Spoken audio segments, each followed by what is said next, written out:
Hey, what's happening, people? How y'all doing? Happy Saturday, happy weekend. I hope everybody is doing well and living their best life. Thank you so much for stopping in. What is happening? YT Dark Gaming, how you doing? Hey, Susanna, proud mom, how are you? What's happening? The Bug Files, what it do? What it do? Hello, Miss Critter. Happy Saturday, girl. You were throwing down over there with the food. I'm trying to figure out what you made for a dessert here recently that I want to have for our dinner coming up for this, celebration. Thank you guys so much for making my YouTube world happy, happy. Thank you guys. I appreciate it. I'm still over here working through this medical stuff. I got some things that's not quite right. I'm healing, but something ain't right because I've made like probably a couple of videos here that I'm going to be putting up, just some little hauls and shorts, and the majority of them are family members going out shopping and a few deliveries and me going out a few times, but my stamina is not back yet. So when I get out in public trying to, go into the stores, I'm not lasting as long as I usually last. I start feeling kind of worn out, which is expected because as you guys know, I've had two surgeries at one time, and one of them, one of the one of the surgeries that I got done is doing pretty good, but the other one, I got some concerns about it. Thank you guys so much for being here. I really appreciate it. I hope you guys are going to have an awesome, super duper weekend. I hope your families are doing well. I hope you guys get to enjoy whatever it is that you want to do for the weekend. Give God thanks and praise for all of it. And I promise you guys, this is not like something I'm just coming on here with a rehearsed speech. I really and truly appreciate anybody that's willing to come over and share some of their time with me. And I also enjoy each and every one of you guys' content. I'm learning stuff. I'm getting recipes. I'm enjoying these positive brothers and sisterhoods here that I'm having. I'm being educated on a different level, guys. And it's all good because I got a nice, wonderful, I'll say, a wonderful family, great relationship. I'm doing really good, but I really, really get excited just to add you guys on as a part of that, extension of my family. And I appreciate all of you guys for, being here with me. And I promise you, it will never, never go unnoticed. I am really, really lucky to have you guys. Because, you know how it is. When we got our family, you may have neighbors and co-workers and whatever, whatever it may be. But when you are able to add on additions to what is already a blessing, we got to consider ourselves as lucky. You know what I mean? We really do. Because it's amazing to be able to come on here and meet, friends and family members from around the world. Amita, thank you so much for coming. I appreciate you stopping in. I hope you're doing well and living your best life too. Just here, trying to, hold it together because I got a lot going on here, and I just don't, I don't want to have. I'm thinking positive. I'm just discussing it because a lot of times when you speak about stuff, everybody seems, not everybody, but quite a few people think that you're complaining, but it's not that. It's just that, stuff ain't, all the way right yet. And with the one surgery, it was supposed to be. It was supposed to be, a lot better than what I'm feeling right now, but I'm hopeful, and like I said, I had a device added in and I might have to have it removed if it doesn't cooperate with my body. And it's all good. I'm staying strong. I'm not complaining. I'm happy and blessed. And I thank you guys so much for sharing some of with me. I hope everybody here is off to a super duper amazing weekend.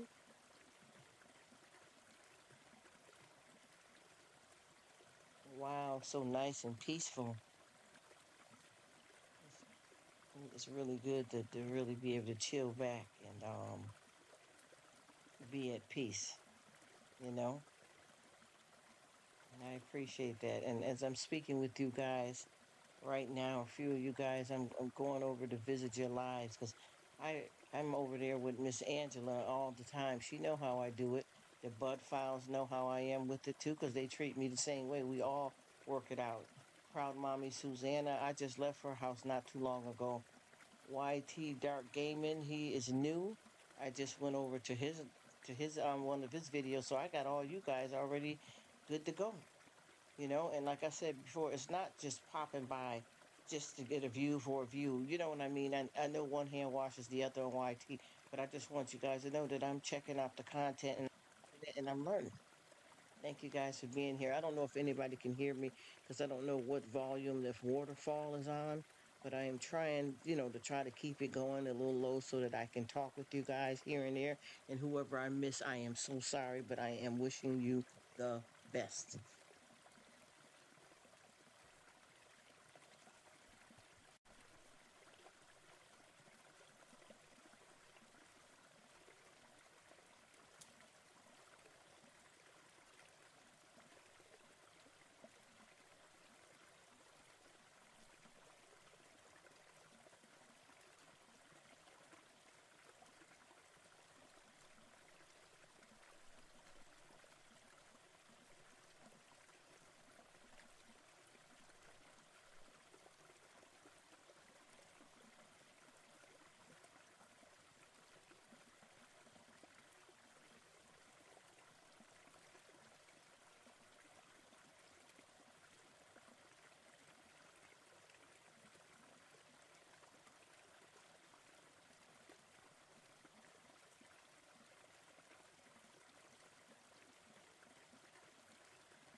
Hey, what's poppin', you guys? Happy Saturday. It's the weekend. I am sorry if I miss some of you guys because I come in, hang out, and talk, and then I leave and somebody else come back in. And what's happening? Anybody still in the building? Let me know what it is and what it do, y'all. I hope all is good with everybody. I hope you guys are living your best life. Enjoy the weekend. What up? What up? What up? Hello, Brother Marquise. How you doing? I am so sorry if I missed you again. Blessings to everyone and their families forevermore. I know that's right. What's happening? What's happening? Rev up in the building. Thank you so much for stopping by, everybody. And like I said, if I miss you, I am so sorry. I got so many different things that I be doing in the background. Y'all know how it is, because sometimes I sit here and folks will pop in and we get to talk. And then sometimes folks will just pop in and leave a comment and go. And then then sometimes I'd be talking and nobody's there. You know how it is. But we don't take it the wrong way. We understand what's up. Life is life, and right? Let's get it. Hey, Rev. Thank you so much for being here, Rev. I hope you're doing good. Enjoy the weekend. Blessings to you. You are awesome. I appreciate you stopping in. I thank all of you guys for being here. What's Rev saying? Oh, I'm doing the best I can, Rev. I got some stuff I feel like, this healing is taking forever, but I'm here. And God is good. I hope you're having a blessed day and feeling well too, Rev.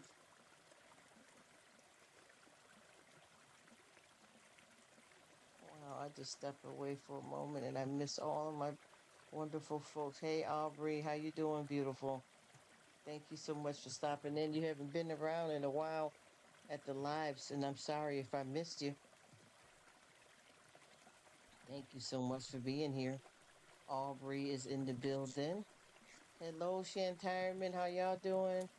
I am caught up with you guys on y'all latest videos. I hope you guys are doing good. I'm wishing everybody a super duper awesome weekend. I'm trying to enjoy mine. Just glad to be here and be alive. You know what I mean? God is good. You know how that is. We got to get it how we live and do our best. Shantireman, hi y'all. How's y'all people doing? Thank you for coming in, Shantireman. I hope you guys can hear me over the waterfall. Because I'd be wondering, with the waterfall now, can you guys hear me? Hello, Red Rum. What happened to you? It's been a long time, man. I'd be like, where's everybody at? What has happened? I know YouTube is a big world, but what I do is I really, really make sure I do my best to try, because I hope everybody's all right, and I do my best to try to make sure that I am keeping up with everybody. Even right now, as we speak, I'm talking verbally, but I'm also leaving an actual comment, far as typing something is. Oh, she says, amen to being alive. You know that's right. How's the kids doing, Aubrey? Everybody all right? I hope the family is doing well. Blessings to all you wonderful people for, just being here. Stopping in and willing to give me a little bit of time, enjoying the friendships. I've been trying to chill back because I think people misunderstand when I do the lives. So I try not to really, I don't want to go in too deep, but just enough to reach everybody in different, different time zones and different parts of the world. You know what I mean? It's so nice to see you because it's been a while, Aubrey. You always come and check me though over there on the other videos, so I ain't worried about it. Just as we all just got sick last night. Oh, I'm sorry. Oh, I'm sorry to hear that. The fam bam. Just sick right now. And that thing goes, honey. I tell you, I don't know exactly what it is, but I know certain stuff like, colds and viruses is spread through the family. You know what I mean? One person will come down with it. And, especially being, a lot of times moms are, I'm not saying that the guys and other family members don't do anything, but moms will be holding everybody up and then they'll end up getting sick. You know what I mean? So I know how that is, and I pray that everybody feels better, Aubrey, because it ain't no fun when folks ain't well, especially a whole bunch of folks at one time. You know what I mean? I pray that you I pray that you guys feel better soon, because I know what it's like, honey. You get in and everybody is like, whoa, and you got to try to drag around and take care of everybody, and then you're not feeling good yourself. So I hope it works out for you, girl, because there's just so much stuff out here, is going on as far as health is concerned. And Costco's, let me see how I want to say this because I don't want to say the wrong thing, but there's quite a few stores out here that are having a lot of recalls on food. And I got a few friends that just did a haul with some items there, which was some butter, and it's a recall on a certain butter. So whoever don't know what's going on, please check out your different stores and places that you shop from and see what recalls they have, because a lot of times you don't know and then you go on and digest it and end up things happen. I mean, I know I'm not saying that's what's going on with you, Aubrey. I'm just saying in general, it's just so much stuff happening in the world.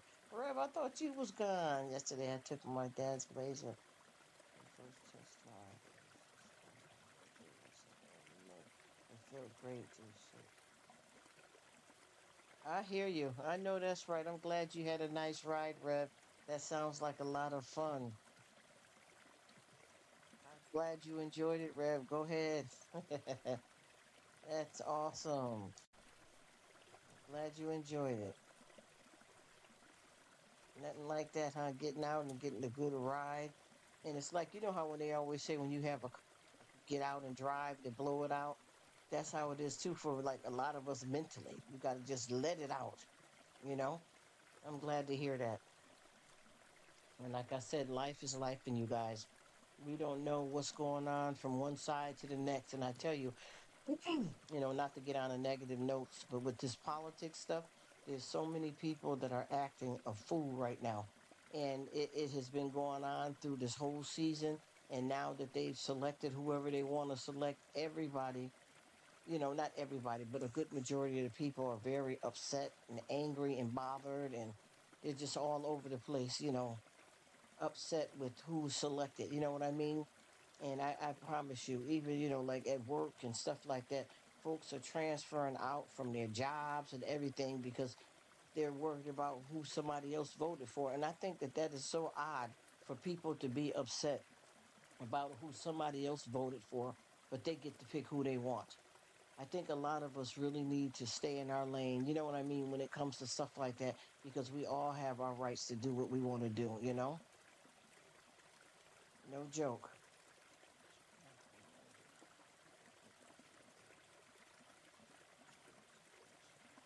Yep, and there's nothing wrong with that, Rev. I know you're going to take your time piece by piece and get it back running. Everything takes time. And at least you got a chance to get in and have a little bit of fun, while you take the time to rebuild and do what you need to do. So that is awesome to hear. And I'm glad you enjoyed it. I'm happy for you, Rev. Rev's in the building. Hey.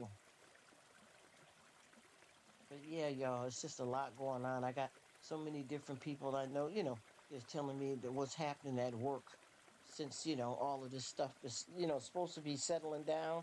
But it has gotten so bad with this voting situation, even though it's over, it's not over. You know what I mean? People, they've been setting up helplines for people for stress and upset and anger over who was selected. You get what I mean?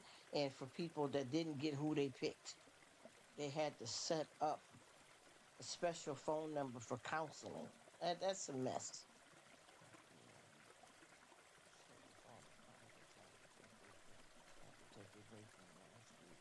Lots of hate in the world. Yes, it is.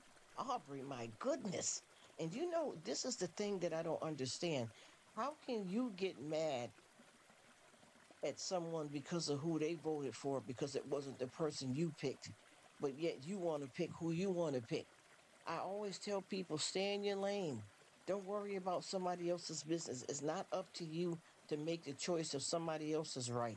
I just met a girl. Well, I didn't just meet her, but I ran into this girl here, and she told me that every year when her mother votes, her mother don't even tell her father, her husband. She says, "My vote and who I vote for is my business only."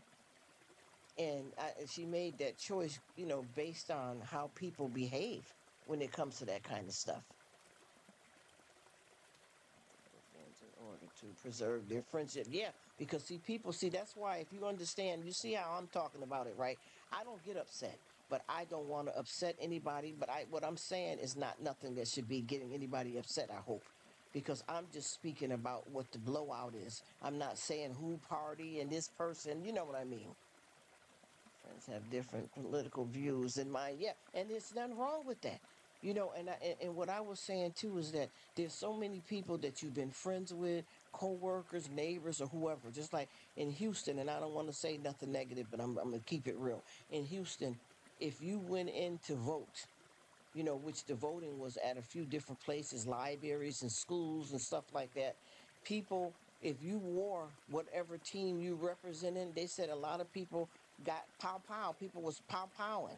Like if you go and they see who you voting for, they're trying to aim at you. You get what I'm trying to explain? It got that violent.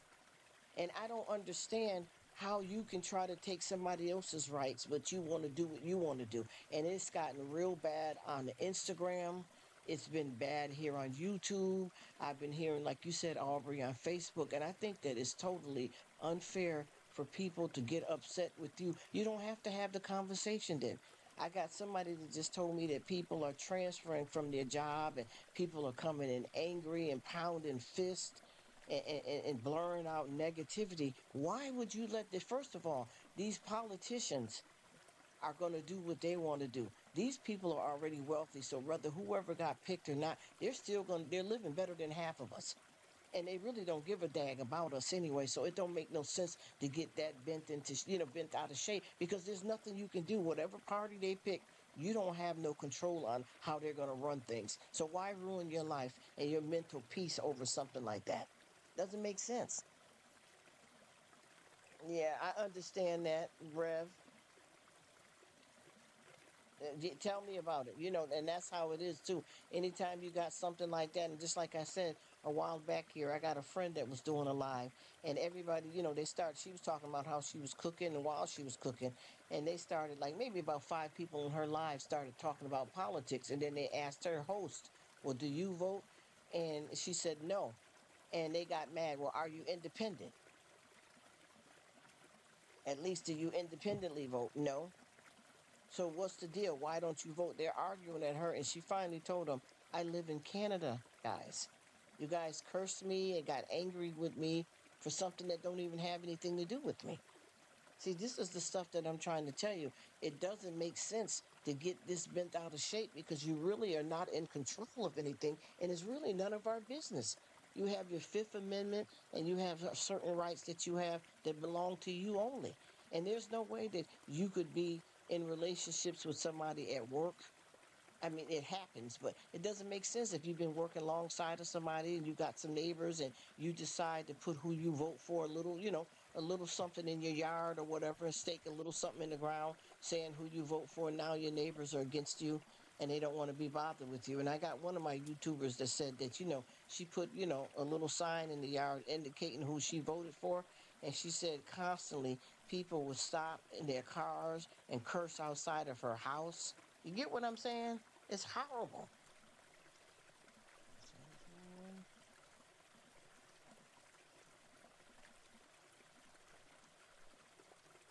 Oh, you are welcome, Aubrey. I love you, sis. Have a great day, and I hope the family feels better. I appreciate you stopping by. And you see how we're just talking around this. We're not, putting the daggers in or flipping out or going the extra mile. We're just chilling. You know what I mean? And that's all it is. That's how I go about anything to do far as politics or things that may rub somebody the wrong way. God bless you, Aubrey, and the family. I hope you guys feel better soon, and I can't wait to see what sense you come up with next because I realize my smell system is changing. So a lot of my bath and body and other things, since I got a family member that just got me a beautiful new candle warmer, but unfortunately with some of the candles that I have, the melts and all of that, my sniff sense is changing, allergies, whatever it may be. So I need to get some new scents that are very soft and mild. I can't go with the ones that I have, so I got a whole bunch, at least about 10 nice ones that I'm going to have to donate somewhere or give to somebody because I can't take the smell in the house all of a sudden. I've had these candles and loved them and bought them repeatedly, you know what I mean? And now I can't even enjoy them because it gets me all clogged up, a little bit of a headache. So I'm going to start going towards something more milder because I got a lot of like unisex candles that smell masculine. I got a lot of like floral stuff that's, roses and things like that. And to be honest with you, the majority of my bath and bodies, I can't really use those. I noticed that if I burn or do a candle melt, I can do stuff like maybe pumpkin and spice. So I got to get rid of my candles and get a whole nother collection in. Because I feel like, wow, what the heck happened here? You know what I mean? What is going on? I light my candles up, and I really don't burn them. I really put them on a candle warmer, but I sometimes I'll light it, when I know that I'm up, alert, and paying attention to it, and I let it burn for a while. It's been giving me headaches and stuffiness.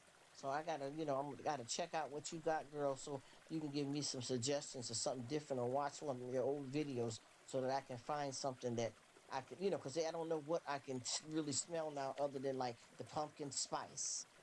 You know what I mean? There's certain ones that smell like, cinnamon and stuff like that. That's where I'm at right now. Unfortunately, I got so many good candles, brand new ones I haven't used, that I know I'm not going to be able to burn because they're giving me headaches and stuff. It's changed. But blessings to you. You probably already gone, Aubrey. I'm just running off at the mouth. You know how that go. Thank you so much for being here. Have a great weekend. Prayers are always up for everybody. And I don't pray for you guys just because you're going through some kind, battle or issues. I pray in the middle, in between, on the side, when you're doing good, when you're doing bad, sad, unhappy, sick. I pray for it all because we need prayer all day, every day, y'all, to get through this thing called life. Because I tell you one thing that I've been learning about life. A lot of times our problems come from people, unfortunately. But at the same time, we have to learn how to protect our peace because we know that peace is always going to be something that is, picked at. You know what I mean? So I just learned that I got to watch how I process things no matter what another person is trying to do. I got to watch out how I allow it to affect me. You know what I mean? Because people will get in your way and you have to protect your peace. And I realized, like with me in my life, you know, it's like, out of 100, 90% of the problems that I have is because of somebody else and how they're acting, whether somebody you work with, somebody driving crazy or on the road, or, different things that other people are doing. And then my 10%, I own it and try to make it better. You know what I mean? Because this, you can't blame everything on everybody else and on the weather, but you know what your issues are when things go down. And I just pray that people have some kind of peace because I can tell that these 4 years coming up with what we got going on is going to be drama constantly off and on. They've been having the police have been very busy pertaining to this alone. And because I don't feel like that about anything like this. I don't care who's doing what. That is their business. It has nothing to do with what kind of friendship or bond that I form with anybody because we have different political views. We don't have to talk about it. Just like Rev said, just leave it alone. Just leave it alone and go about your business. As far as deliberately trying to hurt somebody and get on to them and bother them over something, it doesn't make any sense. Live your life. Because I know, and like I said, I got so many people that's telling me at work, people are transferring. I'm talking about like school teachers and folks like that in the medical field, firemen, police officers. These people are going in on each other because now they know who one another voted for. Other than that, they've been working together perfectly fine. You know what I mean? And like I said, whatever party that we have, it's always got to be one that's going to win and one not. Everybody's not going to always get their way. And if you feel that upset about it, don't participate in it.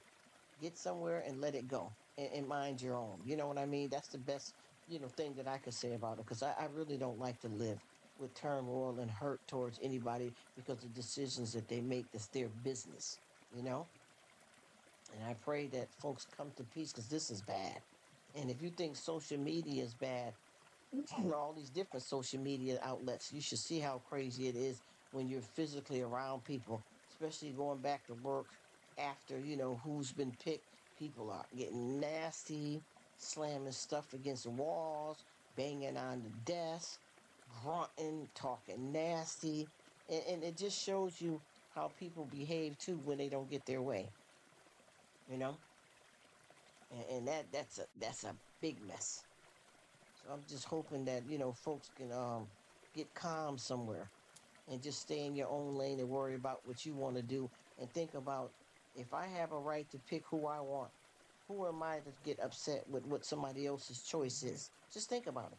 Because they could be mad at you, whoever's mad, a person can be mad at you because of who you picked. And it's neither one of your business what folks are, going to do. But yeah, anyway, it's the weekend. Looking to enjoy it and have some fun.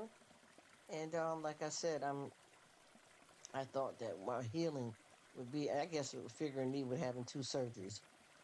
It's going to take a while, but I know that one of the surgeries I had is working. Everything is going perfectly fine, but the other I am not doing so good with it the way I'm supposed to. So I'm hoping with prayer and time that it's going to improve, because I got a lot going on here and I'm not back to my usuals yet. And, I need to be. I got to get fully back to par because this is not it, y'all. I'm at the point now, like, I got some hauls that I'm going to be putting up, and I realized that, I've tried to go out to a couple of stores. My stamina is not fully back. So when I go out, after being in the store 10 to 15 minutes, I'm starting to feel really worn out and not myself. So I got to wait a while and try to, give myself some more time to heal. But I do got some hauls that I'm going to put up, and some of the hauls, well, the majority of the hauls is stuff that we got delivered, and, other family member has went out to the store, and got, so that, and then me, I've went in a few places, but I'm just not feeling my usual. So I'm just hoping that that does get, back to where it should be, because this is taking a while. But like I said, with two things at one time, what do I expect, right? Find a happy place and hide. That's right. Run, run, Rev, run. Thank you so much, Rev. And I've been hearing you when you come in the live. I mean, with the comments you've been leaving when you come in the live, you like, all right, I got to get ready to go to bed now. So it seems like you're doing a lot better and taking care of yourself over there. I hope everything is good with you. And I thank you for your prayers, and I'm sending some right back out to you. And I just want you to know that I really appreciate you. And I thank you so much for all of your support. And I got your back too. Even with me, I've been doing like a lot of my folks that I hang out with on YT. If they come and give me some support and they don't have any kind of new video going or anything, I just go back and run their playlist or play something that they already have going, just to keep the support, to give it back. And like I said, I got a lot of people that said that maybe especially with family, that I support heavy. And I do it because I care and I want to see you guys win. And I don't expect people to do it the way I do it on YT, but I do come on here with the intentions of helping everybody get to where they need to go. So with that being said, I go over, and if a person don't have any type of new video up, I always go over and play something they already have, going. Like right now, I'm gonna get over and run something you got, Rev, already posted. If I don't see that you have anything new, Miss Aubrey, I keep up with everybody the best I can, because like right now, while I'm doing this live, I'm going over to check people out and see how they doing. And if they don't have anything new going, then I definitely will run the playlist or something they have already up. Oh, thank you so much, Rev. Thank you so much. I know I do, and I try not to. I'm hoping that it's not bothering anybody. I'm glad to hear that you like it. I am so glad to hear that you like it. And I'll try to chill out a little bit. I'll try to chill, my friend. Hello, Betty Hart. How you doing? Sister from another mister. Welcome. Welcome. Thank you so much for coming, sister. Thank you. I hope you're doing well. We're just talking about, how people are reacting, pertain to the politics and things around, how everybody is, treating each other and overreacting. A lot of harm out here, based on who's voting and who didn't and what they did and who they picked. And it's sad. It really is sad. Love you too. Love you too, Betty. Thank you so much for coming. I appreciate it.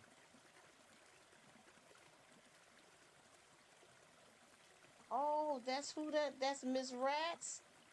Oh my goodness. Oh, she's sweet. I haven't not looking. I just went to your channel. Oh, thank you so much, beautiful lady.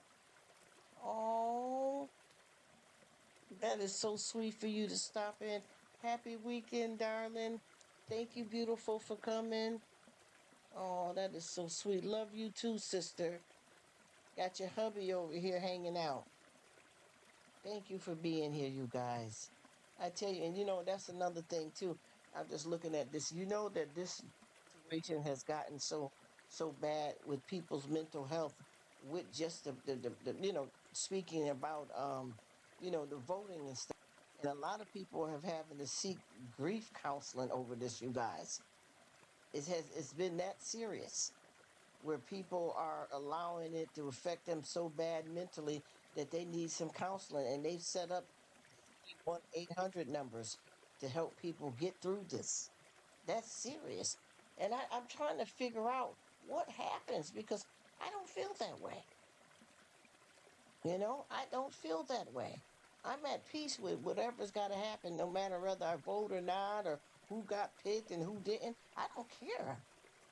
And I feel bad that people have allowed this to affect them mentally to where they need counseling over it. It's already hard for people that are dealing with mental health issues on a regular basis, you know, but to have to go to counseling over something that you really can't control, it's hard and it's sad.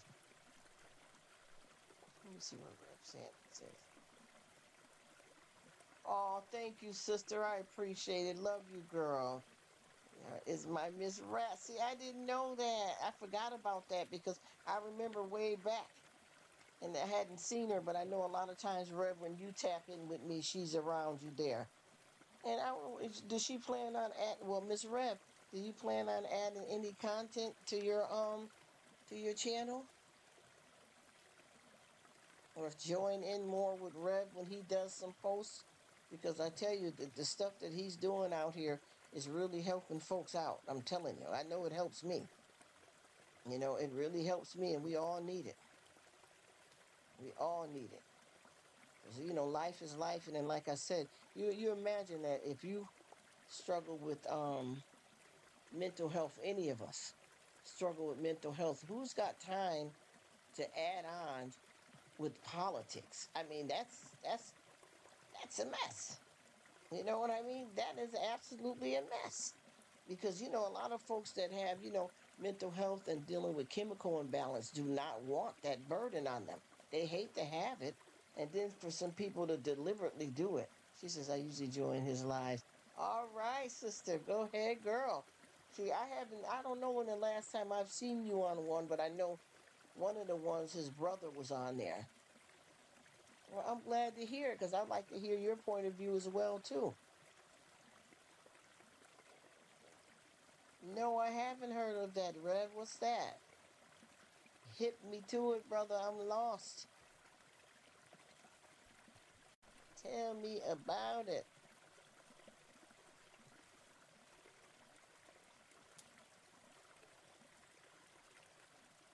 Awesome live stream. Great interview. Thanks for sharing. What is up, Rev? Talk to me, man. hook a sister up. What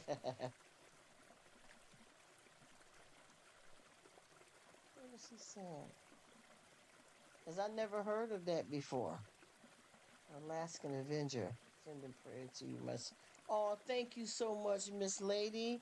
And I'm sending some prayers right back at you too, because it doesn't matter whether we doing good, bad, in between. We need prayer every day, all day. I know I do.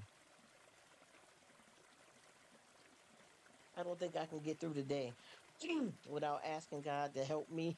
Oh boy, to help me. And it's good too to pray for people, even when they're, going through good times. You know what I mean? We need it 24/7. And I have to say, help me, Lord, help me, Lord. He probably get tired of me because I have to say it throughout the day because I'm nothing without him and I'm everything with him. You know what I mean? So I have to continuously pray and get myself together and regroup. Oh, I am so sorry to hear that, Miss Rats. I'm sorry. Wow, wow. All in the same year. Oh boy, I'm sorry to hear that. Wow. Wow, I'm sorry to hear that. I pray that you guys have, feel some comfort because I know that, with stuff like that, and then, these holidays coming up, it can make those days tough. You know what I mean? Especially with family and more than one person, at a time. It's hard. Wow, you are welcome, beautiful lady. Remember, he's famous for using a non, but she is a hitless and attack bad people with a hammer. Oh, that's disgusting, Rev.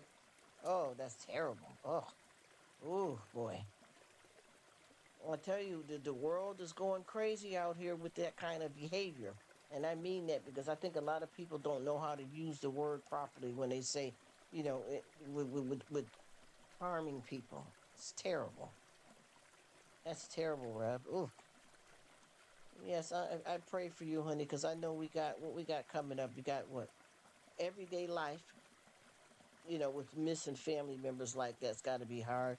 But then you got the holidays, all of these three holidays come, boom, boom, boom, boom, boom. You know what I mean? And then you got to adjust to these family members not being here.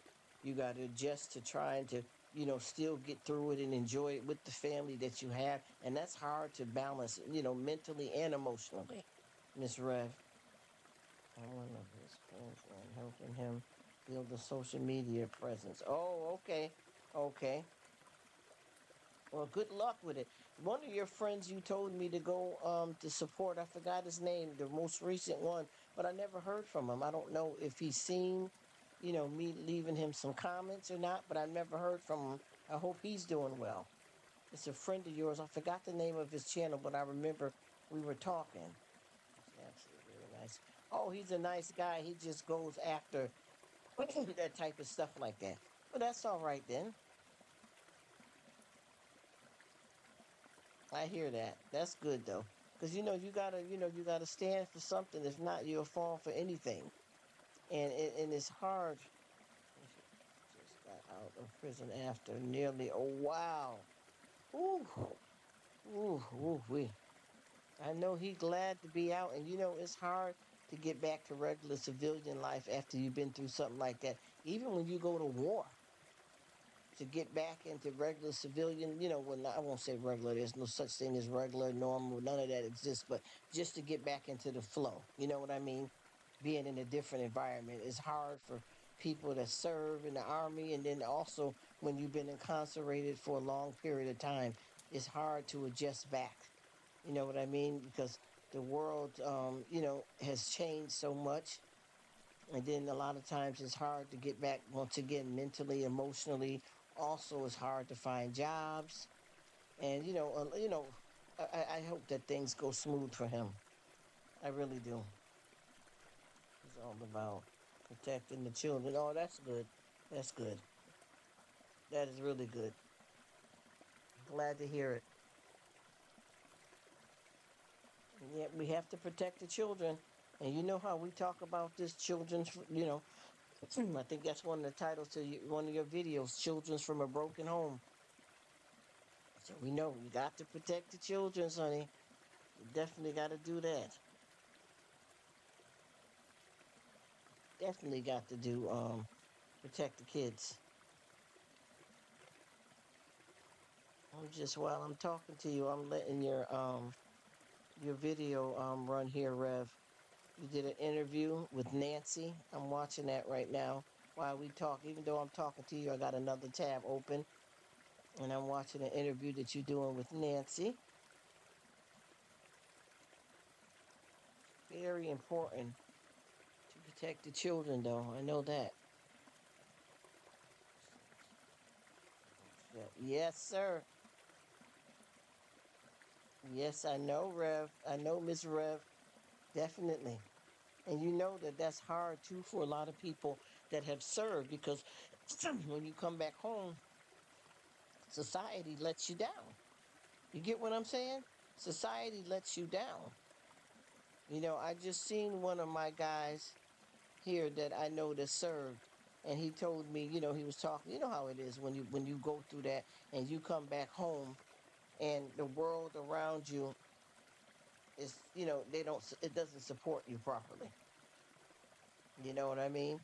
It doesn't support you properly, and that can leave you, you know, afraid and lost.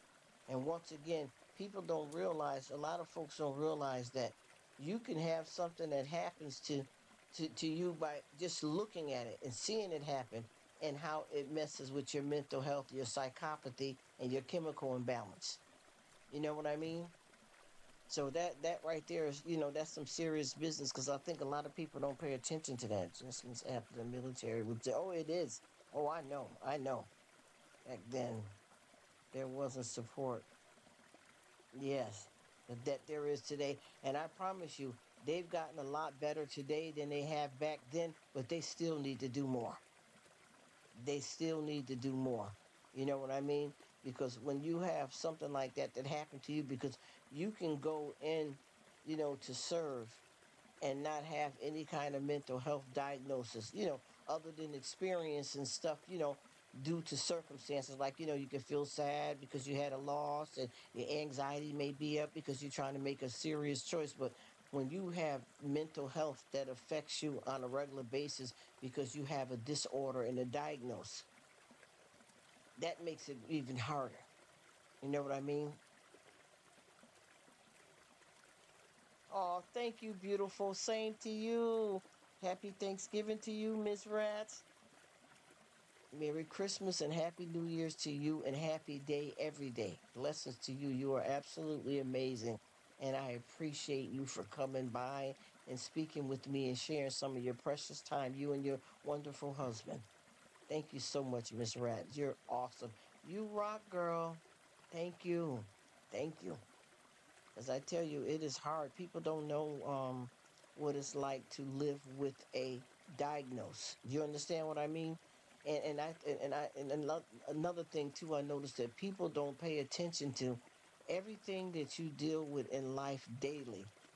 You know, your entire life every day affects your mental. It does. It does. Even if something happened physical, it affects your mental. And a lot of people don't understand that when your chemical balance is off, everything affects you. You understand what I mean? It could be a beautiful, sunshiny day, and you're looking for the next bridge. You know, and I'm not saying this as a joke. I'm talking experience. You know what I'm saying, y'all? Y'all get it. I'm trying to watch how I talk on YT. You know, I ain't worried about money. I just don't want to not have the ability to talk with you guys. And I don't want to get too heavy because a lot of people don't understand this type of conversation or they're in denial and they put a stigma. You understand what I mean? But like I said, you could have it where there's nothing that in that kind of way is happening to you, but that's how you feel emotionally because that's how you're wired in your chemical imbalance. And a lot of people don't realize that's how people end up, you know, using drugs and alcohol to cope because a lot of times if you can't find the right therapist, the right doctor, or even the right medication, you turn to alternative things, trying to heal, trying to be whole, trying to stay away from that bridge. You know what I'm trying to explain to you. I know what I'm saying. I'm just trying to talk a certain way, and I'm not making light of this. I'm just trying to be respectful for the guidelines of however YT works and the ears that are listening. I don't want anybody to misunderstand, but I'll never be quiet about that kind of stuff. I will speak about that all the time, just like how I love God. I'll speak about it all the time because I want people to understand that mental health is not a choice. A lot of times people are born with it in them. Some of it could be some circumstances that happen to you in your life. Breaking the stigma. Amen. Amen. Amen. Yes, Rev. Yes, Miss Rev. Breaking the stigma. That's why we got to keep doing it. And sometimes you got to talk.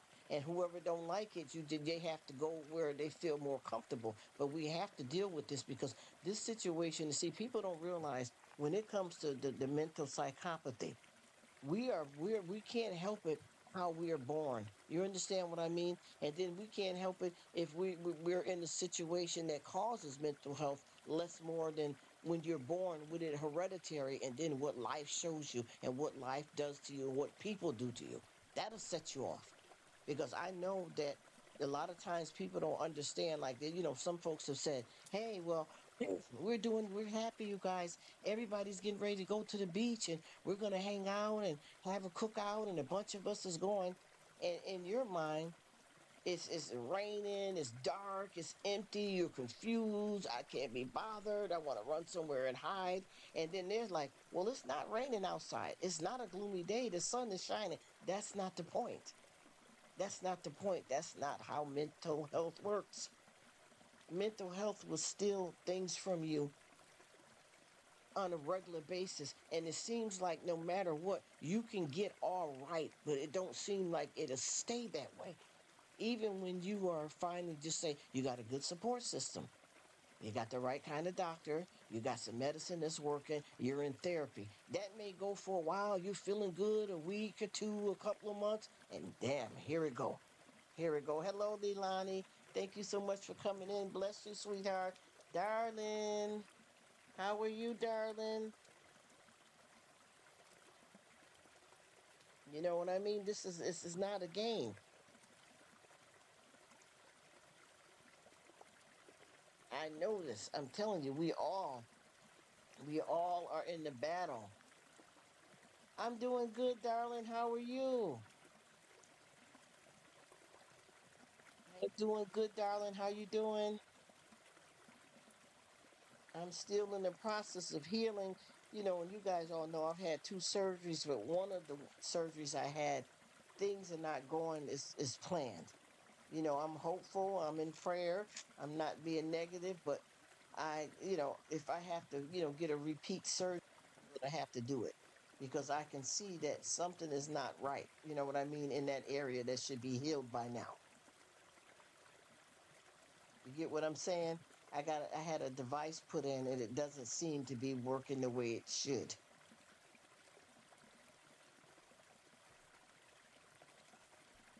So I'm trying my best to, stay in one piece because it's not doing good. And this was supposed to make things better, but it's not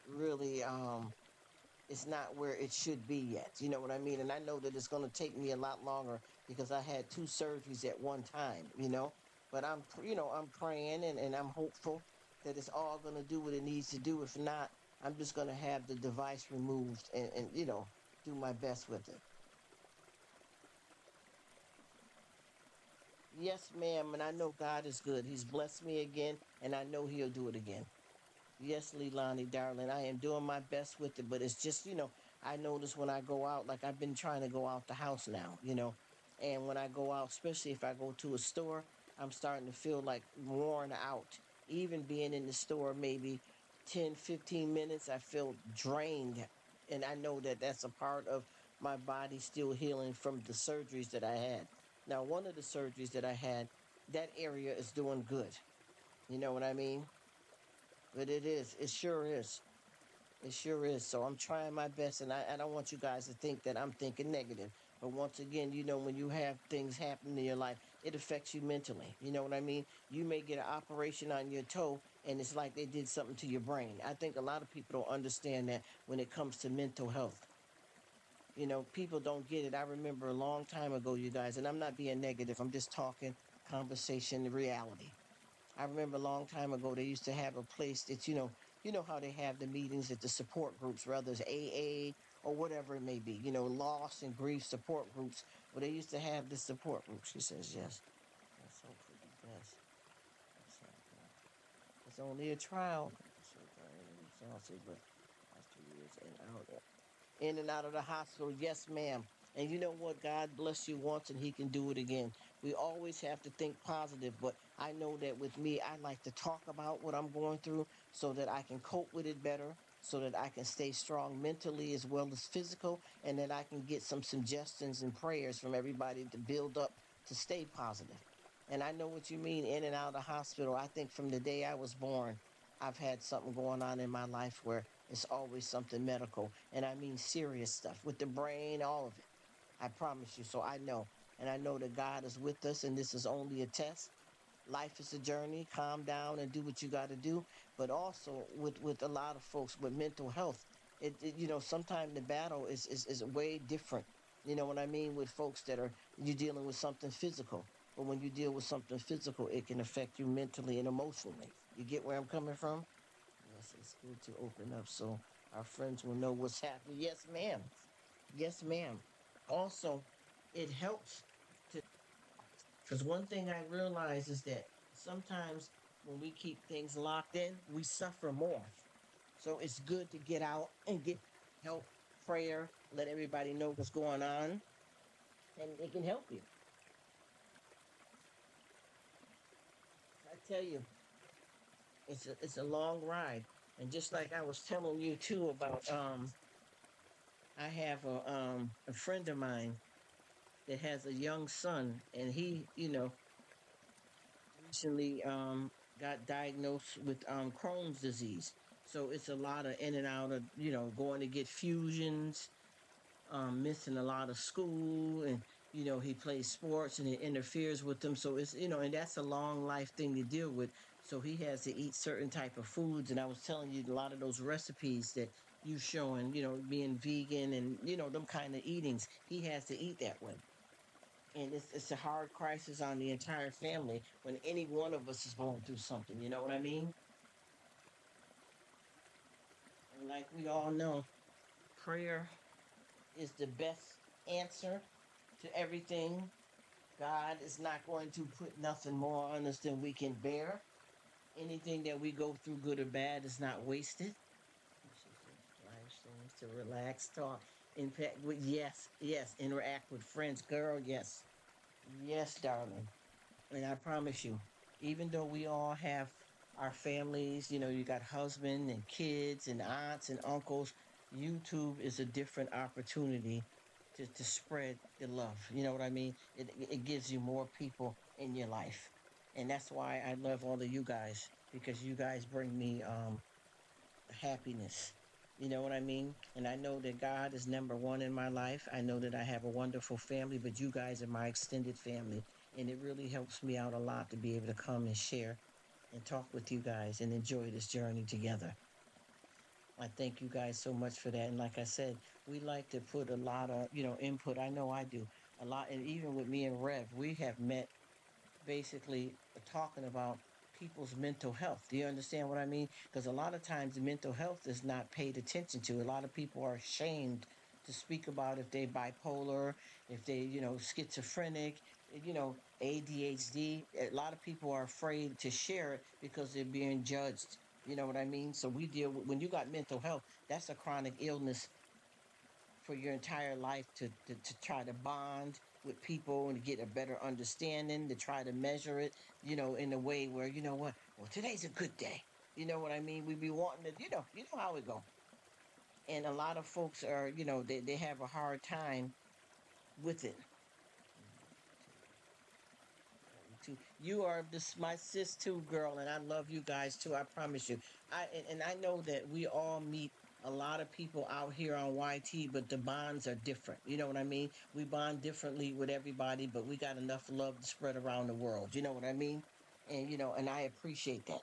I appreciate that because we need this. And I promise you, we really have to help this mental health area out because see, people don't understand that folks that have mental health issues and they're diagnosed, they live in turmoil all day, every day. Tell your friends when time gets tough. Yes, ma'am. Those people who don't, yes, live in the storm. That's exactly what it is. And I promise you, Leilani, I have, by me being out with medical issues, I've lost a lot of friends by them not understanding. And I just realized, there's some people that I was going to go back, and I'm talking about on YT. I was going to go back and try to straighten out the misunderstanding because I haven't been to their live in about a week because I've had medical problems and they, unsubscribed or didn't want to be friends with me anymore. And that's when who's really with you. And I promise you, out of me doing these lives and doing Rruk of all, I promise you, I've probably lost maybe a good 300 friends off and on due to me having medical issues and there being big misunderstandings. And a few people I was able to get some things straightened out with, and a few of them I just said, you know what, it's just showing me really who they were. You know what I mean? And that they're not really supporting me, and I had to do what I had to do. Open arms of love and understand. See, and that's what I'm talking about, Rev. That's exactly what I mean. Love and understanding. And like she said, you really see who's really with you in times of need. Yep, me too. Both. It's worse. It's worse. Sometimes it could be your family too, Leilani, darling. It could be your family. And I promise you, I'm talking about YT and outside of YT, some of its co-workers, it could be a neighbor, all kinds of people. You get to really see who they are when stuff happens. You know what I mean? And like I said, a person may say to you, "Oh, I love you. You're my family. You're my friends." But when times get tough, you get a chance to see who you're really dealing with. You get what I mean? And I've had that on YT and in my personal life. And I know that that's not going to be the first or the last time something like that happens. But I feel as long as I stick by the people that got my back, believe in God, and follow His guidance, I'm going to be all right. You know what I mean? I'm going to be all right. But I tell you, the mental health is sometimes is people don't realize is worse than the physical stuff that we endure. Mental health can destroy you and it can have you live with an uncertain life 24/7. It's easy to say I love you, but if there's no action, that's right, words without actions. Words without actions, because sometimes people just say stuff to really, just to be saying stuff and then they don't back it up. You know what I mean? So you live and you learn, you know what I mean? And that's true. That is true. And like I said before, there's a lot of stuff going on with us health wise. You know what I mean? With mental health. That mental health, I promise you, you could be fine with your physical body, but when your mind ain't right, oh my goodness, depression is so bad, darling. Yes, honey, listen, honey, let me tell you something. That situation like that, and like I said, that going to different support groups and seeing how they do, love is shown in actions, not just word. Yes, and the thing is, people can get together these fancy words and tell you one thing, but if it's not backed up by action, then it's dead works. You get what I mean? It doesn't work. It doesn't work. And like I was saying, that I went to this. You know how they got these meetings, these open meetings, and there was a person that was on stage, and because the way they had these meetings, you get up on a big platform, these support groups, and the person got up on on the upon, it was a stage with a microphone, and they were saying about their mental health and how trapped they were, and they were saying about having schizophrenia, and they were naming different things that was going on with them, and then they started explaining how they dealt with the bipolar and what medication they take for the schizophrenic and how they fall off and disappear, and the people they're living outside and then they get it back and they go back around family and how trapped they get. And a person that was in a wheelchair said, well, how can you be trapped when you have your legs and arms are working fine, but I'm paralyzed? How can you have a problem when I'm the one that got physical problems? They don't understand mental health. That person did not understand mental health. So but deep down inside, I don't know what's happened to me. Yes, ma'am. Yes, ma'am. Prayers. Amen, Leilani. See, that's what I keep trying to tell you. People, first of all, people don't realize with YT and in life, you put on a mask because a lot of times you don't know what's going on with you, but you don't want to hurt nobody else, and you don't want nobody feeling bad for you, and you don't know what to do with it yourself. And a lot of times you ever notice, and I don't want to talk negative or anything, but you ever notice how many people we got, like a lot of our famous people that we thought was happy all the time. You know what I mean? Like Robin Williams, he was a good actor and a comedian, but look what he really had going on, because you don't know what to do with it. You know what I mean? You don't know what to do with it. You try your best to brave the world and put on a happy face because that's what you really want it to be. But deep down inside, it's something that haunts you. Just like the other day, I was watching these were they were a group that I knew when I was coming up as a child. And once I sat down there watching the group and they were singing, these are videos back from when they were younger, because everybody now is like in their 30s and 40s now. But it was a group that I grew up with. I got into a feeling. It was happy at first, laughing and clapping with the song and stuff, and then all of a sudden, honey, I went to a place. Y'all know what I'm saying? I'm trying to get life was nobody's feelings or make nobody feel no way, but I went in a whole nother direction. I was happy. I was singing the songs that I remember from when I was a child, laughing along, and then all of a sudden, that thing that kicks in when you don't know what's happening. You know what I'm talking about. You guys know what I'm talking about. I got to where I kind of fell apart emotionally for a while there. And I had to get myself back up because I just went there. And I'm serious. This was tears, and y'all know what I'm trying to say here. Oh yeah. And I'm telling you, that's not the first time that something like that's going to happen, and it's not the last time. That's why we need to be around people that we can share ourselves entirely, and not just say, oh, I feel kind of down because I just had surgery. No, my mental health ain't right. You know what I mean? People need to be able to say that. My mental health ain't right. My psychology ain't right. Need to talk about because I know that when a lot of people that I know and what I've seen deal with their mental health, it's a lot of ups and downs, and it seems to be more downs than ups, because when you find when people are finally feeling good, they're flying so fast, and then there's a crash. And like I said, you could have a psych doctor, you could have medication. You understand what I mean? You could have a good support group. You could have counseling. And sometimes this thing is so powerful that none of that's going to help.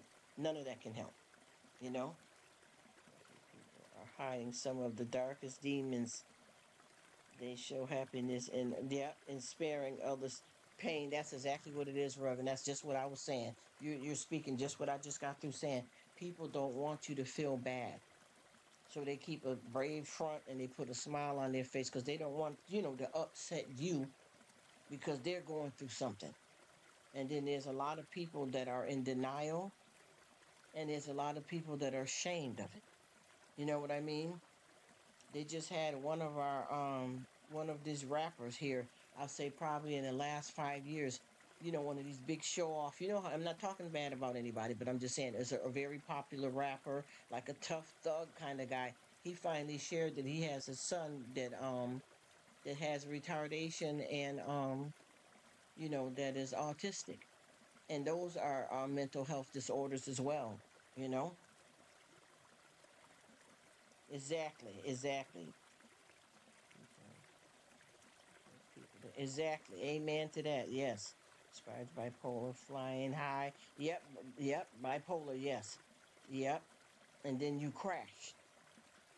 Yes. That's what I'm talking about. And like I told you, I was there just the other day listening to, this group. And all of a sudden, y'all know what I'm talking about. Just it doesn't matter. See, people don't understand. It has nothing to do with how many kids you got. I got a mansion. I got 5 cars. It don't matter. All of that stuff does not mean anything if your mental health is not right and your chemical balance is off. And some people don't realize that you can't hide from that. It's who you are, and you don't know all the time. Sometimes you got a feeling that something is finna tick off, and then sometimes it make you feel like you're doing good. Everything is fine, and all of a sudden you can crash in the crowd. You can be around a bunch of people laughing and talking and stuff, and then all of a sudden, and I call it the spells. You know what I mean? That it comes on to you, and then you change completely from what everybody else is doing and what you were doing, and you got to go somewhere because it takes you in so many directions that you don't even know what the heck is going on. Do you understand what I'm saying? You don't know what's going on because everything seemed to be fine, but you're not. And that's what people don't understand about mental health is that you don't have a lot of control over it. You can get certain, like I said, you can get medications. You can be into, with a psych doctor, a therapist. You can have a good support group, but when it's going to happen, it's going to happen. And I mean, it's bad. It's bad. Nothing means nothing. I promise you. And I'm not saying this to be negative. It's a fight for your life. It's a fight for your, oh man, mm, it's a fight because you don't want that, but you have no control over that and you're doing all the right stuff. You get what I'm saying? You can have all, like I said, you can have all. Yes, I took my medication. I was sleeping around. I'm sleeping good. I seen my, psych doctor. I've been in therapy. My family is supportive of me, but sometimes none of that works. None of that works, and you're out here like how you let a balloon go up in the air. Yeah, I know what I'm talking about. It's a wrap. War. What I'm trying to tell you. Change the medicine. It's all, and the thing is, sometimes none of that works. It's a daily battle. You get where I'm coming from? It has nothing to do with all of those things, but everything to do with loss of control. People don't realize that your mind controls everything about you. I mean, we have a different side of us, I know, with our spiritual side and things like that, and our connection with God.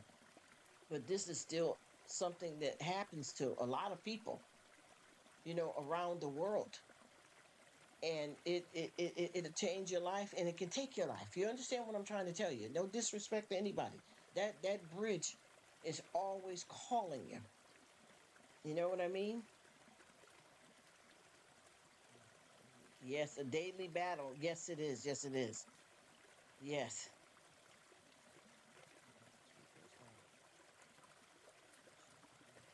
Yes, yes. And that's what I'm talking about, Rev. Yeah, absolutely. Yes, and a lot of us, and the whole thing is, a lot of us are qualified because we live it. You get what I mean? A lot of people live it.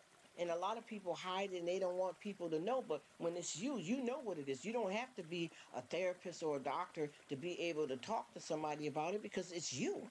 It's your life. And I guarantee you, people don't pay attention. But a lot of times you have to educate the doctors and the therapist because they don't know everything. You know what I mean? There's some stuff that you can teach them actually.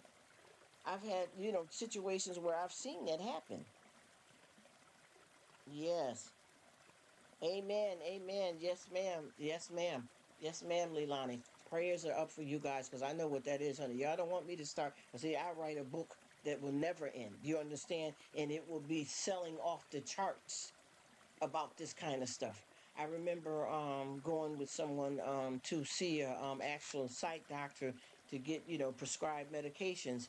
And what I didn't like about the doctor is that the doctor was finishing off what the person was saying, which was not their truth. This is not a textbook game. You understand? Like when the person was saying about how they feel daily in their life, and then the doctor interjected and said, well, yeah, because it's worse around the holidays. No, it's not worse around the holiday. It bothers me the same every day.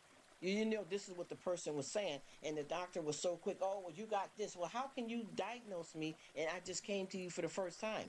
How you diagnose people is because they tell you what they're going through, and then you trying to figure out something within 10 minutes is not the help that this person needs. You know what I mean? It's not what this person needs. You get where I'm coming from? Because they want to get that money right quick and get you in and out, in and out, in and out, and you're adding to a story that's not even in what that person is going through. You know what I mean? And I think how the doctors start learning about this is because the patients are teaching and showing them what they're dealing with and what this is. This is not a game. You know what I mean? This is not a game. And like I said before, you can get somewhere and they'll write you a prescription quick. Next, it's like you standing in the line, ordering some food. Each other.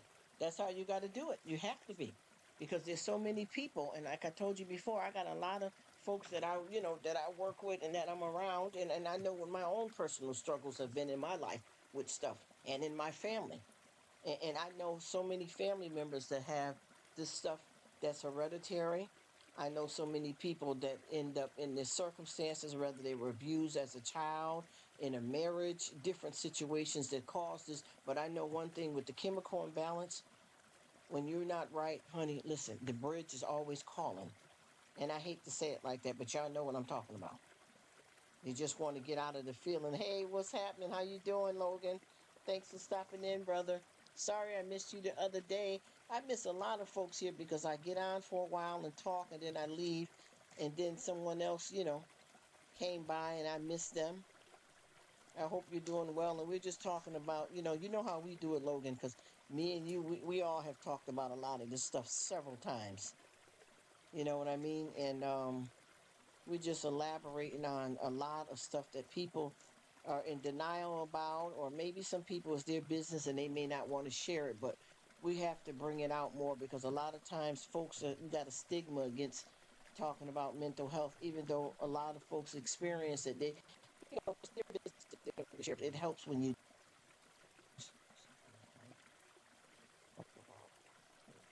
sometimes it's still coming to my mind.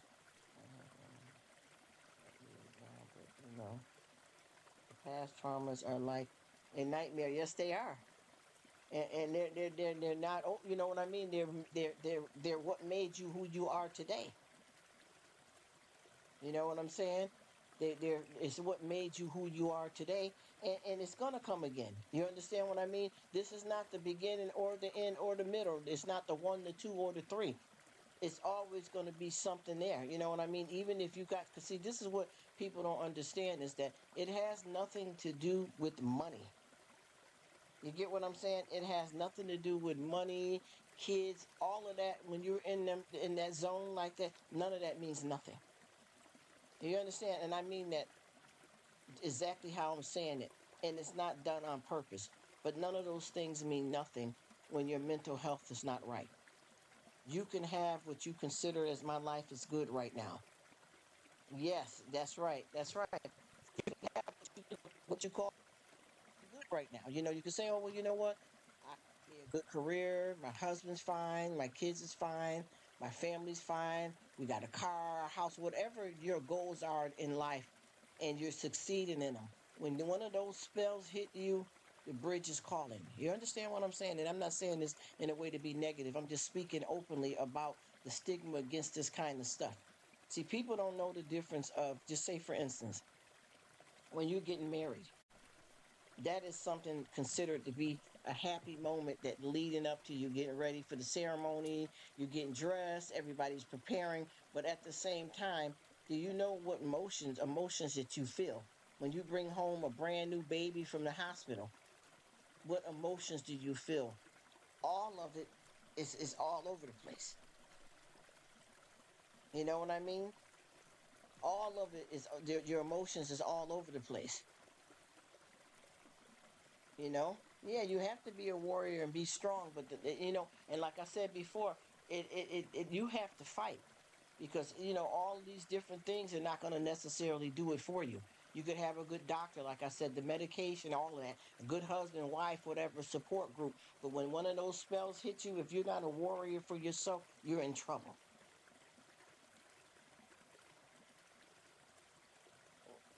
That's why I said, if you got a husband, wife, kids, none of that matters. You understand? Like I just said, husband, wife, kids, job, car, good career, money, none of it matters. You know what I'm saying? LOL. You know what I'm saying, Rev. You know what I'm talking about. Because obviously, those things are not going to do anything when you have that bridge calling. You get what I mean? You have to be some kind of warrior for yourself, because can't nobody save you but you and obviously God. But I'm just saying, you can't. That's a battle that is hard to fight, and a lot of people don't win. You know what I mean? Because it's calling. And no matter who you have around you, it's not about that. It's about you not having control. You know what I mean? He said, "What if I don't have a husband?" Well, if you had one, I respect that, Rev. I respect that. But yeah, you guys, this is something that I see on a regular basis. And the thing is, the main help is you helping yourself. Yeah. Wife, dog, cat, boat, car, food, you know, like a beer or two thrown in there. And I'm just being silly, but y'all know what I'm talking about, right? And the thing is, you got to be, as she said, a warrior yourself, because you at the point where you got to rely on God, and you got to listen to God to pull you out of that, because sometimes a lot of this stuff won't do it. I know you was being silly.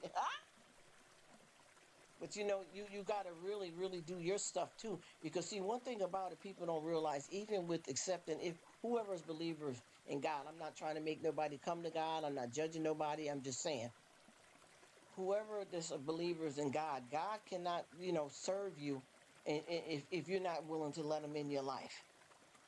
You know what I mean? If you're not willing to let him in your life, there's nothing he can do. He will meet you where you at, but you have to do your part. And that's the same thing when it comes to mental health. God can help you with it, but you and like I said, wife, dog, cat, money is not going to be the warrior. It has to be you. It has to be you.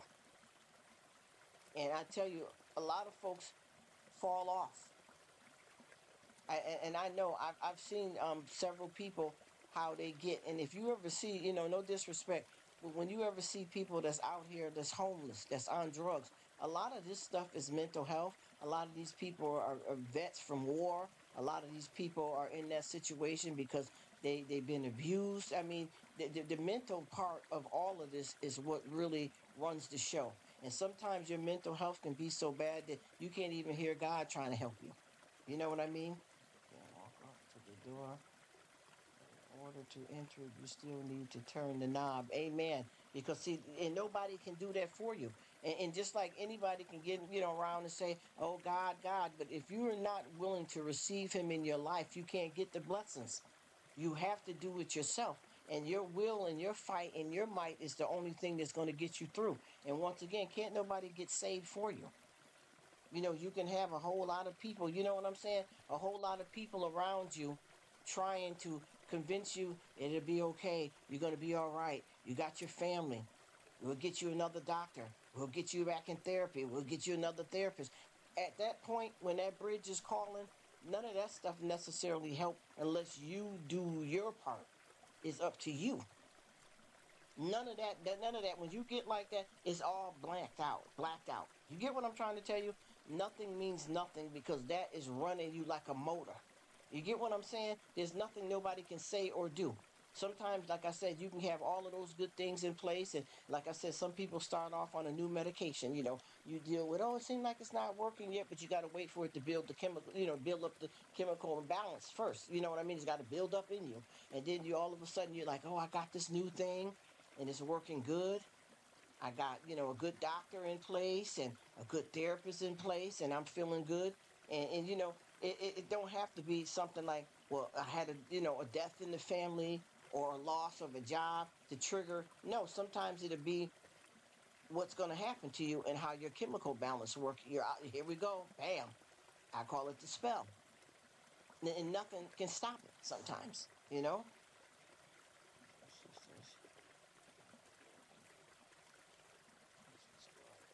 Yes, thank you so much for coming. Love you, Leilani.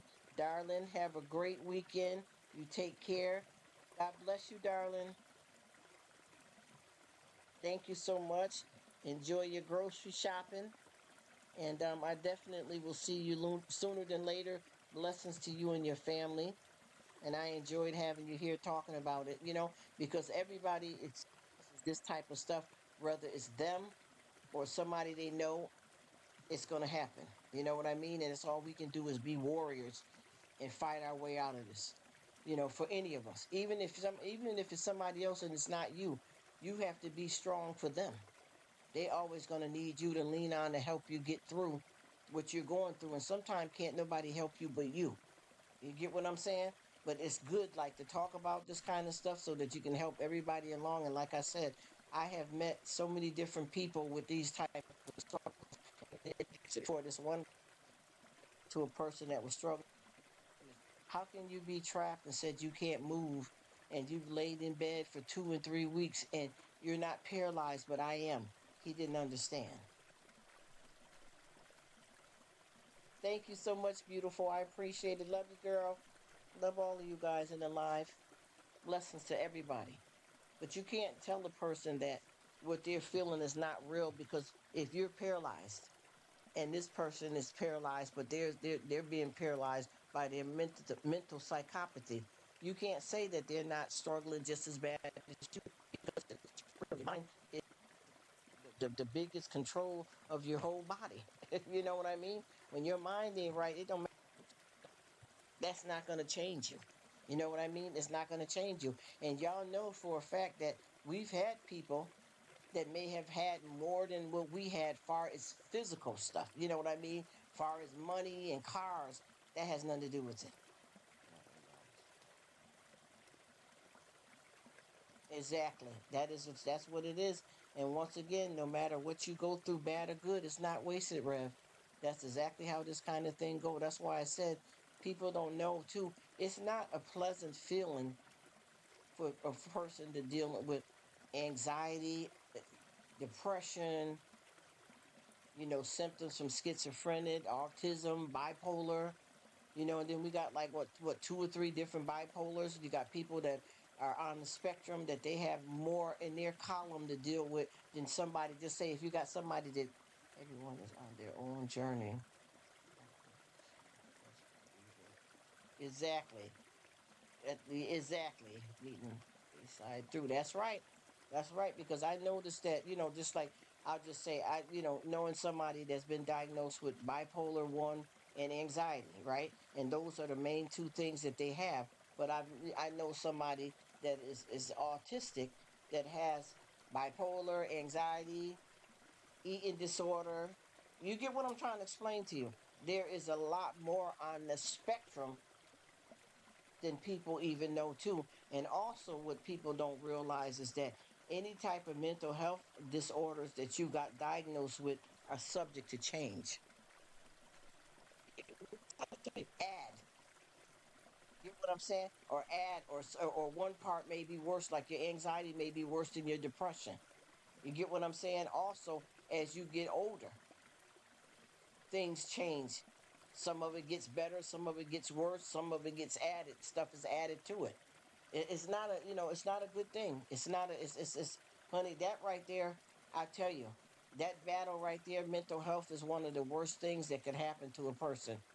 And I know that we got a lot of horrible stuff that happens out here in life, but the struggle every day, how people do that have mental health disorders, is a nightmare, because you're always balancing. It's like, being on the beam, trying not to fall off, trying to be happy for other people, wanting to really be happy, losing control, and then you do a lot of stuff, when you're in that. Um, when there's a lot of things come out of that, you know what I mean? And so, like I said before, you lose control, and a lot of people don't want to be bothered with you because they know how you can get, and it's not fair. You get what I'm saying? It's not fair, and it's not something that stays under control either. Schizophrenia. Yep. You see, that's what I'm saying. So you can imagine what that's like every day, balancing that. And you know what I mean? It's horrible. It's horrible. Because and what kills me with that situation too is that a lot of people, these doctors have diagnosed people that have schizophrenic the wrong way. They think that a lot of people that have schizophrenic can't, just chill down sometimes, and you can. Voices in my head. paid rent. Tell me about it. Tap completely out. And I promise you, listen to me. And I'm not saying this to be negative or anything, but I know I have somebody that very near and dear that didn't make it, Rev, like you are now with the same thing. It was so bad what happened to them. They were young in their 20s, and it was all on the news. It was that bad. It was that bad. I promise you. And I'm not trying to, make nothing to be silly or play games, but it was bad. They had been struggling and struggling, and they didn't get a chance to continue to fight. They didn't win. You understand where I'm coming from? It was horrible, all over the news, everywhere. You know, everywhere. They didn't win it. So I know this is very bloodline dear. They didn't make it. So I know exactly what you're talking about because with the, you know what I mean. And I promise you that people, when that happens, yes, it was horrible. One of these days I will. Oh gosh, one of these days. Oh boy, it's hard. Thank you for coming, sis. How you doing?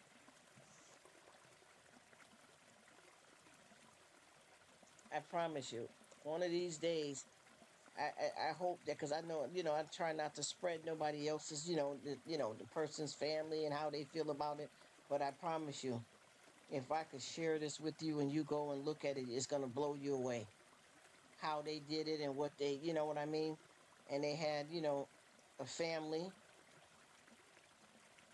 and it didn't work out, and they were young too and had young kids. You know. So with that being said, you never know. You know. Thank you for coming, dear.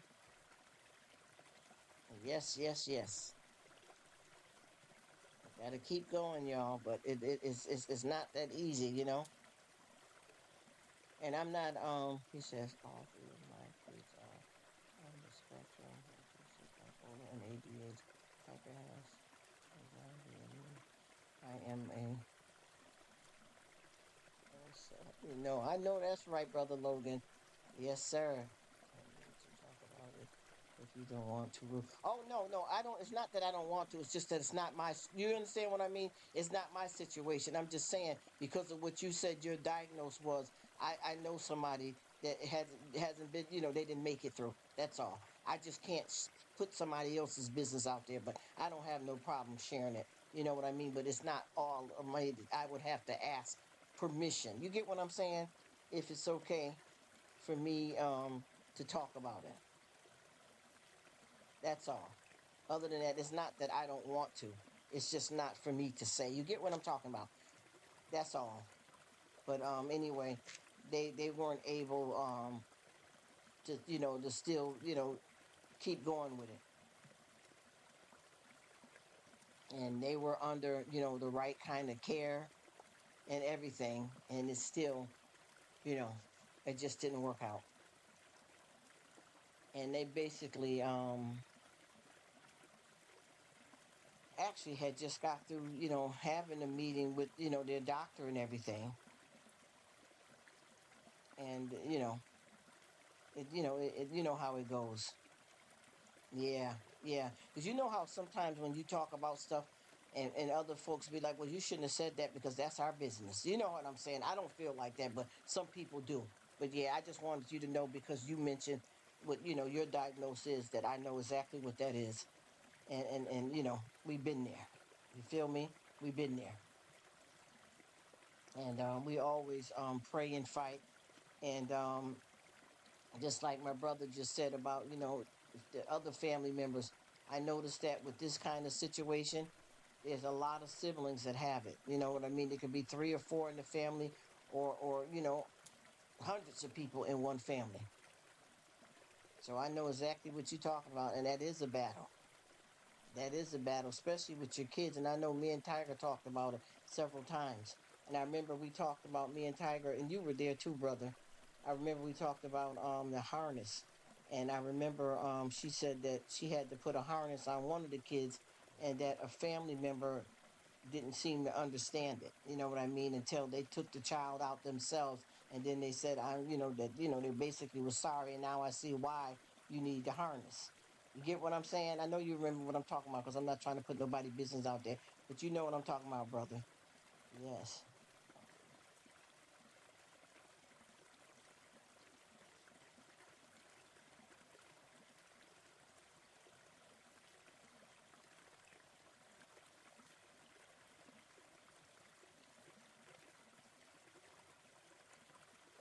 So you know what I mean when I say that, because it's hard.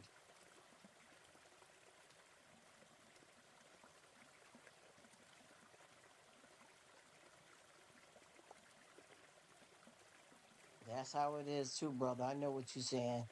You had a yes. You know what I'm talking about. Yes, and unique, but a lot of people don't understand that. I don't know why, because it's not even their business. You know what I mean? And a lot of children that don't have diagnosis, leash can get a little control, and they want to run around, and you don't want to lose them or they want them to get taken, so you got to lock it down the best you can. You know what I'm talking about? Definitely, brother. And I told you when I be talking with you guys, this be heart filled, and I understand, I remember, and I believe. Because I know we had a good talk that time in the live about that. And she said that, like I said, a family member wanted to, take the child, and she had told them that they had to have a harness and the leash, and they didn't want to use it, and they took the child, and they was like, okay, I see where you're coming from. You know what I mean? Oh yeah, you know what I'm talking about. You got to do it, and I don't see anything wrong with it. And I promise you that what they created there was a blessing, because I'm telling you, like I said, you don't even have to have kids with a diagnosis, and you need to have one of those on. You feel me? If you can't keep them strapped down in a carriage or something, you in trouble. Because you know how it gets when you get out, especially when you have even one child. It could be you. You could be three adults and one child, and that child will give you a run for their money, whether they got a diagnosis or not. Because that's just how kids are. They exploring. They don't know everything, so they're around and they're all in and everything. And then when you have a child that has a diagnosis and just being a child, period, it's extra hard. And ain't nothing wrong with that, honey. You have to get it how you live. Just like we were talking about a little bit about, how people are flipping out about voting and all that kind of stuff. You have to really understand that it's none of your business whoever wants to go whatever way they want to go. You just don't have to discuss it. If that's something as being a group of friends that people don't agree on who pick who and what party you're going for, leave it alone. And just enjoy what you call life. You know what I'm saying? Because it's different for all of us. Because how are you going to get mad for who somebody else voted for when you picked who you wanted? It's only fair, but that's how life is. Says me, but I think some children should be on at least. Oh, they need to. They have to. They have to. A lot of children. And like I said, it doesn't have to be. And a lot of times when I've seen folks out when they had a leash on a child, the first thing people say, "Oh, that child must be having a mental problem." You don't need it just for kids that have a mental health diagnosis. You need it for kids, period, that they can get out of hand, and you're afraid of losing them. And it's not even just, "Oh, I'm at a fair." I'm at a big place. You could be in a grocery store. You know what I mean? You gotta do what works best for you and your family. Because a lot of people try to, oh, that's abusive, and that's not right. But see, they don't walk in your shoes. You know what I mean? And once again, sometimes you gotta mind your own business, and stay in your own lane. Thank you, beautiful. I appreciate it. Thank you, sis. I call her Ning. Thank you. Blessings to you, Sister Ning. Yeah, we just gotta go with work. Cause see, the whole thing is with this thing called life is that sometimes people don't realize when you worried about other people's business, you're not looking in your back. A lot of times when you worried about other people's business, you need to be tending to your own life. You know what I'm saying? Oh my gosh, is this man? We're here. I'm gonna kick his butt, Aaron. Oh my word. How are you, bro? It's nice to see you too. I've lost you. What happened? How you doing? Thank you so much for stopping by. We're just having all kinds of conversations about life. and glad to live it. You know what I mean? No matter what it consists of. Amen to that. Thank you so much. I have missed you. Wow, bro. Sport cards and things. What is happening with you? How you doing? Happy weekend. I have missed you. I'm so glad to see you. I hope that we can get back on track because we kind of fell off. You know how it is. We know what it is with life and especially on the YT and then your own physical life. It's a lot of work, man. It's a lot of work, and I gotta go.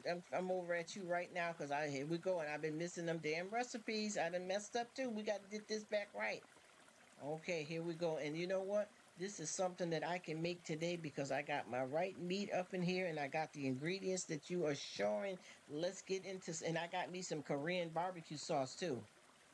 Korean style. Ooh, pork. Pan fried, simply cooking. Yes, you are, bro. And that's a good deal on that pork too. That price is good, Aaron. Wow-wee. I see you got Berry over here. He left a comment 2 days ago, and I'm finna leave mine too. I'm gonna let this video play, and I'm gonna watch it while I got this tab open talking to you guys. He says, I'm just here to listen in and hear what you have to say. Hey, man, you is my bro too. See, you guys, certain guys on here, y'all is my peeps for real, for real. And I mean, I got a lot of nice guys that come through here, and I love everybody. I'm not trying to pick nobody out, but some of y'all, you know what it is, you know, I really, really appreciate all of us loving on one another, backing each other up, y'all, hanging, chilling, living this thing called life, guys, because we all don't know what's going to happen 5 minutes from now. So I say, smile so hard you can see your cavities. Live.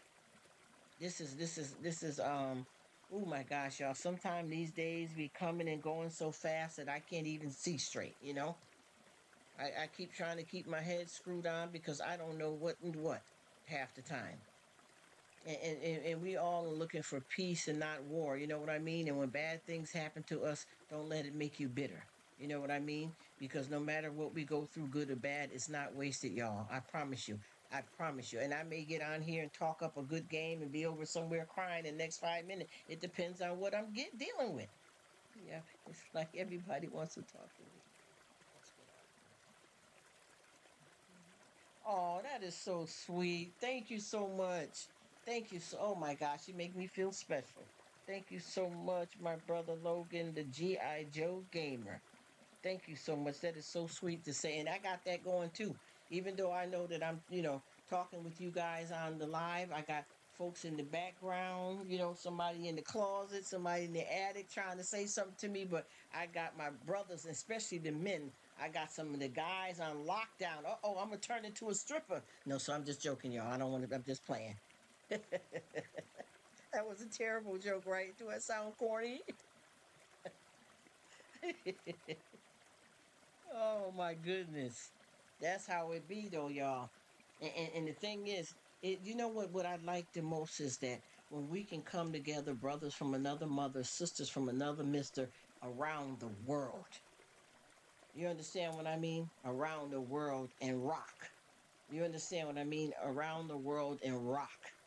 That's what I'm talking about. I got a guy that reached out to me quite a while ago on Instagram, and he said, "You know, Rruk," he said, "I watch your lives, your shorts, and your video, and I've been enjoying you for months. I just don't comment. That's just how I am on social media. I support, but I don't say much." I felt so good. That was so nice to hear. Then I got another one. I did a short video of making spaghetti, a female from Paris, a sister from Paris. And she said, I like your spaghetti recipe. Ba, ba, ba, ba, ba. I tried it and I like it. So I asked her, I said, well, how do you make your spaghetti? So she, I know I throw down on a slamming spaghetti. And I did her recipe and hers is good. Her ingredients is different than mine. And her spaghetti was just as slamming as mine. That was a blessing. He said, I got $1 bill, y'all. Oh, what's the dealio? Throw them coins, throw them coins. Let's go, let's do it. Turn up, turn all the way up. I feel like dancing. I'm telling you, man. I was going to do that one time a long time ago when I was young, because I was able. See, as a female, I'm kind of the type of person. I am a heterosexual person. Not that it matters, to anybody what they decide to do in their life. But we went out to a club. We went out actually on dates. Oh boy, this is a crazy story here. I better start doing story times, right? And I we went out with we were out, me and a couple of friends and a couple of guys. We were out actually on dates, right? Like a triple date. And we went to a club like that because we knew the drinks was free. And you know we went in there, and the girls was swinging the pole. And I'm like, wait a minute, I gotta get up there and show them how it done, how it's y'all ain't dropping it like it's hot. Yo, let me, acting a fool. But you know what, I thought about it for a minute, and they were saying you can go up on the stage if you want to. And I'm like, no, I got a good career, but man, listen, I am a woman. Hey, what? Just for fun. You know what I'm saying? A lot of people don't understand that kind of life because I don't judge anybody. But yeah, I was going to get ready to do this. They say an open mic, y'all. Make it rain, dollar bills, y'all. That's what I'm saying. I get up there and I get enough to pay my mortgage for the whole damn year. Hey, I'm that good. No, so let me stop being silly. But yeah, they were cheering me on. Go on, girl. Yeah, you go ahead and do it. You know how to do it. You gymnastics too. Get up there, Rruk, and rock and roll, girl. Like shit. I ain't looking. I'm like, what? It was so daggone funny. You know what I mean? Turn that pole up. And you know what I always said, when they be doing them pole dances, do they clean that pole after they finish? Man, listen, I said, but just for fun, acting a fool. But they were cheering me on to get up there, and I was acting like I was finna do it. Because I was dancing on the sideline. I'm like, no, yeah, I ain't doing it right. Let me show you what it is. I just bought some brown sugar too, Aaron, because we're making a holiday drink, and we needed some brown sugar, and we were out of brown sugar. And I always keep ginger because I like to make tea and all that kind of stuff like that too. Keep onions as well. But yeah, y'all, I was a little tempted, y'all. I started, we was there dropping, I don't even know, them shots was like what, 50 cents. So we was fooling around, y'all. We were getting it turned up. The Windex till it's squeaky clean. You better, because you can imagine what's on them poles, though. Just think about it. Honey, listen, and I'm being serious too. I'm like, wait a minute now, because she just wearing a little skimpy thong, and she's sliding up on that pole. We got to be careful. And dance with the girl. Oh yeah, see. Okay, girls through college back in the day. Now, see, you know what, Aaron? I'm so glad you listen here. I'm so glad you said that because you know what? Honestly, I can tell you back in the days, seriously, I remember when people used to strip and it really was about, they didn't do no private dancing, no freak off later, or pay me around the corner. They really danced. And then the most they did was they would come, just say somebody was dressed like a nurse, and they would strip down to a bikini or maybe even a thong with pasties over their hoo-has. You know what I mean? And that would be it. Nobody was touching them, groping on them. They weren't selling nothing. They weren't on their knees. They weren't doing nothing. They really did it to pay off college, and they were for real. Or other bills. Because I know quite a few that. Yes. He said, yes. He said, alert, alert. Oh, y'all, it's crazy. Y'all, it's turned up. Yeah, turned up. You know what it is, though. For real. And the girls actually really did that. They literally did that. They really did it business wise, clean, and they were better for it. Now, oh my gosh. Oh man, it ain't the same no more. Delicious recipe, save some for me. Listen to me, okay? What I'm seeing out here these days, they done went all the way out and they're not getting nothing for it. You hear me? This thing, they done turned this into, a nightmare. A nightmare.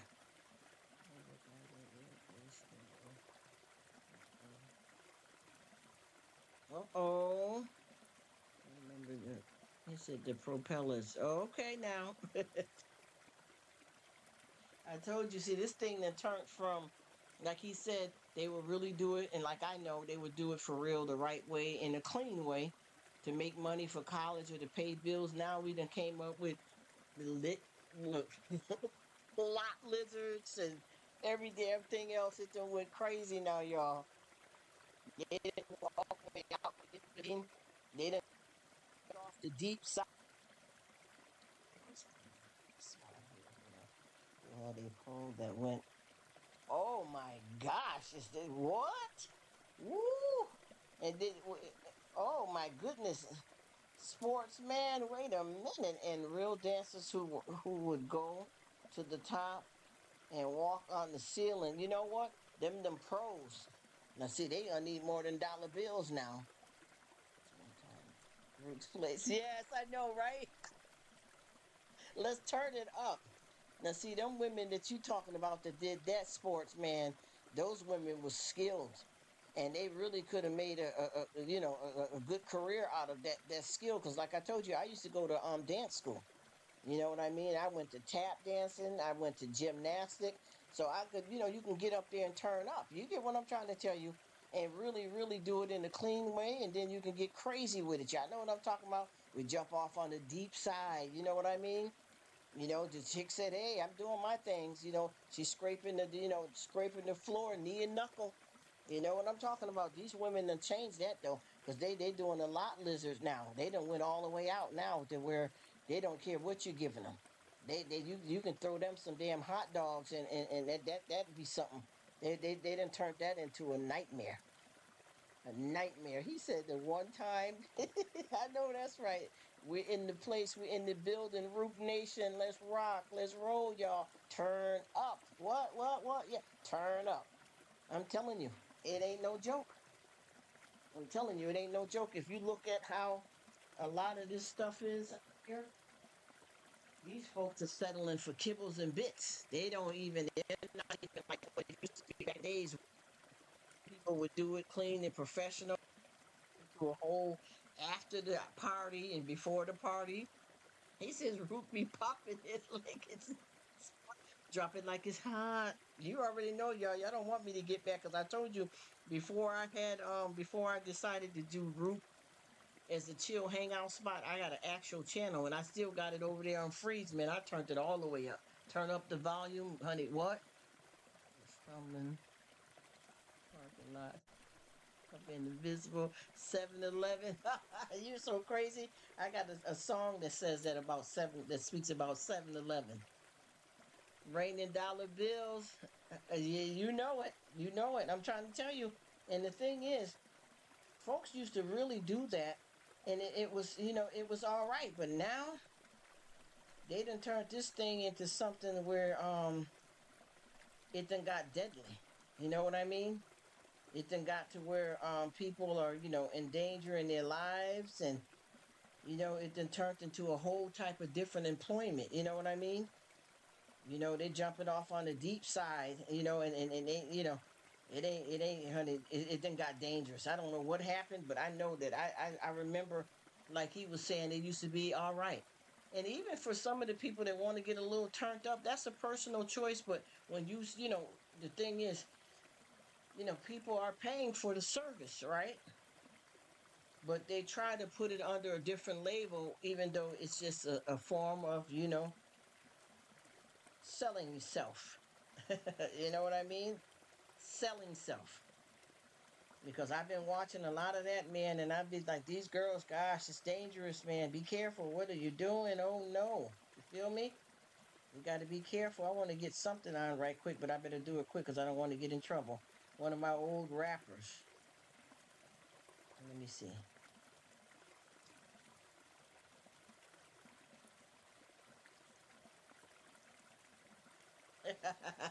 Y'all don't want me to turn up. That's my boy right there. He said, yes. He said professional service.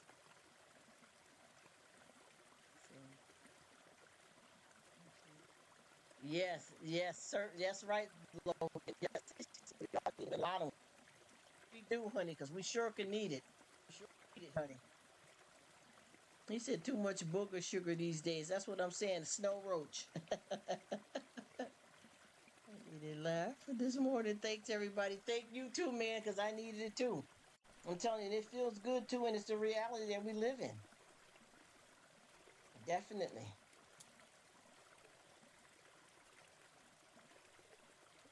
Let me stop, because I'm going to turn all the way up here, y'all. I wish I could play my music the way I want to. Yes. Y'all, we really got to pay attention to what's going on out here, because, we having a good time with it, and I think, a lot of these women are grown, and they get the chance to live and do whatever they want to do, but I feel sorry, because that life right there ain't no joke. And like I said before, a lot of folks have, they do what they got to do, but it gets scary. It gets scary, and I remember, cause see, I'm the type of female that, like I said before, that don't bother me. I've never been like the type jealous of other women or whatever. Like I said, I am heterosexual, but I've been in the clubs plenty of times over the years, and I go there to laugh and hang out when I used to go out. This is way back in my 20s and stuff. You know what I mean? But I never discriminated or hated on anybody. And I didn't care with the guys, that we hung out with when we went out. If they was watching the women do their tricks, go right ahead, honey. 'Cause, silly rabbit tricks are for kids. I already know what I got, so it didn't bother me. But I feel sorry that this was a profession that was, it was all right. And now they done turned it into something pretty much wild. It then got turned all the way up, y'all. Y'all know what I'm talking about. They got turned up into something that, it shouldn't be. I wish I could play my music and jam, y'all, really.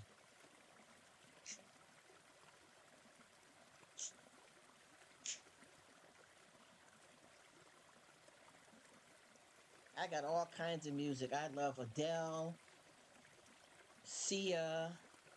I do a little rock, roll, reggae. I love Eminem. That's one of my guys right there, too. There's so many different artists out here that I got a good genre of different ones, older music, newer music, and I got a lot of gospel. To be fun now. It's different and it's dangerous too, because half these people, you popping the daggone dollar and then they wake up tomorrow with bumps all over your body and don't know what happened. Hey, you're getting a lap dance and something falling apart. You get what I'm trying to tell you? This ain't what it used to be. No, it's not. You got to watch out for all of that stuff, because this you don't know who you're dealing with. You know what I mean? It used to be a lot of fun and it used to be nice, but it didn't change. And I remember back too, like when a lot of soldiers and stuff used to pop up in different places and stuff like that, and want to chill. He said, not really by seeing, but I couldn't find fault in it just being people who own the human. They can't deny our nature. It is that. And that's why I said, let them do what they want to do. And I'm going to be honest with you. I went in because I was young, hanging out. You understand? We done had parties at dorm rooms, and folks started to get a little freaky that wasn't even in the profession. But it didn't say nothing about me or them, because everybody, like you saying, Logan, can do it. Nothing but life, and that's all. That's all it is, and you got it right, man. Because that's not my thing like that either. But I ain't gonna deny the truth. You know what I mean? That's one thing I do try to keep it a buck 50. Because I am human. I done lived in the world. I done seen, and I done a lot of things myself. I don't even know, even far as like drinking and partying. Probably the last time I've done anything like that, and I'm not talking about the strip club scene for per se, but just period. The last time I might have had something to drink, I don't even know if it's going back into the early 2000s, and I don't know, 10, 11, I don't even remember. But, I don't want to say the wrong thing and, be fibbing, but it's been a long time since I've even had a drink, not even lying. You know what I mean? It's just how I'm living right now. And I'm not saying there's anything wrong with it, but, you got to get it how you live, but you got to be careful, because sometimes you ain't living right. And, honey, that whole thing will pop up on you, and before you know it, you be somewhere face down, ass up. I'm just gonna say. I'm just saying. Just saying. Y'all know what I'm talking about. You gotta watch out what you're doing, honey. Cause out here, a lot of people get caught up and don't even realize how they even got there. Especially when you're out trying to have a good time and you're under the influence. You know what I mean? You're under the influence and you get yourself caught up here and you don't know what the heck is going on. You got to be careful. But yeah, I love a lot of different genre of music too. Even with me trying to get my salvation, do what I need, listen to a lot of different types of music. Because a lot of times people don't realize that there's a lot of music people are really singing about their life. It's not just country music, but all kinds of music. People are singing about their life and what they've been through. And then there's a lot of songs that they be saying a lot of horrible stuff, but it's their reality, unfortunately. Yes, me too. I got a little bit of rock, a little bit of roll, slow jams. I like church music, just to name a few. And it's fun though to be able to, as they say, let your hair down and enjoy this thing called life because, you ain't out here to hurt nobody. You just, you want to live and love. Look, live, love, laugh. But I know that I was just talking to one of my friends on YT, an older gentleman, and he was saying about we talk about medical stuff, and he was saying that he had got diagnosed with I think it was high cholesterol, and he said that he the medication that he was taking he didn't want to take it because of the side effects. So he said that he'd been having him a glass of red wine, and ever since he'd been drinking the red wine here and there, not like a drinking problem on a regular basis, he said that his cholesterol has been under control and he hasn't needed to take the medicine at all. You know, so I thought that was a good thing too, because a lot of times, unfortunately, when it comes to any kind of medication, even if it's just something as simple as a Tylenol, that has side effects that comes with it. It may help with something, but it's going to damage something. You know what I mean? And I noticed that about any medication, even with people fighting through like cancer and stuff like that, you go through chemotherapy and radiation to kill the cancer, but you're also killing the bad cell. I mean, the good cells as well. You got to weigh the pros and cons on everything that you do. And even yeah, a glass of red wine. Yes, I haven't had it in years, but I'm thinking about it, Aaron. I'm thinking about it because that is good for you. And you notice that a lot of people you're not drinking it to get drunk. You know what I mean? Some people may get a little buzz, but you're not doing it just for that. It's an elegance to it to me. You know what I mean? Fun, a nice cheer, a nice toast, and it does something good for your body at the same time. So I think that that's something that you can enjoy. And I know a lot of people they're gonna do what they want to do, but you got to do a lot of stuff in moderation because you can easily get hooked on something and you don't even know how you got there. You know what I mean? And I used to talk to a lot of people about a lot of different stuff like this. I know this one woman that she would come home and just a woman, husband, kids, living what she calls her best life, and she's work part-time, and then part staying at home, and her husband worked, the kids, they were all right with their house and vehicles, and she used to come home and she said she would have a glass of wine to unwind. You know what I mean? And that was okay. That was okay. But she started, before you knew it, it was the whole bottle of wine, you know because she didn't do it in moderation and pay attention to what she was doing. And before she knew it, it graduated into some full blown heavy duty alcohol. You know what I mean? Vodka.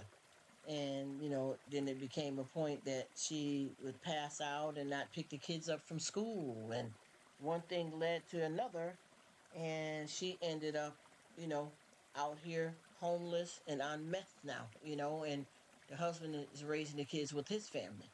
So, we got to watch how we do it, because anything, that we do out here, overboard is overboard, you know, whether it's eating, drinking, unfortunately, everything in modern. Yes, sir.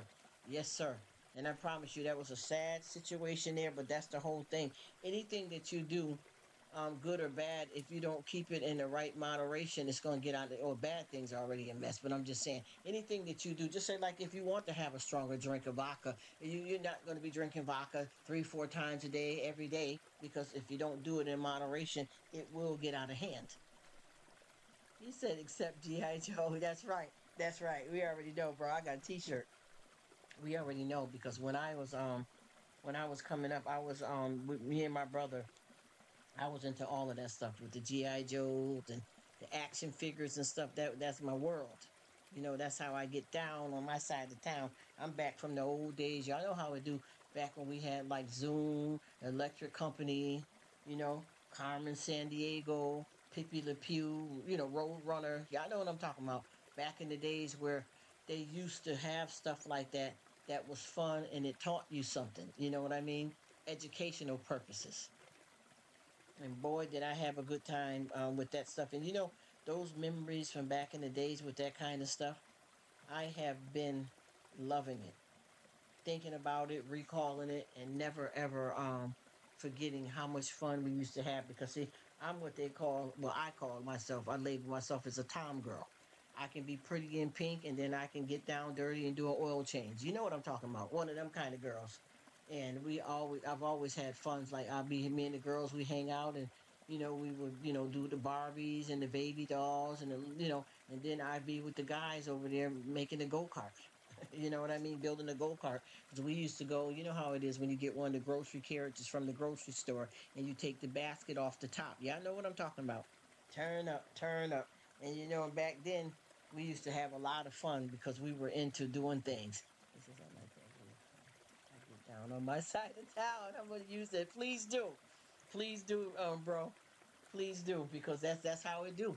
That's how we get down. And of course, with me being a female, hanging out with the boys and the girls, you know how society tried to label you, and it wasn't even that. Even though I don't care about anybody's sexual preference, because ain't nothing wrong. People are people. That ain't my business. But I am completely heterosexual. But they'll label you. But when they need help, then they come to you. You understand what I'm saying? Because I was able to do. I didn't want to just be cute. You know what I mean? And there's nothing wrong with a lot of girls saying, I'm princess and all that. Yeah, I play princess too. But then, I like to get my action figures. I used to love we used to go to live, wrestling when we were kids. And it would be like Chief J Strongbow. Y'all know what I'm talking about. Come on, come on. When you watch the live wrestling. I used to love all that kind of stuff. And I remember back when I was younger, we used to go to the movies. It always used to be a double feature. It would be like, what it would be like James Bond, and the double feature would be Bruce Lee. And you get in there for kids, it was like a dollar. You know what I'm saying? And you would get a double feature. The popcorn and candy was reasonable. We don't have to run into Walmart or the Dollar Tree and get us a bunch of candy and smuggle it in. And sandwiches. The food was affordable. It wouldn't break your budget. It wouldn't scare you about your light bill coming up this month because you took your whole family to the movie and you done blew a good $50 to $75 trying to eat at the movie theater. You know what I'm saying? We was getting into how we live. Randy Salvage. I mean, all of those things back in the days. And all of that stuff, I promise you, especially too stuff like Electric Company and Zoom, I learned stuff from it. And I'm talking about going back when I was a wee bitty girl. I used to remember Mr. Rogers' Neighborhood, all of those different type of shows like that when I was a kid. And I promise you, it made being a child fun. And a lot of that stuff, this new modern technology that we have in the 20th century, that's good, but it doesn't compare to that. I remember when I was younger, when we used to get, and I know y'all remember the days we used to get that big old thick, the real deal Sunday paper, not the skimpy stuff they give now, but the real deal thick Sunday paper. And when we get the paper, Dad wanted the sports section, Mom wanted the coupons, and us kids, we wanted the cartoons. This is James Bond double feature at a drive-through. Yes, I was gonna tell you about that. We used to always fall asleep at the drive-through. When I was young, the spy who loved me. Yes, yes, yes. Moonraker. Yes, yes, yes. Goldfinger. You remember all that stuff? Oh, yes. And honey, let me tell you, and James Bond was the bomb.com. I like to when Sean Connery played James Bond. I love that. And then I love the old Bruce Lee movies. Man, listen, that's oh, it was turned up. Woo! You remember it? How he used to get when he get ready to turn up and kick some booty. You know how he used to do. He'd be ready to kick butt. I remember all of those, and all of that stuff is a part of me for the rest of my life, and I'm happy that I experienced it. And like I said, when we used to get that big old good Sunday paper, Dad would want the sports section, Mom wants the coupon, and as kids, we wanted the cartoons, and it used to be good little cartoons on there, and even some of them would be black and white, and then they started making it in color. You know what I'm talking about? A lot of fun. And I remember when we was kids, we used to get the cereal, and we all used to fight over the cereal box for who gets to do the crossword puzzle on the cereal box. You know what I'm saying?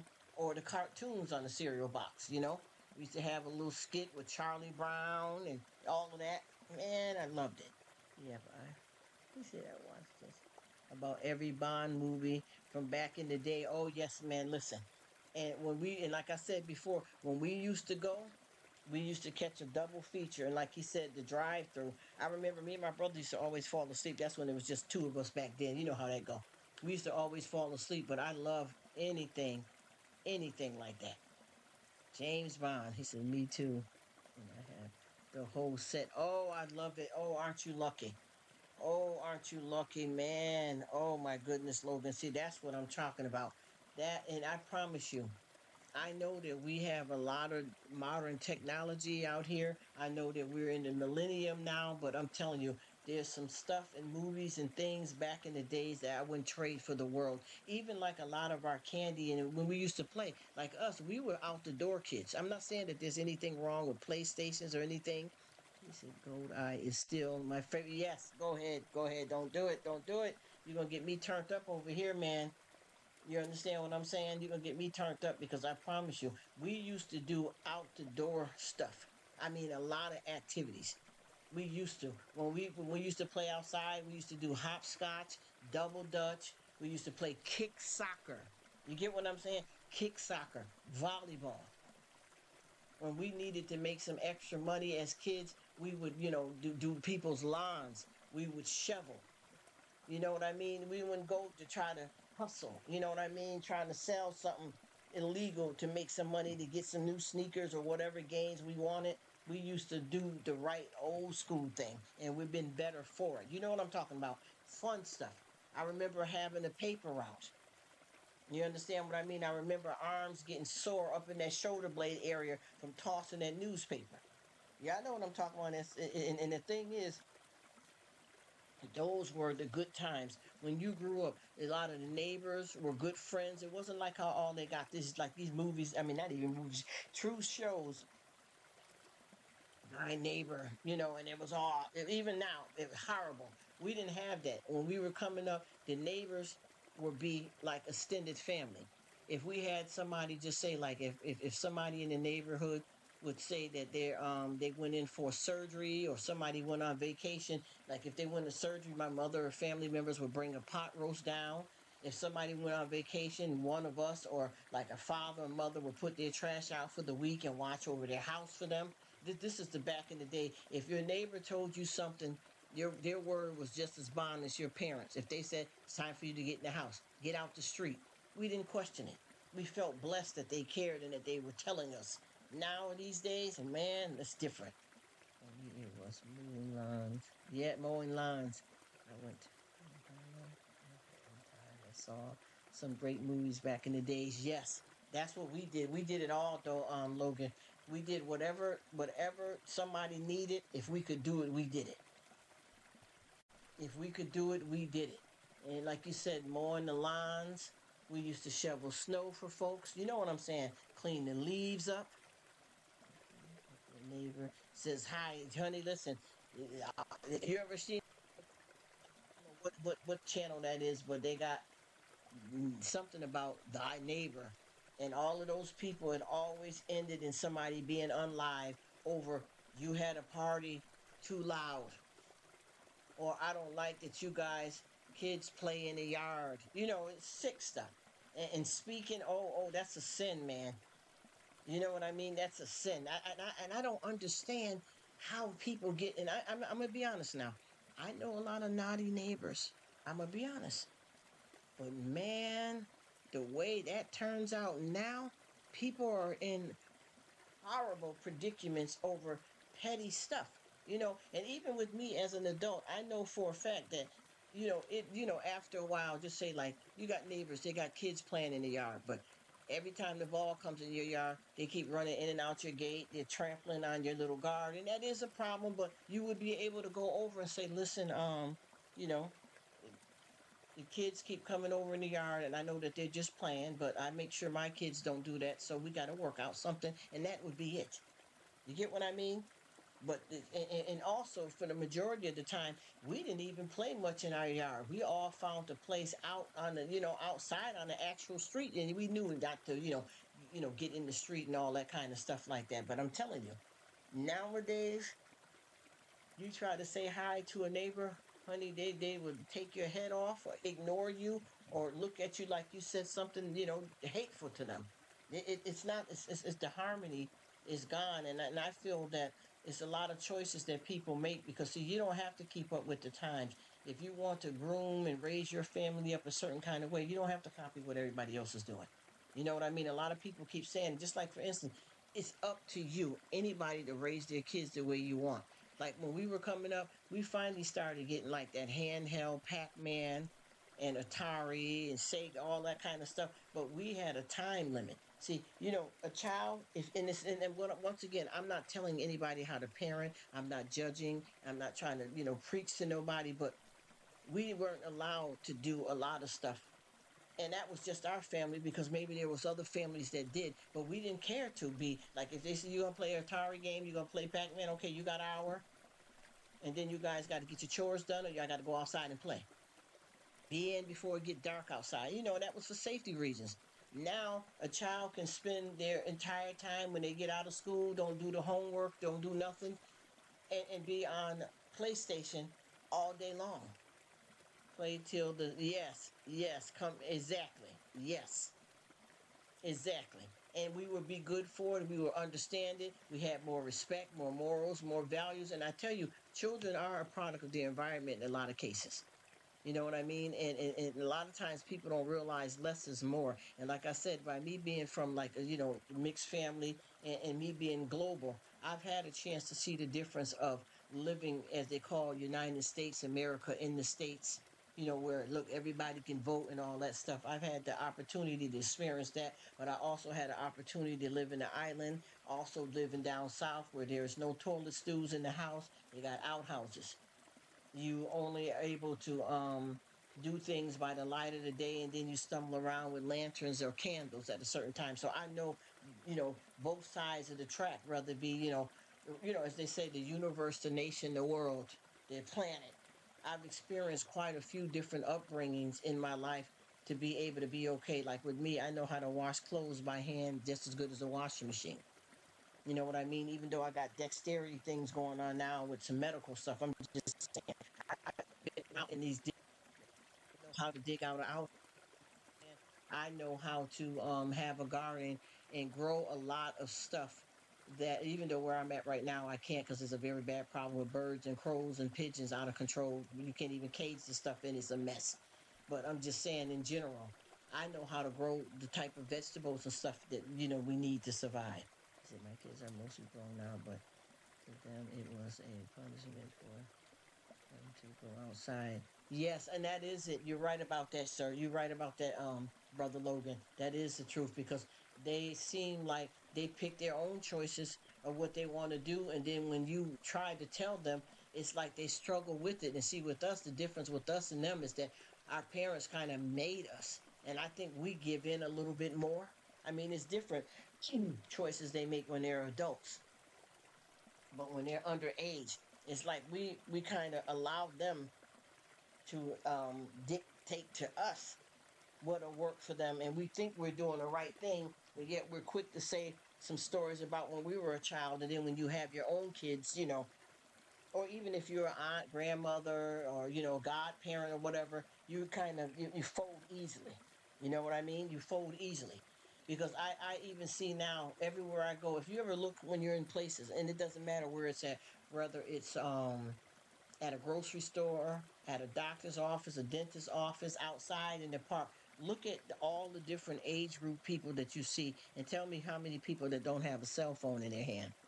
No disrespect, and I'm not saying this wrong. I'm just saying how times are changing and how people, validate more things than others, and where the importance is of how. Just like I remember coming up around certain people, and some people don't even know their kids' ages because they're not tuned in. Back then, you had to sit down at the table and have dinner. I mean, we had some goof off days where people want to take a plate and we all go in the living room and eat, but for the most part, we were happy to sit together as a family at a table and enjoy the food and talk. Well, what did you do for school today? How's your grades? Did you get to, how was the science project that we worked on last night, little Tommy Jr.? You know what I'm trying to explain to you. Those times were valued. And I like that kind of stuff. But I think now they figure because we're in the, new millennium that, all the good values should go out the window. And I don't think so. I think it's a choice for you to make of how you want your kids to be and what you want instilled in them while they're minors. But when they get grown, you can't tell them what to do. But if you insert certain type of values, because anytime you have a child comes into your life brand new, a clean slate. They learn all of the majority of the stuff from you, the parents, or the extended family that's around them. So what do they learn from you to start right out the gate? The morals and values begin at home. Please, thank you.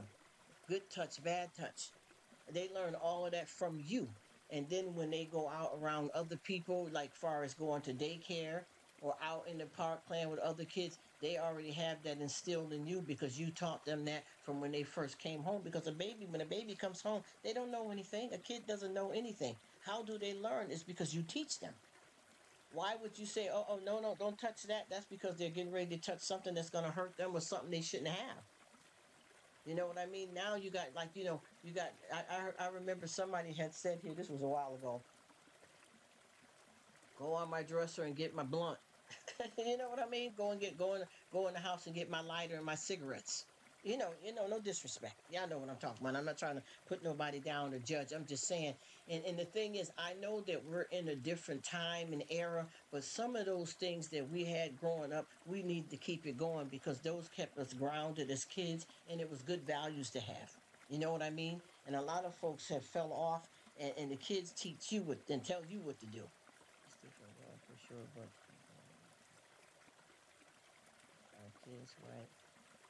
That's the best we can do. That's exactly how you got to do it, man. And you're better for it. And that's all you can do. That's all you can do is teach them the best, hope for the best, and be okay with it. And there's nothing wrong with that. And also, once again, even like you said, like just being a parent in general, if there's certain something about your kids and you want to raise them a certain kind of way and other people are not doing it in their house, it doesn't mean that they're wrong and that you're right. It's your business how you want to raise your kids and what you want them to learn, do, say, and know. You know what I mean? Just calling me Rruk. I need to go. Yes, bro. Yes, sounds good. Love you, brother. And I'm gonna try to catch up because I see you and Tiger. I watched you and Tiger doing something the other day, but I just didn't say anything. And I seen, all of my good people, Rudini and them all up in the building and stuff. Jess, but you guys got a nice little something. So I hope I get a chance to catch up with y'all. Duel that y'all doing. Tell Tiger and the kids I said, what's up? Happy weekend, y'all. Love you guys. Take care. Bless you, brother. Thanks for coming. Yes, you got a little husband and wife, little something going on there. I like it. I like it. I like it. Lessons to everybody. Yes, Aaron, I'm watching your video that you made here with the pork. And man, does it look good. And that's something I might be making today because I got the majority of the ingredients that you showed. So we have inconvenience. That's right. God bless you, Brother Logan. It's all good, my friend. Oh, thank you. You're the best too, man. I love these heartfelt conversations. I'm going to see you up on the Saturday night special.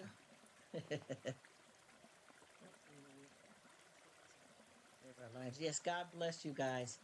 Blessings to everybody. That's right. That's right. Tell him I said what's up, and like I told you too, Brother L, I've been glad to see Red has been back in a few of the lives because I know he had stopped coming for a while.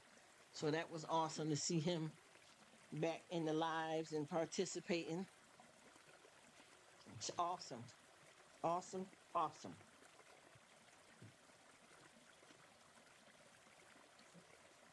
I definitely will see you later on at the spot tonight.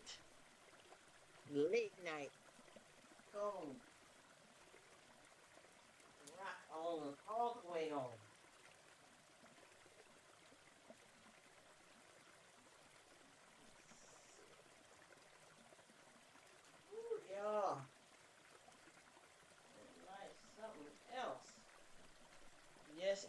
And see, and that's the whole thing too, just like what you're saying right there now, Aaron. Folks are not paying attention to no matter what everybody else is doing, and we know that times has changed, still doesn't mean that you have to be a part of it. You get what I'm saying?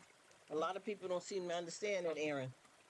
They feel like just because of what everybody else doing, they got to do it.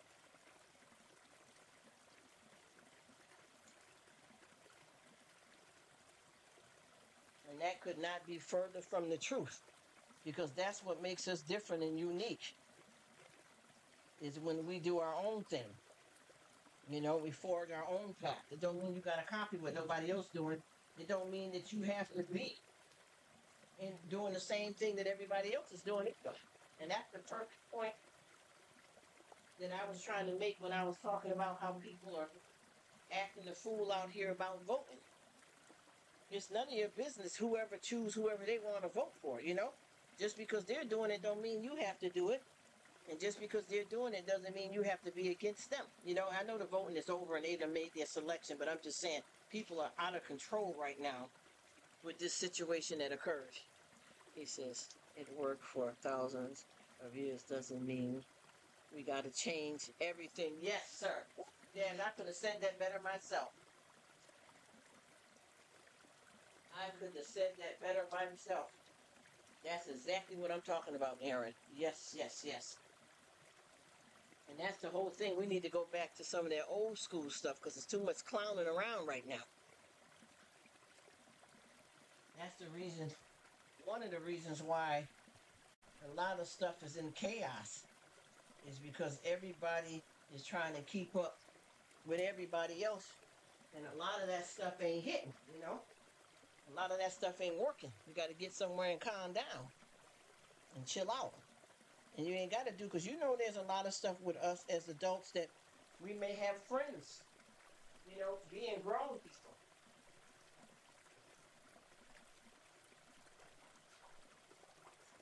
And they may make choices that you may not want to make, you know what I mean? And it don't necessarily mean what you're doing is right or wrong, or vice versa. Stay in your lane.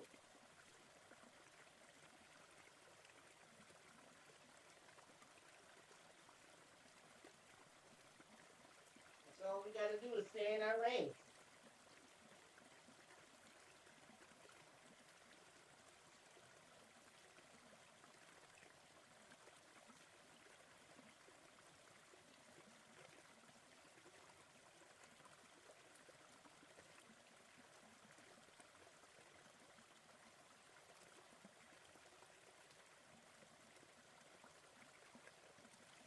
You know, in this world, there's choices that have to be made, and there's consequences for your choices and actions, you know?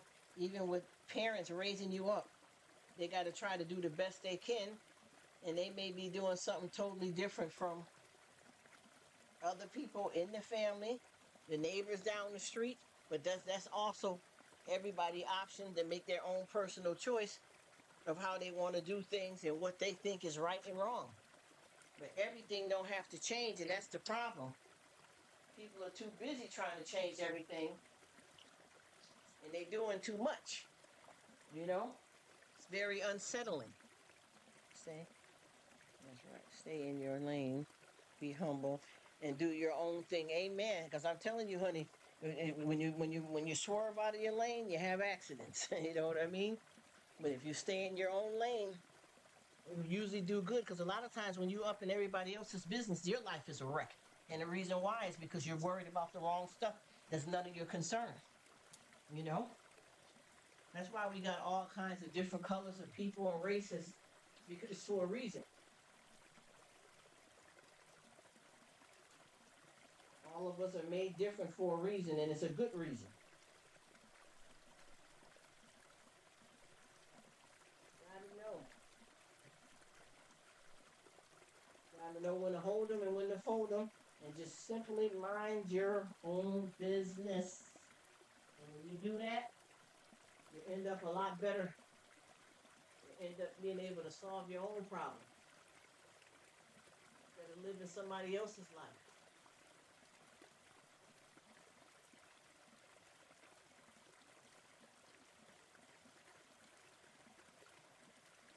everybody ain't doing the same thing. Everybody don't got the same beliefs.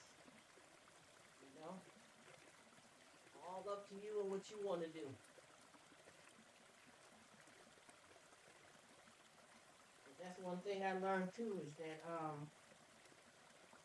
let me put that.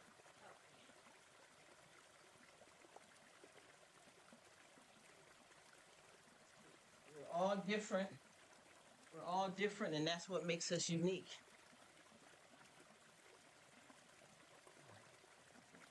Because I realize if we were all the same, I think it would be boring. You know, because how will we have anything different to offer if everybody's doing the same thing? It's not fun, you know, just for everybody to do it all. You know what I mean? I wouldn't want to see it.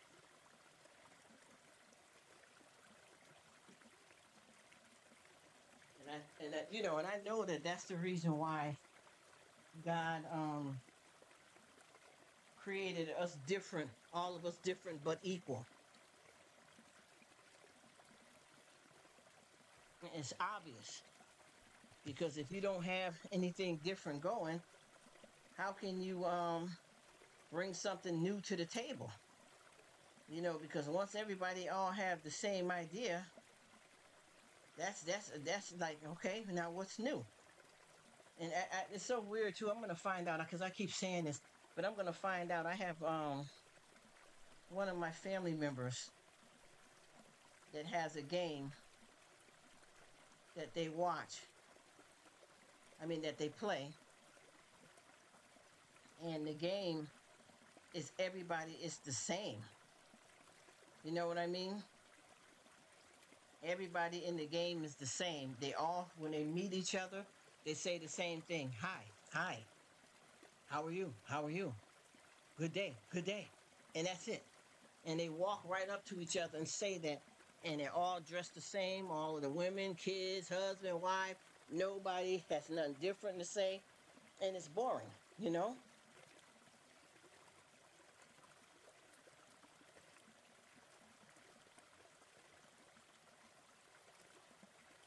And what I noticed too with this with life and the way life is, you get yourself upset over somebody else's business and then your life is a wreck.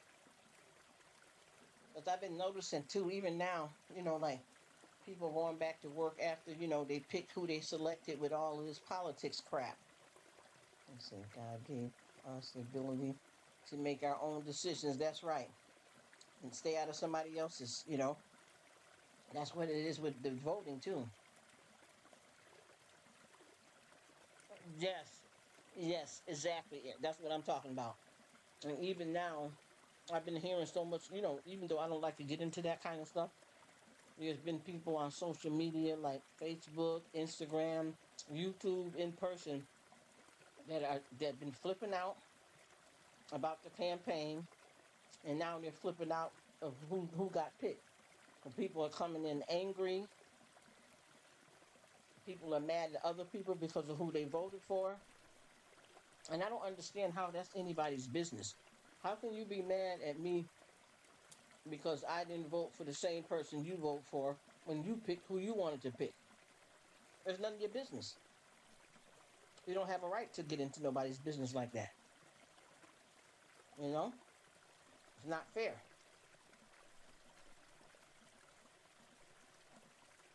And there's people that's going crazy right now as we speak about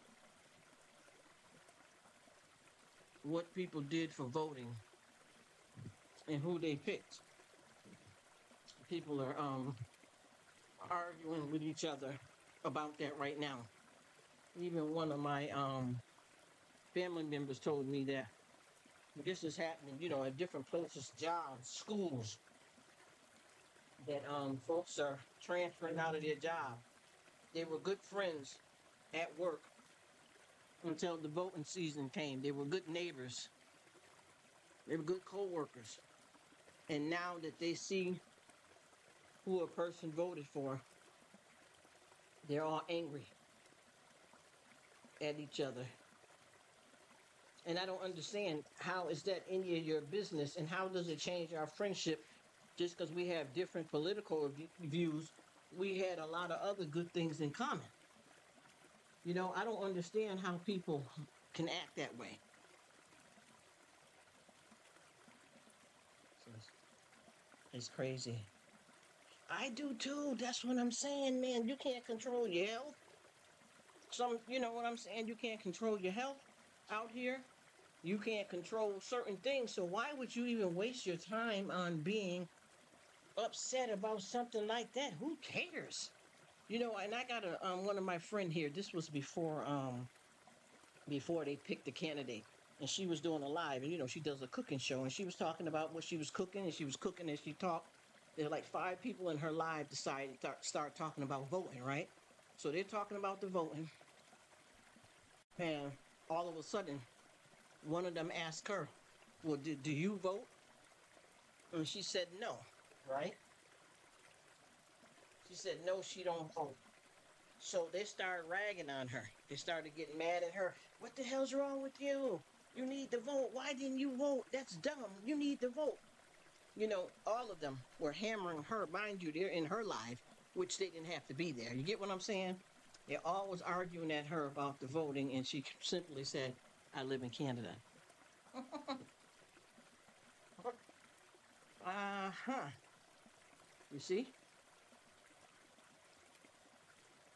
If you would have seen, if you would have seen the silence of the typing in the chat, it froze because they were so embarrassed. Hey Rev, I'm glad you came back by. The whole chat got silent, she said, I mean, well, what we seen. The whole chat got silent for about a good 10 minutes because they were going off on her and they were totally wrong. He said, thank God I'm a felon. Yes, it is. And you know what? I'm not trying to judge nobody, but I don't know why they feel that way because I don't care about these people who they vote for. Rev, he got the easy way out. LOL. Rev got the easy way out. He ain't got to worry about it. you know, I don't know what's going on here, but I'm not interested. I'm not interested. I want to stay away from things that don't make me better and make me bitter. You know what I mean? I don't want things that make me bitter. You know? I don't.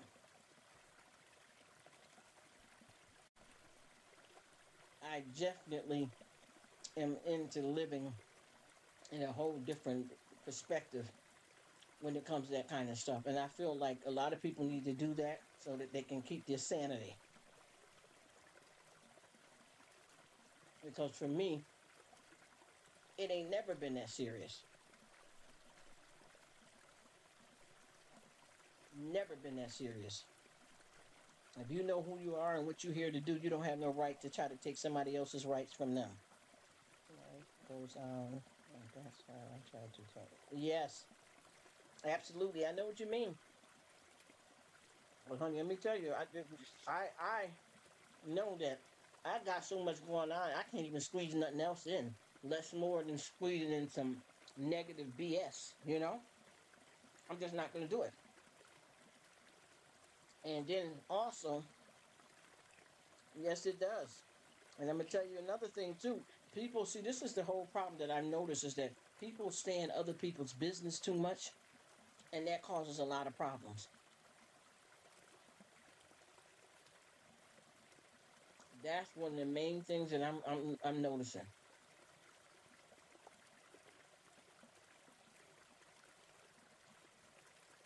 If you would just, because I noticed that when you concentrate on other people's business, your life is in shambles.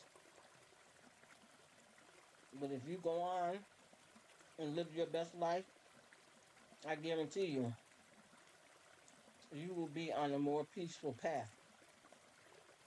Because everyday life alone is hard, man. It's hard to get through the struggles of everyday life. You know what I mean? It really is.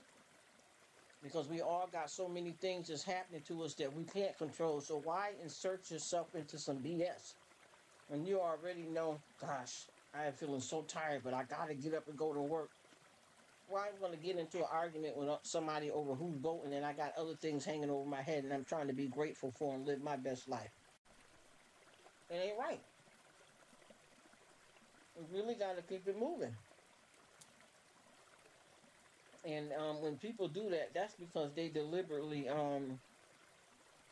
like to stay up in chaos, and a lot of them do love the drama and the foolishness.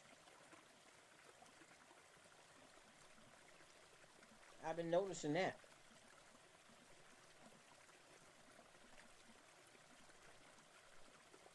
It's like on these YT streets out here.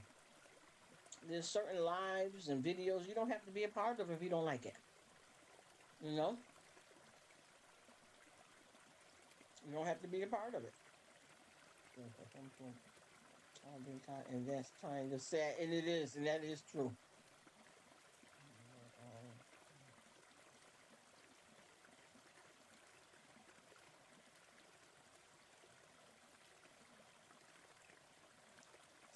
Oh, that was a good one, Rev. You got that right. Ha ha. That's right. Talk without works. Cheap. Cheap. Yeah, and you know, and they say that every time it's voting season and they've done nothing. And the thing is, I don't know why people are worried about something that you can't control, bringing added stress and problems on yourself. There's nothing you can do. If you feel that this thing is so messed up, don't bother with it then.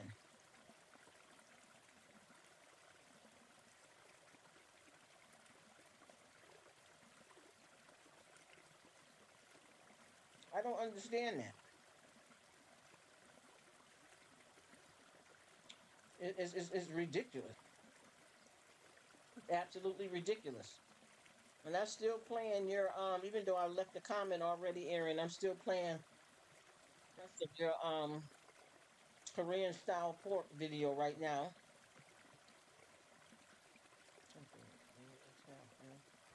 Syndrome, everyone thinks the world revolves around them. Exactly. Yes, and Rev said it too, exactly.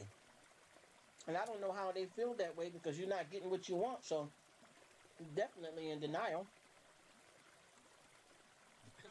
You didn't figure that out? That the world don't revolve around you and you occupy a very small space and a lot of people don't care. Do you, boo? Do you, boo? Because I'm at the point now that when I be going out places, I ain't got time for none of that. You can tell when you're at certain places, somebody looking at you halfway crazy, staring at you. Who cares? You're not going to be able to live your best life if you allow that kind of negative stuff to control you. And especially stuff that's not even your business. You don't even know if you're going to be alive in the next 5 minutes and you worry about what the next person's doing. What a very small, shallow life. You know, you ain't gonna make it. That is an absolute nightmare mess. Absolutely crazy. And I promise you, the few people that's able to keep their heads screwed on right, those are the real winners. They know their lane and they mind their own business.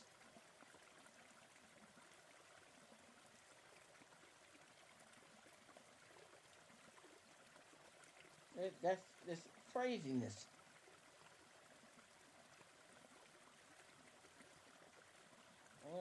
I'm in here right now,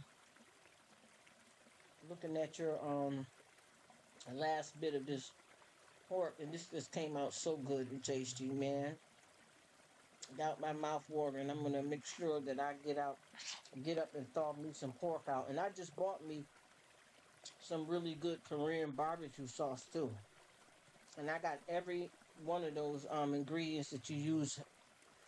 I got all them ingredients, and I always keep ginger because I use ginger for a lot of different stuff that I make and cook with. I also use ginger. I make tea out of it, natural tea. And I see over here you got some folks that I used to know that just subscribed to you too, and we were good friends. I don't know what happened here. I think my dad's going crazy. Uh-oh. I mean, in this life, crazy sounds good, just getting nothing to get comes out good. I have to use the oil that added it in. I see. You did good though, I tell you. And sometimes with that one ingredient, it does make a big difference. So you gotta slide it in there. Mm-hmm. He said I added an in at the end. Ah, I know that's right. So he's still doing them recipes. I don't know what happened, how we fell off. But I'm gonna try to stay connected over here.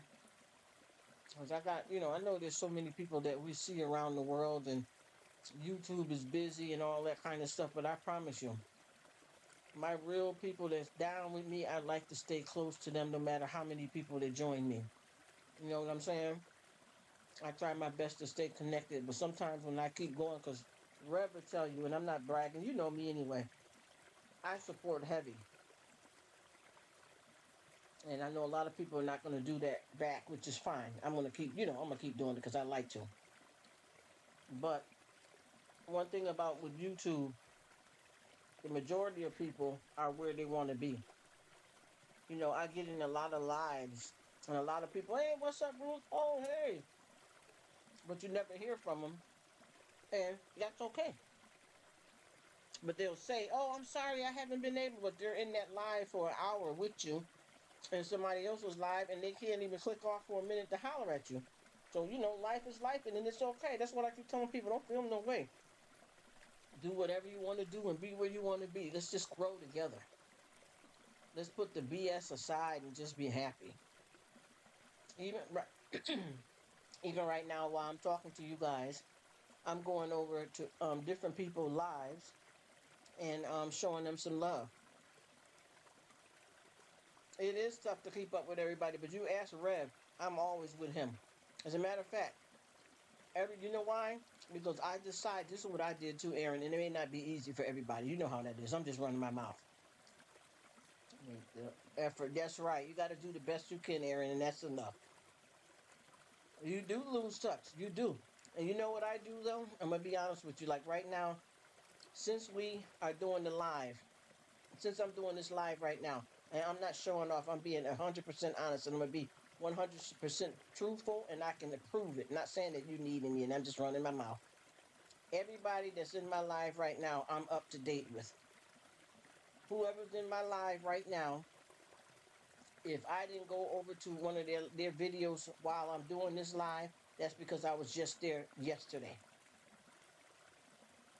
It's like with Rev, I'm talking to him right now, but I've already just went over and I got one of his videos planned that he's doing an interview with Nancy. I got that planned because that's a longer live. And then I also just did one of your dishes that you just made with the Korean pork. Okay? I promise you, because I want to, and what I did was, the way I'm able to keep up with this is because I stopped fooling with the clowns out here and really stick by who's really got my back. And by me doing that, or either while I'm doing the live, going to other people's channels to support them so that I can keep up with it. And it's been working absolutely amazing for me. Aubrey, I was in her last live, and not live, but her video that she just posted a couple of days ago. You understand what I mean? I just did Logan just yesterday. Miss Betty and Rev are together, so they count as one because she doesn't have any content up right now. You get where I'm coming from? Leilani, I go to her stuff. I was just in one of her videos yesterday, and just about everybody in here I'm up to date with, and every live that I do. Logan, I just did him, and I'm seeing him later on. Everybody, because I have to. This is the only way. Miss Ning, I call her Ning because I can't pronounce her first name. I just commented. I was in her live, and I commented on one of her videos. And I'm not talking about a quick 3 minutes so you can see me, so that you can watch me. Because on YouTube it is one hand washes the other. That's how we grow and that's how we build. But I do it too because I enjoy the content. And it does get hard, but I promise you, everybody, even if you go over, and I'm not saying to go over, but if you go over and look at any of my shorts or my regular little videos that I do, you can see that everybody that left me a comment, I responded back to them, and I also go over. Me and Bert both talked about having that problem where we can't not respond to everybody, and we both have been doing it. Him, I'm sure it done got harder because he got a bigger channel now. But I'm just saying, for me, sometimes it takes me a couple of days to respond back to everybody that is over in the comment section with the videos and the shorts. You know what I mean? And if you notice, you remember I told you a long time back, Aaron, that I cleared out a whole bunch of folks and stuff. You know? Yes, it's crazy. I know what you mean. I'm doing the same thing, definitely. Life is life, and you can't, time stands still for no one. This is That's the best way. I never ask for folks to watch me, but am always. Yeah, see, that's how I am too. I'm not gonna, run nobody down or be friends with you just for you to give me a like just to make some money. I'm really here because I appreciate it and I enjoy the company.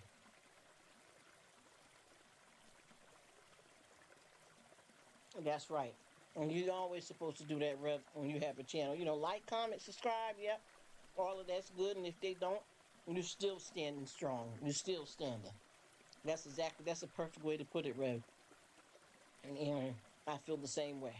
I feel the same way. You're not trying to force anybody. You're not going to get upset if they don't. You're just going to keep it moving. Because whoever wants to be with you is going to be with you. And whoever don't, they don't. Or, they'll get around when they can and leave it at that. But with me, I try my best. It doesn't hurt to ask. That's for sure. Nope, because that's how you meet people and grow and get your channel going. You have to advertise for yourself. You're trying to run some people are trying to run a little lucrative business here. If you don't ask, they won't know. It's like a lot of people when they're doing live streams, they keep saying hit the thumbs up because they realize they could have 20 people in their live streams and nobody is hitting the thumbs up. So they'll say, nice, if you guys don't mind, because I've been saying it. Give me a thumbs up. The thumbs up for me means that you're doing it because you want to give me a thumbs up, even though I ask, because I ask because I want you to let me know if you feel that I'm doing good or you like what I'm doing or saying, whether it be, like I said, a video or live. But I ain't trying to force anybody or throw myself on anybody. And I understand that this is a big thing to be in, but I'm telling you, whoever rides with me, they know. I have to. It bothers me. I don't know why I got like that. But it bothers me if I don't respond back. So if I get a person that this is, yeah, it's a good reminder because I always forget. Yeah. Oh, thank you, sister. She's so cute. Thank you, Betty. Sweetness. Thank you, sweetheart. So beautiful. Thank you, love. Yeah, but I try my best too because that's how you grow. That's the only way that you can, especially if you see you got some people on here that are on here just, for, as they say, shits and giggles, and that's nice too. And then you got some people on here that need the support. You got some people on here that's trying to become lucrative. That's a good thing too. So what we do is, we all stand and rise together and help each other out. Because I got a lot of people, like with Homestead, that's one of my guys, and I just put his playlist on and go to bed and let it run. But I do sit down at times and enjoy the content of a lot of people as well, too. I don't just do it just to support. I want to learn and get something from it, too. He said, I finally hit that milestone, though. Just applied to get into the partnership. Oh, congratulations, brother. Congratulations. I'm glad for you, bro. Congratulations, Aaron. Oh, congratulations. Go ahead, brother. Go ahead. I am happy for you. Hello, Miss Lady. How you doing? Thank you so much. I appreciate it. Blessings to you, my sis. I hope you're doing good. Happy Saturday. Happy weekend. I hope all is good in your neck of the woods. Do your thing, sis. That's how you got to do it to be able to keep it rocking and rolling. I got you rolling. That's how we do.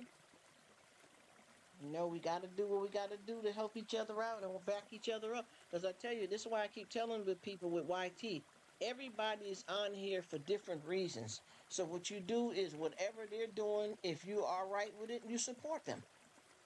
And you want to see people grow. And that's what we do. Oh, yeah, it did. It took you a year. Sometimes it's like that, bro, because it depends on how much time you have to, to keep putting up videos and stuff. And then also you work your job. You know what I'm talking about. Life is lifing.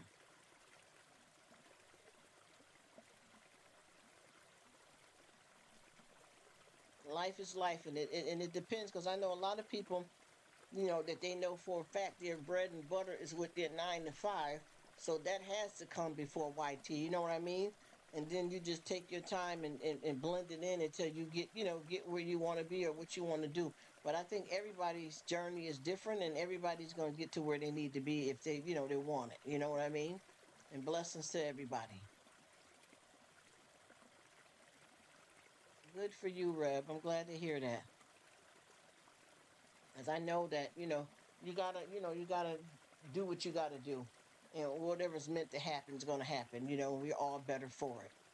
Because I feel the same way for folks. Because I'm not on here like in no kind of crazy ways or anything like that. I just really want to have a chance to enjoy people around the world and do it moving. Because I know that with me, I've been blessed enough to where God butters my bread daily. So whatever happens on YouTube is not going to be the holy grail for me. You know what I mean? And I'm not saying it in a negative way. I'm just saying I'm okay. God has helped me so much that I know that anything that I'm blessed with is coming from him anyway. And I'll be all right and better for it. And hopefully whoever's trying to hit their goals or milestones that I could be of any kind of service to help, I'm all in. I'm all in to help in any kind of way I can. Because I know that Rome wasn't built overnight. You know what I mean? So we got to keep, doing whatever it is. Because I could have been, got this process a long time ago myself. Because when we hit 2024, I was already there. I didn't even bother because I didn't care. You know what I'm saying? And like, if I do anything now, it would be to help support a lot of these causes that I help out and donate to around, you know what I'm saying? Rather it be, sending something for church dudes, something like Red Cross, the homeless shelter. That's what I would be doing it to be able to have extra money to donate towards those causes because of the fact that I always do it out of my pocket. But even if I didn't, I still continue to donate. You know what I mean? Regardless, I still continue to donate. But I had hit my mark the beginning of 2024. I just wasn't, and I'm not bragging or nothing, y'all, or playing no games. I just didn't care. You know what I mean? Because I didn't really need it. And I didn't come into this for that. I joined this to meet all my brothers and sisters and homies from around the world. That's why I started doing it because, see, my life is limited, to how I can socialize with people, whether it be at work or, if it's a neighbor or somebody out in the street, because I have to live a certain kind of way for safety reasons. So I don't get a chance to explore and hang out with people the way I like to in my physical life. So I decided to do it on YT. And like I said, I had reached that mark because, like I was telling you guys before, before I started doing Rruk of All, because Rruk of All is not a channel, it's just a hangout spot. But before I did Rruk of All, I had an actual channel. So I had already met the mark I'll say probably now, probably about 3 or 4 times and never proceeded with anything. All right, take care and have a good one, Rev. I appreciate you coming by. Thank you so much, Miss Beautiful Betty. Thank you guys for coming. God bless you guys. Have an awesome, super duper weekend. Have a super duper weekend, y'all. Stay blessed. Yes, I appreciate it. I'm telling you. And, we don't do stuff just to do, We do it because we care. He said, yeah, I hit it for the money, not going to monitor. He said, yeah, not in it for the money. Yeah, you got to do whatever works for you. You know what I mean? There's nothing wrong with it, y'all. We all have a right, right? Don't we?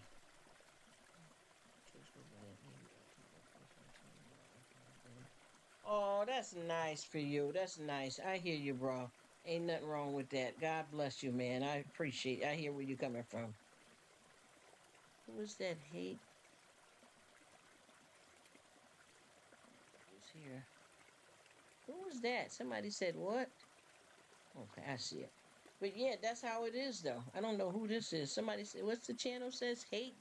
Who is that? Hate goes here. What does that mean? Am I reading it right? Let me look and see. But yeah, I know what you mean, Aaron. I got it. I want to do it for a cause because, like I said, I like to keep cash on me when I go out. If I see somebody struggling, I give them a couple of dollars to buy some food, whatever they need. I also donate to charity. So, if I roll with it, it'll be to do stuff like that because God has been so good to me that I got to make sure I put it back out there. You know what I mean? I got to make sure that I put it back out there. But other than that, I didn't hit that mark so many times, and I'm not bragging. When I had my actual channel, I could do a 5-minute video and get within 10 minutes get 1,500 views. I can prove that. I can open that channel back up and show you. So it was never really about that for me either. But to make it lucrative, that would be an option to help out for some extra money to do some other things with. You know what I mean? But I've been there already, and been blessed for it. But I feel you, Aaron. And ain't nothing wrong with whatever reason we decide. Now, who is this? It says, what's the name of this channel? He goes here. I don't understand who this is, but you won't be on here bugging out. If it's somebody that's bugging out, I don't know. There's a lot of folks here and there, and you have no idea who and what this is all about. Okay, that's just the name. All right, that's all good. I'm gonna come over and say hi to you. Thank you so much for coming. It says hate goes here. Thank you for stopping in. I just didn't recognize who it was.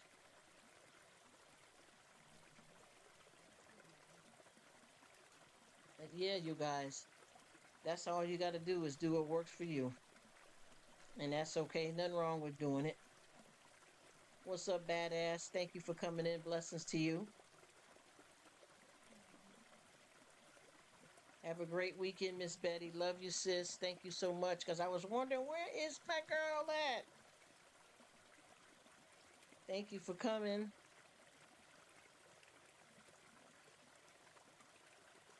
Thank you so much for coming, sweetheart. She's awesome. I'm sorry. I was just trying to. There was somebody that popped in the live that I didn't know. I didn't recognize their channel, so I was trying to read it. I'm sorry if I missed you, Betty. Wish you the best. You guys have an awesome, beautiful weekend. Much love. Take care. Keep your spirits up. Put God first place, and you will always win. Because no matter what we go through, good or bad, it's not wasted. God bless you. Oh, you doing some laundry? Yes, girl, get it done. I know that's right. I forgot to. I got a load of stuff that I put in that I forgot to go and switch it over to the dryer. You have a good one too. Thank you, badass. I appreciate it. Thanks for stopping in, bro. Happy weekend to you. Thank you. I definitely will see you sooner than later, bro. I appreciate all you guys, though. I just want everybody to get whatever they came to YouTube to get. You know what I mean? But with me, I really, really adore the friendships more than anything else because I don't get to live the way I want to live in society. And I'm not trying to, be a Debbie Downer, but like I said, you guys are the ones that know me by now know that I have some legal technicalities going on and I have to stay, in a certain predicament for safety reasons. So by me doing that way, I don't deal with a whole lot of people on a regular basis. So when I come to YouTube, I know I can let my hair down and really get a chance to do some stuff that I can't do, physically. And with the grace of God, meeting you wonderful people, I'm able to do that, for real, for real. But I promise you, I can show you some dates on the paperwork that I received that I've hit that milestone on here a good amount of times with my actual channel I had about a couple of times over there, and then on Rruk, I could have did it to 2024 right in January, but I didn't do it then. And like I said, if I pop it off like that, I'm gonna do it, for good reasons. You know what I mean? No, you get what I'm saying because of the fact that there's a lot of stuff I told you, like I do, and I do it from the heart. So I don't have to necessarily be in an organization to help and care for somebody else, because I know I got a lot of people I know that will go to the open pantry and volunteer to donate and stuff like that, the stuff that the pantry provides. But what I do is I provide it coming out my own pocket to help anybody in any way I can. And I don't expect anything back from it. I do it because I care, and that's the truth. That's for real, for real. I do it out of compassion and care. It's not feeling sorry for people either. Compassion and care. You want to see the, if you got a little bit of extra something, because there's a few people on here, just like with me, I've won a lot of prizes, but I can't accept the prizes because I can't, have an actual mailing address or PO box or anything like that. So I always give my prize away to somebody else, and I, ask the person that's offering the prize to forgive me. My sister passed away. Her birthday is tomorrow. Oh, Scorpio season in the building. Prayers are up for you guys that you guys are okay for tomorrow, and the holidays and stuff are coming up. I pray that everything runs smooth, and and I keep telling people too, with me, whenever my time and whatever's meant to happen with me, I want to, I don't want nobody to feel down and out. I want folks to celebrate. You know what I mean? I want them to turn up, to have a party. You know what I'm saying? I'm not telling nobody to do an actual physical party, but if they want to do something, I don't want no wake and all that kind of. And I'm not saying there's nothing wrong with it because I think that's a blessing. A lot of people need that kind of stuff in their life. But I don't want my closure would be is everybody continue on with their life and party and be glad that I lived and enjoyed. You enjoyed me and I enjoyed you. I don't want nobody feeling down. I know people are going to have some tears and stuff because they got to process the different emotions that you experience when you lose somebody. But I don't want it to be a dead weight or a noose around nobody's neck because I'm not here. Because if you know me and how I am, I live on forever. Through you, through our friendships, through me, being a sister, aunt, cousin, whatever that may be. That's how I want to be remembered. I don't want nobody ever feeling down and out. I don't even want to be put in the ground, and I'm not trying to sound weird or anything. That's not the kind of funeral service that I want either. That's not what I want. I got a whole different plan, and I'm not saying anybody has to execute it, but anytime people ask me, just, family, how do I want, I mean, what do I want? How do I want it? I always tell them that I do not want a funeral. I don't want a whole bunch of people to cry just sad tears because I know they're going to cry. You know what I mean? Happy tears. And I want it to be celebrated. Like if you come, when you come to deal with me, smile and be glad for it. What's up, Cable Guy? How you doing? Thank you so much for coming in. I appreciate you. God bless you. Thank you so much for being here. Thank you for coming, Cable Guy. I've been enjoying you too. I'm learning a lot from you. You remind me of my family, the Bud Files. They teaching me so much stuff. And I'm feeling that way when I come over and check you out, Cable Guy. I am learning a lot of stuff that I didn't even know from being on your channel and coming to hang out with you. She said she passed away from Oh, congestive heart failure. Oh, I'm sorry to hear it. I know that must have been quite a bit of a struggle for her, going through different stuff, trying to maintain life. You know what I mean? I'm sorry to hear that, sis. And that's been happening. We've had in the family a child, a newborn baby that you know, didn't make it because of something pertaining to the heart, which their heart was it fell. You know what I mean? So I get it and I understand. And prayers are up for you because I know that those kind of days can be tough for a lot of people. And then, like I said, with the added holidays coming, it depends on who you are. That's why I don't want, I want this is my thing too with everybody that's around me in my life, physically, family, blood, and then my brothers from another mother, sisters from another mister.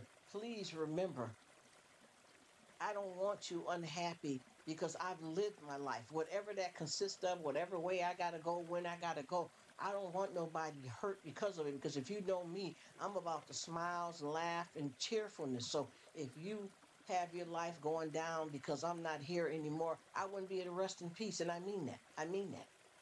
I don't mind anybody processing the emotions of feeling bad because I'm not here and have that cry that you got to have, here and there in your life because I'm not here. But do not allow it to destroy you. 90. Oh, on September, so he just had a birthday. Okay, he's in between what is it, Virgo and Scorpio. He's one of the two. Well, he lives a good long time. Wow. Wow. And a lot of people always try to say, oh, well, they live long. So, no, it don't matter how old you get, you're missed the same way. You know what I mean? And that is a blessing that he has lived that long. And, you would want him to continue. But wow, that's a blessing because a lot of folks are not even living that long these days. You notice that. A lot of people are getting up to a good 65, and I don't know what happened to the jeopardy in life. But I know that, to get that far, that's absolutely amazing. We have somebody in the family. I think the oldest person right now just turned 81. So, that's a blessing. And then I got some people in my family that says after a certain age, they don't want to go no further. But that's a blessing. Happy belated birthday. Happy belated birthday, Dad. Hip hip hooray. That's awesome, though. He just had a birthday. That's amazing. Absolutely. And like I said, I hope you find some peace because you know what I realized too, and I'm not trying to be lightweighted about it, but sometimes people that we have that passed away, we're more stressed out than they were. Some folks are ready to go. They're tired of the medical problems. They're tired of the physical stuff they're going through and the struggle. And they'd be at peace, and we're the ones trying to make peace with it, and they're fine. I got so many people that have said that I was fighting every day to stay alive, while I was struggling in pain and misery just so you wouldn't be hurt. And I don't want nobody ever to feel like that with me. So what I decided to do, quite a few years ago is that if I have anybody that I'm dealing with and they're alive but they're struggling, to fight because what they got going on medically is a lot to bear, I like to nicely tell them that whenever you're ready. You don't have to go through another treatment just because I need you around. If you go through the treatment, that's because you want it, and I'm grateful for it. But I don't want you. You understand what I'm saying? To be in pain because you're trying to live for me. Do what's right for you, and I will be here. Because that's what I noticed. I talked to so many people. You know how many people that have found like letters, at the house, not even just the will, but letters at a house. Listen, it hurts just some things, man. He's helping me through. Yes, ma'am, I know how that is. And you're gonna be better for it. And it's supposed to hurt because this is someone that brought you in the world, and this is someone that you love and that's dear to your heart, and it's supposed to hurt. And with those feelings, you're gonna let it make you better, not bitter. But right now, you got to go through that balance, and I understand it. You know what I mean? Because I know I've had a lot of people that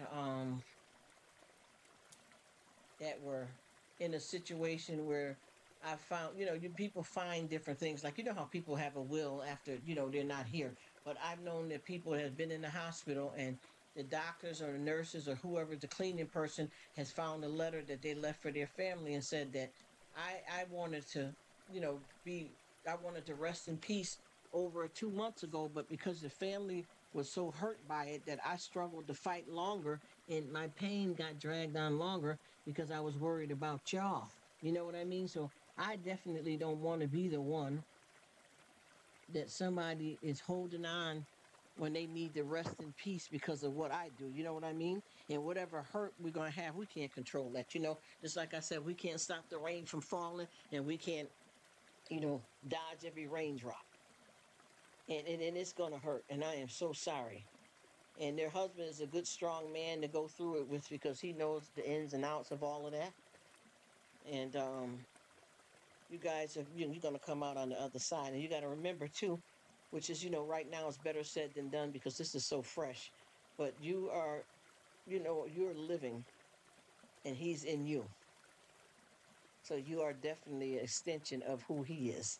So he still is living on, Miss Betty. He's still living on through you, his descendant. You get what I'm talking about. And I know it's hard, and I know it may seem like I'm just running about because I'm here. Much love. What's up? How you doing? Hey, bro. How are you? Lawless in the building. How you doing, man?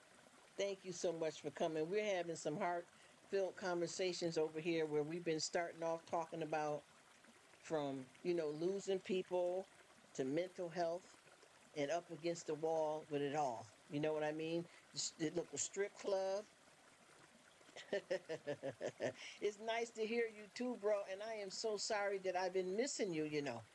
And I promise you, this happens to me 24/7. Every time I do a live, I get up and start stirring around in the background, and then I miss somebody, you know? And it's hard. It's a hard thing to do because you be wanting to get up with your peeps. You feel me? And we're talking about, life, and most of all, law, we're going to get into it real quick. I ain't going to go too deep because I don't want to rub nobody the wrong way. But we've been talking about a lot of deep stuff that is bringing happiness to our lives. And let's talk about it real quick because I know you just popped in. It's sad. You know what it is, Law. Let's go to this voting thing, y'all. We ain't gonna get crazy with it because a lot of people don't know how to talk about politics without flipping out, and they got a problem. Because them people don't give a damn about you when they come to the end of the day. It don't matter who you voted for. But what I'm saying is right now, they have some lines open for grief support because of people being upset because who they voted for did not win. People were in, Houston, like if you go up in the vote, it was different places like schools and libraries. People were outside. If you wore a pendant or anything indicating what team that you were going to vote for, even though I know they've already picked a candidate, I'm just saying, they pow-powed at you as you got out your car trying to go in to vote if they see who you voted for. It then got so bad that people, and I promise you, I know this physically, not just in something on the news, the Instagram, Facebook. I know people that have flipped out. People as teachers at schools are leaving their job because they don't want to work next to somebody they've been co-workers with for years because of who they voted for. People are needing grief counseling because people are so upset because of who people voted for or who they voted for didn't win. We're already dealing with chemical imbalance and mental health and stuff like that. And for people to bring something like that into their life, which is not even your choice to make, because how can you get mad for who a person voted for when you are allowed to vote for who you want? Mind your business, stay in your lane. This is bad. I mean, the one place here that I know physically out of several that family member works at, these people flipped out in there, punching the walls, cursing and arguing with each other. Now you've been friends for years, and you're gonna let my business, my right to vote for whoever I want to pick, upset you so bad that you want to leave the job, and you're saying hate threats, and with people getting fired and transferred. This is crazy. Yes, and it's bad. You hear me? They had publicly around the world. They've set up grief counseling free hotlines to counsel people through being upset about their person they picked did not win. How can you turn your whole life upside down when we got so many problems and medical issues in the world to allow something like this to control you? These people are wealthy and rich, and no matter who gets picked, sometimes you don't even know who's the lesser of the evil. And with this politics thing, you don't control it any damn way. You don't have no control over what's going to happen.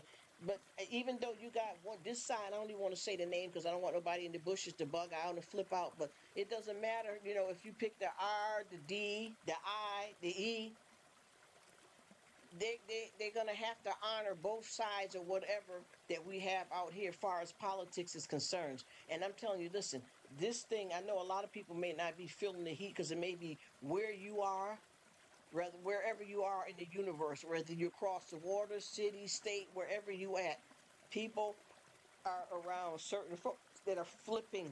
You hear me? Folks have worked at jobs for years, and now that they have seen, you understand what I'm saying? Who somebody they've been co-workers with. I know one of my friends said that, in her yard, they put up a little stake in the ground indicating what team that they were voting for. And they've had carloads and people that drove by and got out their car and cussed outside their door and threw eggs and rung their doorbell and flipped out. You see what I'm saying? This is why I said stay in your lane. Yes, yes, yes. We have to come together. See, that's what God is trying to do for us. But see, they letting Satan win. You see what I'm saying? I'm dead up serious, and I'm not trying to force religion on anybody that may not be believers or whatever, you Jehovah, whatever. I'm just saying in general. This is totally ridiculous. And I'm gonna tell you another thing too here. And I'm not trying to be shady or anything like that, but this was a situation that occurred at like a after school program for kids. And it got to be racial, little kids. And these kids were the group of older boys. They were like what, I think they were like 9 and 10. And the one child that got assaulted was like 8 years old. The one child got assaulted was saying racial slurs to about four of the boys that was a couple of years older than him. And do you know that they attacked this child and harmed him? He had to go to the hospital. I got to say, yeah, you know what I'm talking. Oh, thank you so much, bro. Sports. You understand what I'm saying? These kids, listen to me. I got somebody that was there because it happened at the place they work. These kids was calling N and PE and U and this. You get what I'm saying? They were being racist towards each other. Kids 9 and 10 and 8 years old, where the little boy that was by himself that was 8 was calling the other boys, the other four boys, an N-word, the N-word. And he started throwing rocks at these boys, and they all attacked this boy so bad it was horrible, y'all. You know how when you got, and I don't want to talk too graphic and make nobody feel no way, that's parents and just us living in the world, people, aunt, uncles, whatever, how we feel. But the 8-year-old boy got attacked, and you know how when you got certain places that you live at, city, state, town, country, wherever you at, you know how you got the bike racks, like if a lot of people ride their bikes to work or different type of programs, you can chain your bike up on the bike rack.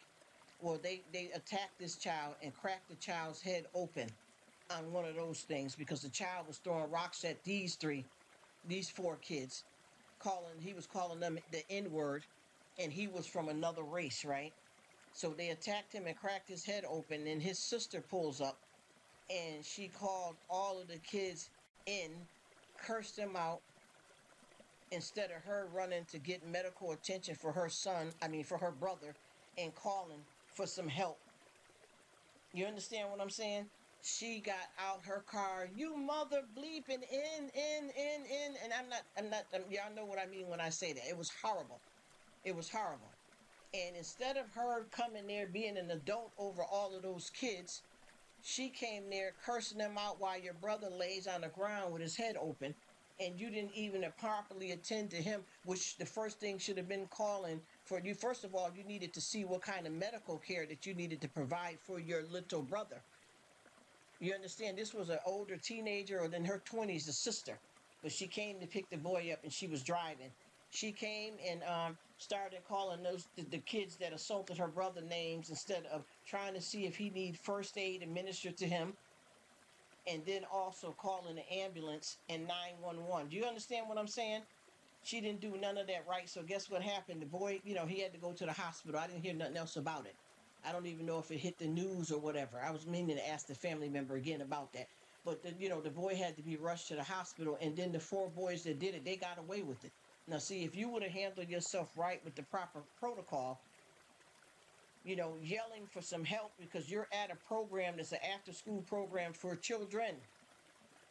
You should have been yelling, help, help, somebody help, and then called 911 and administering your little brother some kind of first aid. And then if you got that under control and you feel like you want to try to get some information or whatever, but I wouldn't have cared. My main concern would have been my family member that's on the ground injured. But now those boys got away with it. And you tell me, not to be disrespectful, let's be real. Where do you think the kids, what did I say? That one that got assaulted was 8, and the other boys were 9 and 10 years old. Where do you think that they got that type of behavior from? I feel that the most part is their product of their environment from home and the way society is. Because for those kids to be, for him to be spurting out the N word to a group of boys, it shows you that for him to be 8 years old, he had to learn that from somewhere. You get what I'm trying to tell you? And then for those boys to react towards him instead of ignoring him and going on and playing in a different area, they had to learn something from their home and society. And what I don't understand is, how can that many young people be on a place that's considered as part of a school system with no supervision at that age? Think about it. Think about it. Where were any of the teachers or whoever's running that program? How? And that's what I don't get. They had no family around, no one there. What are you doing? And how does a child at 8 years old know how to call some other kids or anybody the N word and keep repeating it and start throwing rocks? And this young one, unfortunately, I don't want y'all to misunderstand this, but his ethnic background was H. I'll just say that he called them the N and he was the H. Y'all understand? Tú lo sabes que yo lo dice. Yo hablé. Tú lo sabes. You get what I'm trying to tell you? Both sets, the situation, it doesn't make sense. First of all, whoever was supposed to be watching those kids need to be dealt with. There's no way that your child is in a program that they're supposed to be, guarded under somebody else's recordings, and they were able to get out and do something like that. And also, for them to understand that kind of hate that's in the world, where did they get it from? Because I know for a fact that a lot of young children in my family are aware, because we've talked to them about what racism and discrimination is, but they know not to do it. You understand what I'm saying? And you don't have to do it back just because somebody done it to you. You can leave it alone and walk away. Something is wrong here. But for the most part, I told them, if it was me, and I'm not judging nobody, and I know it wasn't me, but I'm just saying, I would have had the news channel, the Popo, and everything investigating this program, because none of these children were being supervised. That's the first thing. So now you know that this program that your children is going to, nobody's outside with them in the play area. And it's just sad. You understand what I'm saying? And then, like I said before, you got somebody that is going to, and I'm not judging, I'm not saying who, if I voted, am I allowed to vote? I ain't even going to go there. But I'm going to say this to you. If you got someone that is supposed to represent the world, how do they get a chance to have a criminal history and be able to do it? I even know, if you want to be just a bus monitor, you understand, there ain't nothing wrong with a bus monitor. I'm just saying a different type of job from being, representing the world. Do you get what I'm trying to explain to you? Just look at the different, just say if you want to get a job as a crossing guard, a bus monitor, if you want to become a police officer, you want to work at the courthouse, if you got a criminal record, they wouldn't even hire you. So how can you have this many charges against you and still be able to work? And then allow people to know that you are racist and be able to represent like that. I don't understand that. And it's not that, even if the party on the other side done it, I would still say the same thing about them. How? How are you able to carry a title like that if you feel the way you do about human beings and you have a criminal history? How? This is what I don't understand. How are you even able? Because like I said, if you go down to a different type of scale, and don't misunderstand me, any job that anybody do is important and valued. So don't misunderstand me, but I'm just saying jobs that don't require as much as it would to run in politics. You can't even get those jobs if you got a bad quarry. So how is this person able to even be in a position to represent the, part of the world with the history that they have? You see what I mean? All of this stuff is foolish. All of this stuff is foolish. And you got to remember that if voting is going to get you that messed up in the head, don't do it. If you can't handle what you're trying to get yourself involved with, you have no business voting because you're too immature to deal with the outcome. You get what I'm saying? Everybody can't have their way. And remember, most of all, this is God's world. This is God's world. We don't own nothing. And just like whatever party that we just had in office, those people were glad because who they wanted got voted in. So now it switches off. But you're not supposed to allow something like that to destroy you as a human being, because after this is said and done, you have to go on and live your life. And it doesn't matter what party they pick. Those people are rich and famous. You're the one that ain't got nothing or end up in damn jail somewhere looting and acting a daggone fool. You messing up your life. These people don't care nothing about you when it comes down at the end of the day. Even the party you vote for, sometimes people will say what you want to hear so that they can get you to vote for them, and then they get in office and don't even give a damn about you at all, or may not do what they promised you they was going to do. Also, whenever you're voting, you don't have to vote for the same thing across the board. He says, yeah, politics shouldn't be a real... Absolutely. And a lot of people don't realize, too, is when you vote, you don't have to vote across the board. You understand what I'm saying? You don't have to vote for the same party across the whole board. You may feel like, I like this person better for city council in the R area. You know what I mean? I like this person better for the governor in the D area. People are so like they don't even know what voting means. It's a cult. Hey man, I'm glad you said it, brother. Thank you. Thank you. I've been trying to watch how I talk and carry on here. You know what I'm saying? And that's the point that I'm trying to make. It doesn't matter. People don't even understand what voting means. To run somewhere right quick and act stupid, that means you don't even know what you're doing. You get what I'm saying? A lot of people don't even know how to vote properly. I know so many people that don't realize that you don't have to pick for every category. You don't have to pick the same, team. You can basically pick whatever you want. Or like I said before, if you can't handle it, you understand what I'm saying? You need to get up out of there. You shouldn't even vote. If you don't know how to act right and behave right with certain things, you shouldn't even bother.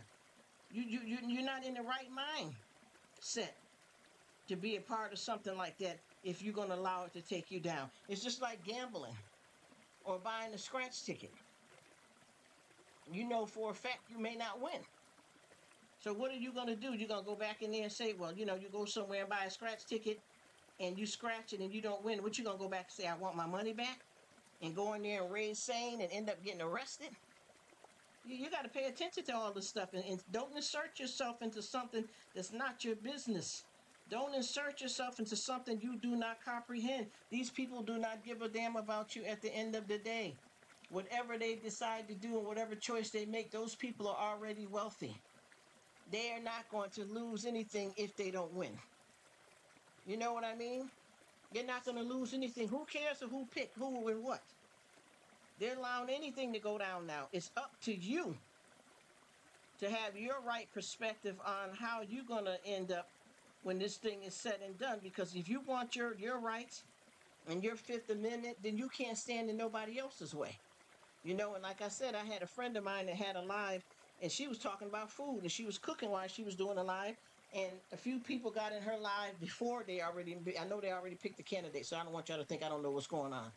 But she, they kept saying who they voted for, and they was talking, and then they said, "Host, so who do you voted for?" She said, "I didn't." And then they started cussing her out in her live because she said she didn't vote. You're an idiot. Why didn't you vote? That ain't right. And she said, because I live in Canada. You should see how quiet it got. It was all like crickets. You could hear crickets. You see what I mean? Because you're running your mouth, trying to curse somebody out about something that's not even none of your business.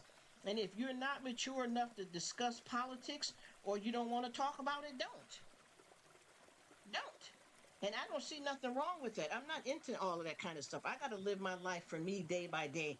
And I can't allow a lot of stuff to affect me that I control. You know what I mean? Like I can control how I react to something like that, but I don't know if I'm going to be here the next 5 minutes. That's something I can't control. So who want to waste time? You know what I mean? About what somebody else's right is. And you can't expect to get your way and then the person don't get what they want. The outcome is going to be what it's going to be. I don't care who's doing what these days when it comes to that kind of stuff. I'm just trying to stay alive and keep food on the table and live as long as I can. I ain't concerned about all of that mess because there's nothing much you can do about it. You get yourself bent out of shape. These people are enjoying their life at the end of the day while you done sat here and fell apart over something that was not even under your control. There's a lot of folks that's getting away with a lot of stuff. There's a lot of innocent people that's locked up. This is lifing. But I tell you one thing, you waste your time on the wrong thing, in the end you will regret it. Because time stands still for no one. Time is something you can't change, and time is something that you can't get back. Giddy up, y'all. Rock on, man. Y'all better get it. Rock on. As I'm telling you, you don't never know. You don't never know. And like I said, when your time is coming, dwindling down, especially when you got a medical situation going on and you know that they may have gave you a month to live or something like that, who is going to be worried about hating somebody because of who they voted for at a time like that? Man, if you don't knock it off, you waste your time. You waste other people's time. Nobody cares. You can only do what you can do. You put in the vote for what you think is right and go sit down somewhere. If you're not mature enough to handle the outcome of what it may be, then you don't do it. Because these people, listen to me, and I promise you, I know maybe everybody's not experienced it because it depends on where you live at in the universe, but people are cutting the fool. Even though they selected who they want, people are cutting the fool at the jobs. People are lashing out at people and in stores and stuff over this situation. You hear me? Wake up and smell the coffee. Rome wasn't built overnight, y'all. Hey, what's up, pre-retirement sister? Happy weekend to you. I hope you're doing good. Thank you so much for stopping in, sweetie. And yeah, we got a lot, and I got people that have been staying home from work because the environment has got so hostile. They got grief counseling, 1-800 and different numbers set up for people to call because they're going through grief, accepting who was picked. You get what I'm saying? Or who didn't get picked. You know that this ain't no game here, man.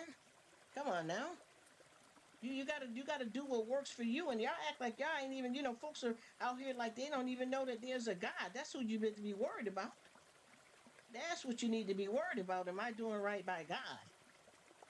Because you can't control everything. And like I said before, just like when you're playing, when you're playing bingo or like I said, getting a scratch ticket, you already know you can lose. So do you got yourself prepared for losing? I mean, you don't go in with the attitude, I ain't gonna win. I got me a little scratch ticket. I want a couple of dollars back, or at least my money back. Yeah. That's how that is at first. But if you do and you lose, do you got yourself prepared for that though? Like, you know what, it's all good. I already knew. I only spent $2 because I knew that's all I could spare. And I got hope and I wanted to try. Okay, bye. That's it then. We in there. We're in there. All righty. You put your best foot forward and you're still walking. Keep it moving. Nobody has time to waste on bull crap. You do not control the world. The world does not revolve around you. You got your little small space in your time. Just like I tell everybody, anytime you go to a graveyard, what do you see on the headstone? And I'm not being negative. I'm talking for real. If we grown enough to listen with two ears and one mouth, you understand what I mean? Slow to speak, quick to hear. That's why we got two ears. When you see a headstone, what do you see on the headstone? What is the dash in the middle? You know how they say when you were born and when you weren't, when it was over. What's in the middle is all what you did call life. That's what's there. In between the date of birth and the end, what do you see? Your whole daggone life right in front of you. You see what I'm trying to explain to you? People don't realize that the headstones at the graveyard gets right swiftly to the point. It puts right there what they know that you've done with your life. You were born this day and you went home this day. They don't know what you did in between is what you do while you alive and who you around to see your works, how you lived, who you were.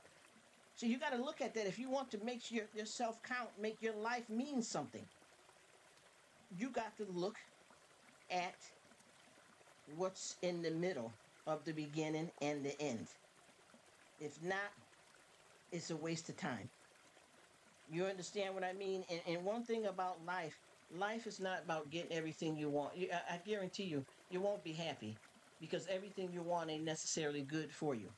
And a lot of times we learn more better by our mistakes than we do something that we could have taken the easy road. You can even have somebody that sits down and explain to you, listen, this exact identical thing that you're doing, it cost me an arm or a leg. Don't do it. And they will not listen to you and they'll come back missing two limbs. You understand? Because that's their cross to bear. You understand? But some people are wise enough to say, you know what? I don't want that to happen to me, so I think I'm going to listen to so-and-so. And then some people have to fall on their own sword because they don't get it. They do not get it. And like for me, I don't know if nobody's still in the live or not, so I don't want to be talking to death to myself. Even though I enjoy my company, I can't be nobody but me, and I like me. Yeah. But I don't know if somebody's here. If anybody, okay. Hey, Mega, how you doing? Thank you for coming. Happy weekend, beautiful. I appreciate you stopping in. Blessings to you, my darling. Thank you so much for being here. I hope you're having an awesome weekend or start to an awesome weekend because some of my folks out here on YT, we're in different time zones. So some of my homies, especially my folks, a lot of my people in the Philippines, they are already on Sunday. Today is Sunday for them. So that's why I always try to say happy weekend instead of what Pacific Day because it may be, something different for all of we. You know what I mean? But yeah. We got to look at, what we working with here. Because a lot of times people don't realize that time ain't always on your side, baby. You can be in the best of health. You can be a newborn baby. You can be somebody in their 30s and early 20s. And when it says it's a wrap, it's a wrap. You're not guaranteed 5 minutes from now. So you have to be a part of the living and make good of what you're doing because, see, all of us got somebody we care about. I tell you, and I'm going to say this very raw, and I don't want nobody to misunderstand me because I am not coming from a negative place. We have every kind of conversation over here that anybody wants to have. But I tell you, even a serial killer, somebody that ain't pro-life, if you know what I mean, have somebody or something that they care about. You get what I'm saying? And your life is yours. You may be, you got parents and stuff like that when you're younger, but after you get a certain age, you're responsible for a lot of decisions that you make, and you got to be able to live with them. You know what I mean? And you don't want to have a whole lot of regret and mayhem. You don't want to live your life and not have peace. Who wants to be hostile and angry and upset? There's a lot of people too that do, but they're hurting somewhere though. We can honestly say that. They're hurting somewhere. Some people, that's all they know. But for the most part, a good portion of us as people in this world want to enjoy this life and live it to the fullest. You know what I mean? And You don't get far by being negative, even though we know that we don't want bad things to happen to us. We don't want it to make us bitter. We want it to make us better. Because love and hate will never be friends, not in this life. So you have to get around and make sure you do your part to make it count. You know what I mean? You do what you need to do to make it count. And that's where you may find your peace at. Because I know with me, I don't like a whole bunch of foolishness. I done left drama alone a long time ago now. I know that, even with me and my family, we have misunderstandings and stuff like that. And we do stuff which is part of life. Before I was a whole bunch of bull and crapping and arguing and flipping out wild and crazy and all that.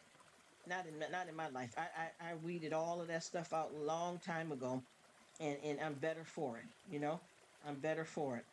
Because we all decide anytime we have anything going on here is to work it out. To work it out, to work it out. And I'm talking about my immediate family, us that live under the same roof.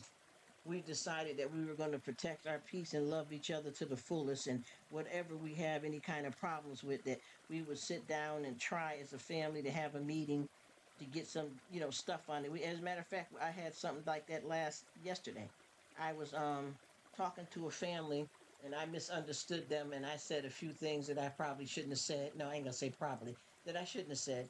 And we talked about it, water under the bridge. What we said we were gonna do is, whenever you misunderstand me, say something. And that's what we're gonna do. And it's not just like water under the bridge, like it don't mean nothing, but I mean, it was easy to solve than to overreact to it the wrong way. You know what I mean? So we did that, and we're better for it. And a lot of challenges in our lives are not going to always be that easy to resolve. You know what I mean? But we got to do something. Because see, the way they responded, I thought that they were being rude, and I misunderstood them. And they said the gesture that they had, they didn't mean for it to be taken that way. So we worked it out. You know what I mean? And we have had times where people have gotten a little loud. You know how that go. I'm not talking about hating people. You mother bleeper, and I hate, not like that. But we have, no, I don't appreciate that. Yeah, no, don't talk to me. A few things, and we like, you know what? This ain't gonna work. This ain't gonna work. What y'all want to do? Everybody take some time, go think, and we reconvene this conversation later on today.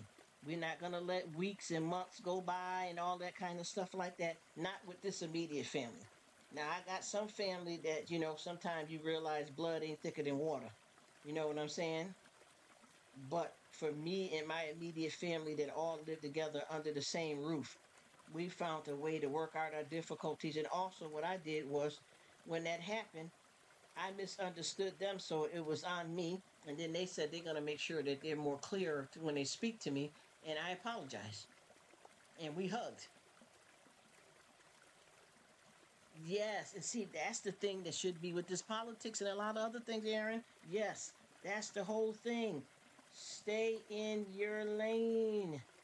Live your best life. Don't waste time. That's what I'm talking about. Hoops, you don't feel good. You don't feel good. And and like we said and we talked about earlier here, Aaron, and whoever's listening, you got to realize that some people do like drama, but the thing is, it's up to you to participate in it if you don't believe in that. And I guarantee you, even if they find some people that like the drama, it never ends well. It never ends well. Respect being different. And that's the whole thing about what folks is, people want you to be what they want you to be for them, and don't care about you being who you are and true to yourself. And it could be a lot of things, and like we were talking about, like with politics, there may be some situations that you don't agree. It's nothing wrong with that. We're going out to eat, and I order pizza and you order a ham and cheese sandwich. Why would I have to ask you, why are you getting pizza? What's wrong with that? You see, if you stay in your lane, let people be who they are. Stop the pressure is not needed. You know what I mean? Take it easy. Even in our lives, we have to stop stressing ourselves out so much about the housework and all these things that we got to do that we get turned up with. Briefly get into it and then shut it down. Okay? 1 second.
Right.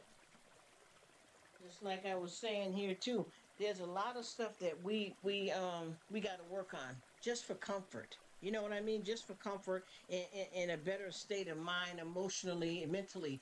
Because a lot of times we dread stuff and we make it harder on ourselves, especially when it's stuff that we know we have to do.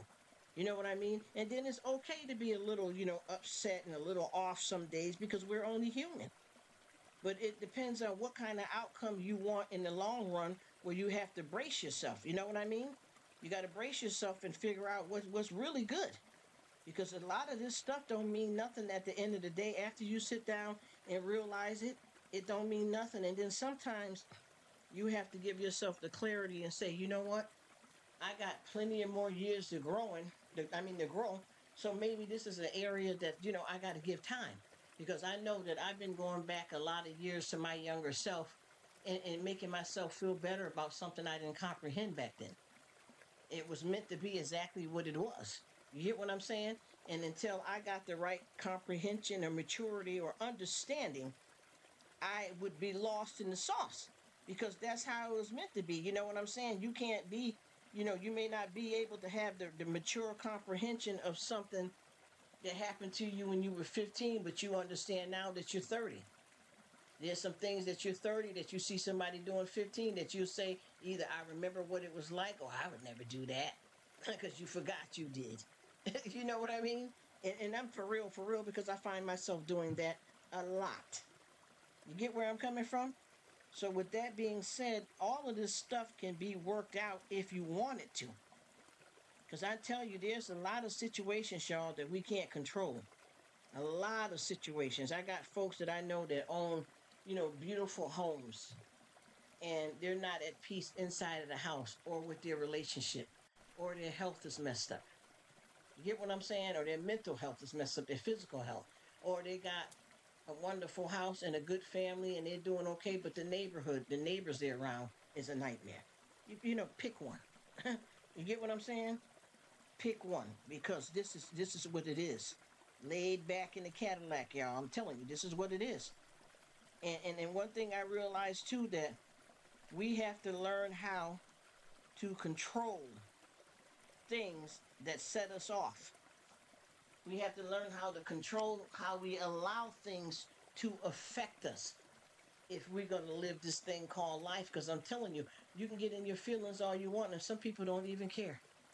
Some people don't even care. So if you let it take you astray, then you will be dragged along. You get what I'm trying to tell you?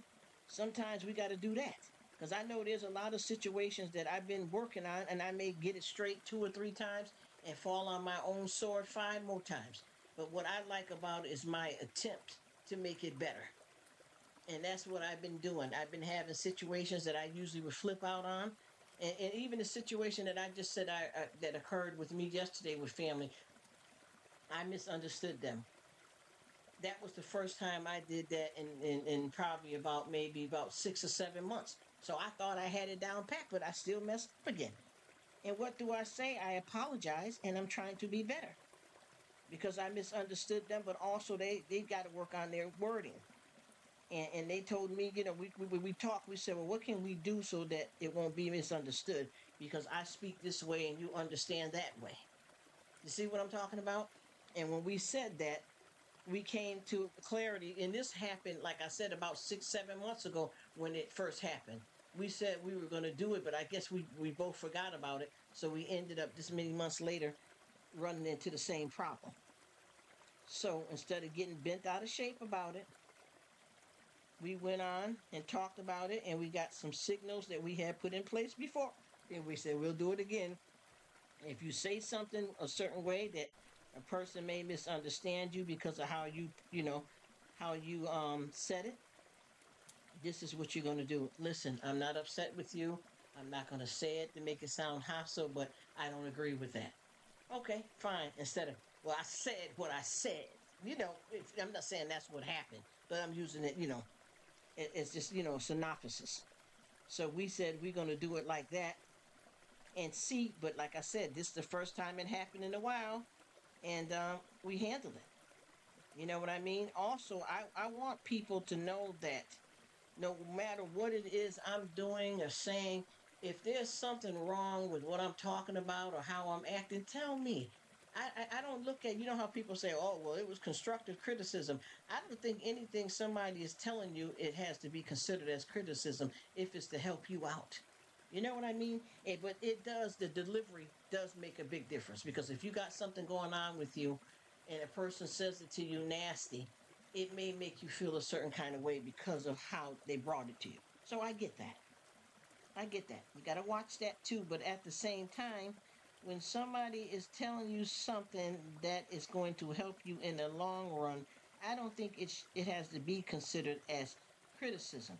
Now, anybody else that think different, I'm not judging you. I'm not putting words in your mouth. I'm just saying how I respond to that kind of stuff. I don't necessarily think everything, just because you don't want it to be that way doesn't mean that it's not true. And just because somebody's telling you that something's wrong with it don't mean they're trying to hurt you. But it's up to your mentality, how you regulate things. And like I said, the person, what they said to me, they didn't mean it in any kind of way, but I perceived it a certain way, you know? If it comes from the right place. Yeah, see, and that's the thing. We're talking about the placement, Aaron. Yes. I'm glad you said that, and I should have indicated that more clear. Yes, Aaron. If it's coming from a good place, because sometimes people will dog walk you. You know what I'm talking about? Sometimes people will dog walk you. You know what that is. And they're not coming from a good place. They're deliberately trying to harm you, and they're deliberately trying to say something to hurt your feelings, and they're not coming from a good place. Sometimes people will say something to you and pretend like they're coming from a good place because they want to disturb your groove. You know what I mean? They want to leave you feel kind of way. Because I noticed that, as they said, and it's true, misery loves company, and that is true. That is true. And if you ever notice with that type of situations, that never ends well, especially when you have somebody that's got narcissistic tendencies. They like the drama. They love the hurt. They like being mean. Most of those people like that are, as they call, a-holes, cowards, and Decepticons. Most of those people are. And they're coming for you deliberately because they're not happy. But they try to act like they are.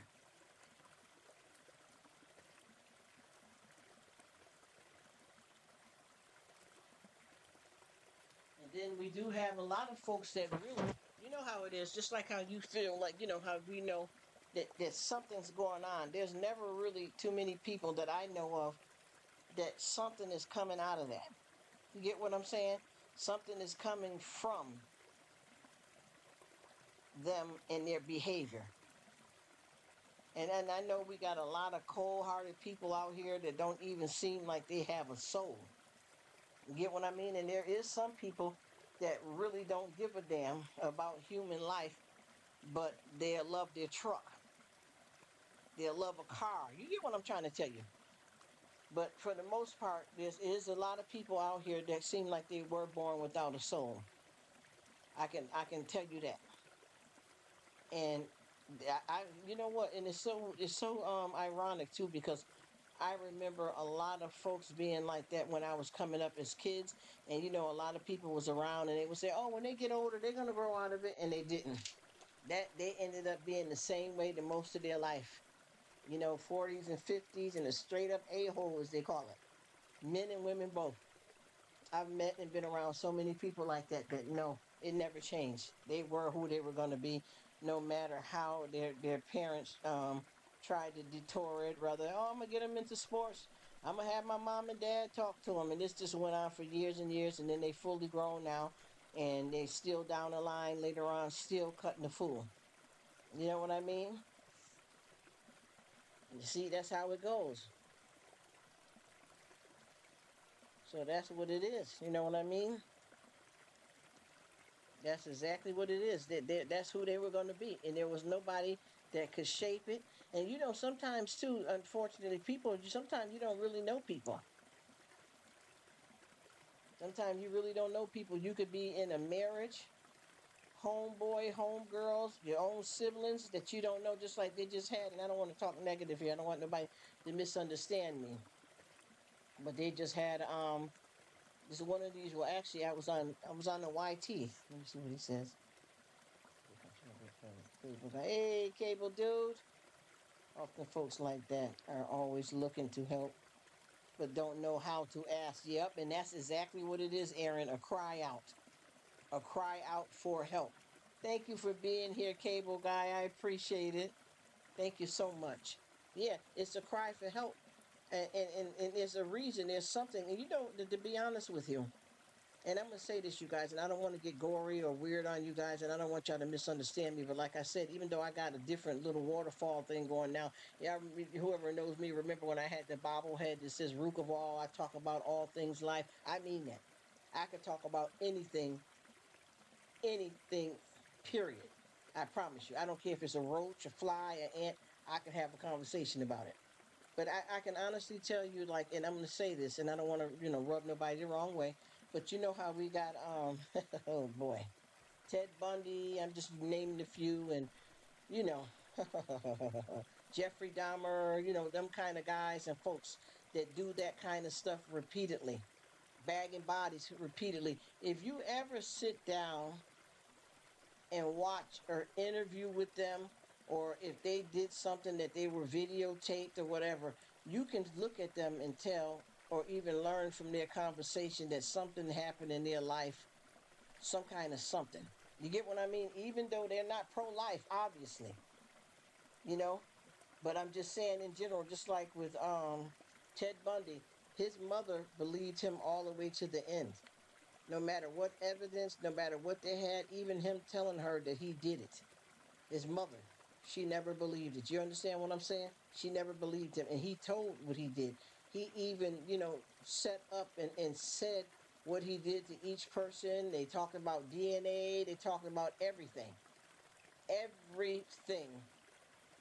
And he confessed to it, and his mother never believed he did it. No matter what. You're just saying that, son, they got you under pressure. You knew a couple of these girls. You were friends with them. They just want to see you because you're not going, she just went into all that. I'm not judging her. I'm just saying what the mama was doing. She believed in him. And just like Mr. Dahmer, I have to say allegedly for all of this stuff. But Mr. Dahmer, the same thing with him. When they did an interview with him, he was raised by his father and his stepmother. He said he had a good upbringing, but it was just the urge and the taste in him. That's what it was. You understand where I'm coming from? It's something, he wanted. And it's an urge and a problem that he had. And you could see if he cared about anything, what it was when he spoke about it. You know what I'm saying? Some of these folks are obsessed over a computer, and human life don't mean nothing to them. And it's hard to say because a lot of people love pets, and fur babies are like an extension of family. But I'm just saying, some people have cared more about fur baby than they did a human being, and it is what it is. You know what I mean? It is what it is. It's the plain old simple truth. You know. But I know that a lot of folks, like you said, they need to know how to ask for it. And then, like I said before too, there's a lot of people seem like they were born without a soul. And I know that can't be true because we have a God, but in most cases, there's a lot going on there. There's a lot going on there that you can see through, and then there's some people because I know, and I think, and no disrespect to anybody, I think all of us as people have had some kind of family member, some neighbor, somebody on the street, a friend of a friend that we can tell that person seems to be empty and don't have no care or fear about nothing. We've all ran across somebody like that in our lives, whether they're related or not. I know that we have. I ran across hundreds of people like that through my travels, whether it's working with somebody business wise when we were kids and they still remain the same. There's something about that person. It seems like they don't really give a damn about nobody but themselves, you know? And they kind of can't care that much about themselves because what they're doing wrong is going to end up having them in trouble, but they just seem to be empty. And Aaron, while we're talking, I'm watching Winter is Here or It's Close, Upper Deck, 24 to 25 Series 1. I'm watching that while we talk, and I'm on another tab. But yeah, there's so many people that can tell you who they've been around and what it is.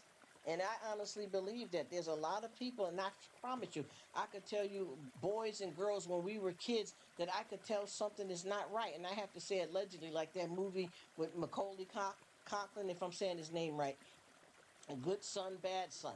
You remember when a woman, she had her son, I don't know if these boys was around 8 to 10 years old, but she had her son, and something happened with Macaulay. He had to come live with her, which she was the aunt. I believe it's the mother's sister or the father's sister. I'm not remember because they're so old. But she had him come, had him come. No, no, no. Macaulay Conklin was her son. And she had her nephew come live with her because it was a good son, bad son. And when her nephew came to live, let me see what he says. Not weird. Right way. That's right. That's right. Because they're weird the right way. Is a man. Them be some brilliant minds, bro. When you weird the right way, boy, you got it going on. I feel that way. But those are the ones who actually need medical and yes, therapeutic help or to be locked down. Some of them. Because of what they do, they gonna end up getting put away. You are right, Aaron. Because that weirdness, I got a lot of people that it may seem weird, but they are brilliant. So I know exactly what you're talking about. And a lot of people do need help. And her nephew, I think his mother died, which was his sister. So he had to come live with his aunt, and Macaulay Culkin was his cousin. They both around the same age. And I keep saying his name wrong probably, but he ended up, I have to say it allegedly on YouTube, you know how that go. But he ended up being her son had been evil all along, so I don't know if she was in denial or not, but when her nephew came to live with them, her son kept getting the nephew caught up in stuff like he would do something bad and blame it on him. He would do something bad, blaming on him. And at the end, she had to make the choice to save her own son, good son, bad son, which the bad son was hers, Macaulay Culkin. She had to, look, allegedly, she had to make the decision to save which one, because I think they both were hanging off a cliff or something. And she let her son go and grab the nephew because she knew what he was. And I'm not saying that that's a right thing to do. I'm just saying the movie, I learned a lot from it. I learned a lot from it. And like you said, a lot of people need help. And some folks, honey, there ain't no help to be. They have to be put away. You get what I mean? Unfortunately. Some folks just can't get helped. You know what I mean? And I tell you, it's sad, but I know that all of us out here in the world have ran across somebody that rubbed you the wrong way in a bad way. And you know that, something, he's, she or he seem, they're dangerous. You know, I remember being around a lot of young folks in my life that done a lot of naughty stuff when we were kids, and they got up grown and they weren't nothing like how they were when they were kids. And then I got some people that it graduated to something worse. You understand what I'm saying? Way, way worse to where they ended up being put away for the rest of their lives. You feel me? Some people, it's just what it is. And I kind of feel like there is, I don't want to be negative, but there is a lot of people that are not wired the right way. There's a lot of people that's not wired the right way, just like how you have mental health, with people being diagnosed with different type of things with mental health disorders. I think there's some kind of disorder in a lot of those folks like that as well too. You know what I mean? That have some kind of problem going on there with them that there's nothing you can do anything about. They're going to be who they're going to be. Just like when you have a lot of people that have different types of problems with drugs and stuff, sometimes people have to weather the storm before they can get help. They got to be in counseling, and you try all of that, and sometimes none of that works. Then you know for a fact that it's a wrap. You know what I'm saying? There's some people that just can't be helped. The sickness has gone too far, and I'm talking about with different people with drug and alcohol addictions. I've seen that one. Yes. Yes. I forgot. It's called, I believe, it's that son. Be wrong too, so I need to check that out. I think I might be wrong. Let me see. Good son, bad son. I think that is the name of it, but I'm not sure because it's so old. Yep. Oh no, it's called The Good Son. I just looked it up, Aaron. It's called The Good Son, and it starred in it. Look. These are the oh boy, yes, the names that they had in the movie. Macaulay Culkin was called Henry Evans, and his cousin was Mark Evans. I have to say allegedly because we're talking about famous folks. But I meant to ask you too. Have you seen Macaulay Culkin as a grown person? Ooh, ooh. I don't know if that ended well, brother. I don't know because I've seen him as an adult lately. The last couple of years, I don't know what happened. I really don't know what happened there. That right there is and we know some good movies, Aaron. I don't know if you ever seen that movie. It's really good too, called Fear. That's another really, really, really good movie. It's called Fear. That's a good one. Cape. Now one called Fear, and then Aaron, there's another one called Cape Fear. That's a good one. Man, when you get into that psycho babbling, ooh wee. And the one called Fear is starring Mark Wahlberg. That one right there is off the chain, man. Listen, you don't want to mess with that. You don't want to mess with that. That dude is straight. Yes. Yeah, he messed up his life, bro. Yes. Holly weird. I'm sorry. I'm sorry. It has torn him apart. When I seen him, I just say he looked like an old whacked out goat. I don't know what happened there, but I felt horrible. See, that's them ones too, and a lot of them child stars get messed up pretty bad. You know what I mean?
think a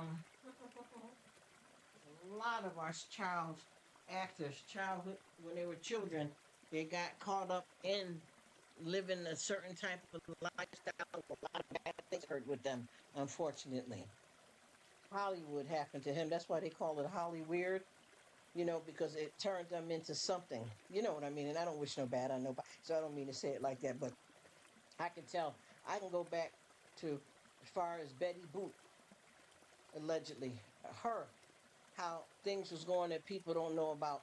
Even Julie Garden, even though she, look, allegedly, even though she wasn't a little as them when they started acting that I remember. I'm sure she had probably did some stuff. Stuff happened to her back when she was doing The Wizard of Oz. I have to say allegedly. See, a lot of that stuff they don't put out. But when you get a chance to see behind the scenes, you learn very quickly what has caused. And a lot of these kids too, unfortunately, have been sold off to the system. Look, by their parents seeking money and wealth and fame. And see, one thing I notice about people is that they will be quick to jump, and let their child be around somebody famous because, see, they don't know the man, but they know the money and the talent, and that's good enough for them. You get what I mean? Which is sad. Happy Saturday.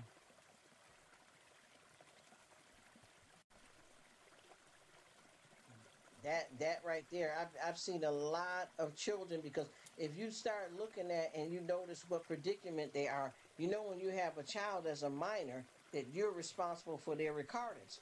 So if they're able to be alone, with somebody that's just because they're famous, they're still able to be alone with them. They had to get the consent from the actual parent. You understand what I mean? That's the whole thing that I notice about a lot of famous child actors is that their parents relinquish their rights over for them to be just like, and I'm not talking, to be rude, but like with Justin Bieber, I have to say allegedly, and P. Diddy allegedly, his mother signed over guardianship and also allegedly Usher's, I have to say allegedly, mother some type of guardianships whether it's temporary, a certain amount of months over to Mr. D too. You get what I mean? And there's a lot of stuff that the parents allowed to go on, and that gave them people rights to be alone with your child, sleeping around them, being around them long periods of time, even living with them. You know what I mean? And whatever happened, and then nobody don't want to say nothing about it, and then this person grows up with that abuse that happened to them because their parent, gave their rights away to somebody that they don't know nothing about. So you got to look at the difference. You can look at an artist, right, and just say you got an artist that you like. You know when their birthday is, how many kids they got, where they live, but do you know them personally? Personally, that is the key for me. Personally, that's where the problem comes in at. You get what I'm saying? You don't know them deep down inside. You only know what kind of career that they have out here, and you don't really know what's going on. You know what I'm saying? With them personally. And see, what they do is they get blindsided by the money and the fame.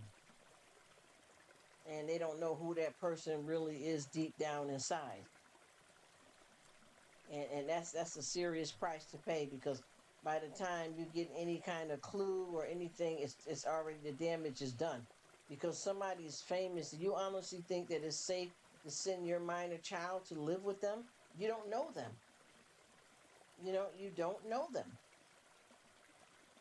That's the thing that I don't understand. How could you get so caught up in that when you don't even know the person? And your child is a minor, and they're looking at them like a superhero, so they're going to run you down and let them go. And then all these producers and stuff like that, you can't trust them either because you don't know what they are either. That's the blatant truth. You don't know these people. But if the price is right, you jumping in though. See, that's the thing that I'm talking about right there, because I know that a lot of even a lot of these child actors, if they're not ashamed or afraid to tell what happened to them as a child, they would say, "Well, my mother let me go. Well, my father let me go." You know what I mean? They were flat out sad because that's how it happened. You can't have a child coming and stand with you and being around you if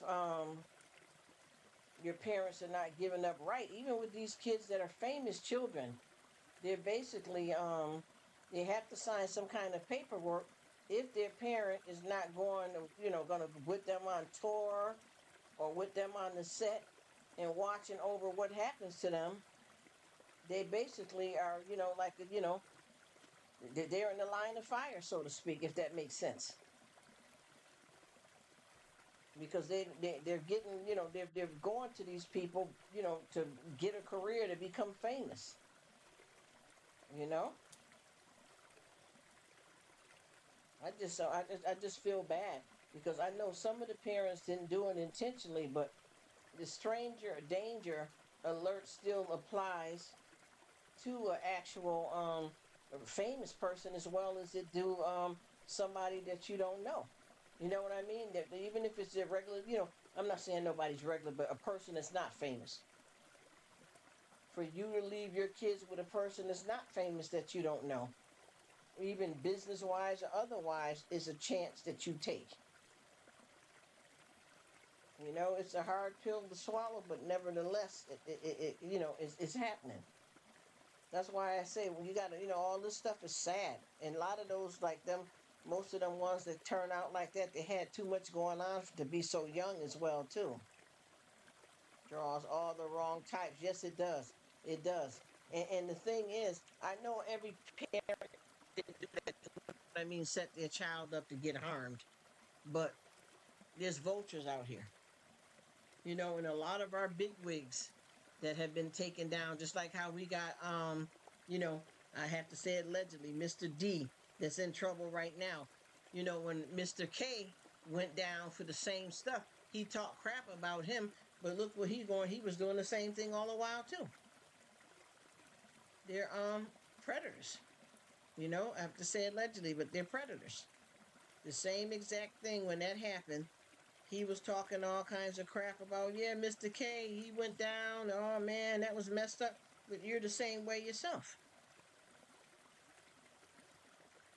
You were doing the same acts. As a matter of fact, I know that you guys were all aware of each other doing it. You get what I'm saying? I know they were. They all were aware that other one was doing the same type of criminal activity as them, whether it be perving in that kind of way. They all knew the other one was doing it because they done crossed paths out here and they done traded off some of the victims with each other. Unfortunately. And I have to say that, because it is what it is. We all have said things to each other. Yeah, pass this one off for that one. Oh, I got this over here. If you want to come over here, you know what it is. I know that one of our famous folks out here, one of their let me get it right. One of the mothers, it was a female entertainer, and her mother had let her go off with a bunch of grown men on the tour bus. But then she was on the tour bus and she the mother got herself involved with minors in an inappropriate way. So, that's why she let her child do it, because she was a predator herself. And it's all about, for some of them, the money and the fame. And then I'm sure a lot of people entrusted the wrong folks. I can say that as well, too. I'm sure a lot of people entrusted the wrong folks with their kids. A lot of people didn't know, because I know with JB, I have to say allegedly, Justin Bieber allegedly, his mother didn't seem to know what she was signing him over to. Hey, yes, you know it, you know it. When it comes out, it is, it is. And she let him go too, because she was a and I have to say allegedly, but the story is out there, the truth is out there, because she did an interview. But his mother was a teen mother. She also was mentally ill. She was mentally ill. So she signed him over. And like you said, all of the signs are out, but a lot of people ignore it. You know what I mean? A lot of people ignored the stuff. A lot of people didn't know, and a lot of people was in for the money. But I know with her, she attempted something when she was pregnant with JB, and you know what I'm getting to. When she was pregnant, she attempted, you know, to get out of it. Not just the pregnancy, but all together. You get what I'm saying? And she did an interview and admitted all of that. And a lot of times people are innocent victims, and some people actions land them where they are, you know. But there is a few good movies too that I want you to check out, because I remember we used to talk before, Aaron, and you used to give me suggestions of movies, and I used to give you some suggestions, and then we got a lot that we already seen. But I think we like a lot of the same stuff. So if you ever get a chance, don't forget to check out this one called Fear with what's his name? Mark Wahlberg. That's really a good one. If you ever get a chance, check it out if you haven't already seen it. And there's another good one. These are old movies, by the way. The Craft. That's a good one. You know, Sleepers is real good, man. Ooh, that was so sad though, boy. Ooh, that hurted me. That one right there. That hurted me. How how they end up going to jail for something they did, but they didn't mean to do it on purpose. This was back from 1996, but it was so good. It really was. And a lot of these movies are oldies but goodies, staples, and a lot of them are free. If you ever get a chance, I want you to go check them out if you're interested. You know how that go. Yeah, he says our courier was already known. Yes, they did. Yes, they did. Uh-huh. They've been known about him, Mr. K. Oh, yes. Check it out if you feel like you would be interested. And I can tell, because we've been talking now for quite a while. Even though we fell off, we still right back where we started. And I know we talked about a lot of these movies. And Mr. K, you know, way back with him, this stuff has started up and it's never ended. This stuff was started up and it never ended. And you know what I'm talking about. Never ended. They continued on and let this guy get over. And then, you know, you had some people that may wanted to keep it a secret because they were ashamed. And there's some people that, you know, they accepted payments. You know, I think that one family, when this was years ago, I have to say allegedly, but, you know, I remember a family member bringing that video over to my house. That family accepted a house for what they'd done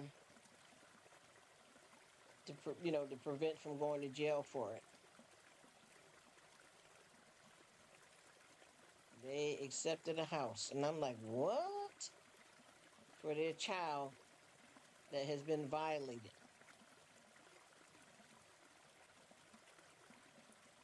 Didn't do anything about far as that child getting counseling or nothing like that. They wanted a house and money to stay shut.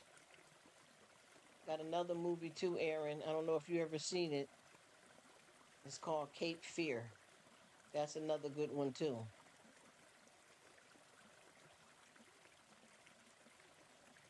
Time to Kill is another good one too. Man, don't get me started because I plan on doing some movie binges for the weekend. Some old school stuff.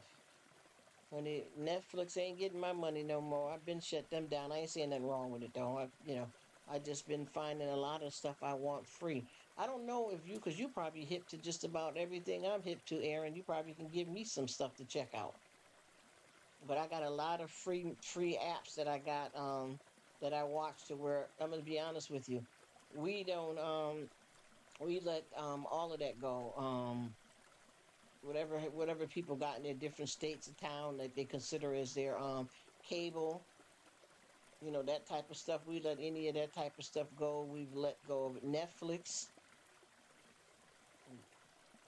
Just everything I watch is free. Yeah, Time to Kill is good. Primal Fear is good. Cape Fear is good. Robert De Niro plays in that Cape Fear. And Brad Pitt and a whole bunch of other famous actor plays in is called Sleepers. Man, them is some good ones. Ooh wee. Ooh wee. These touch your brain, honey. When you watch these, oh yeah, it goes down. Even this one called The Craft too. That's a good one too.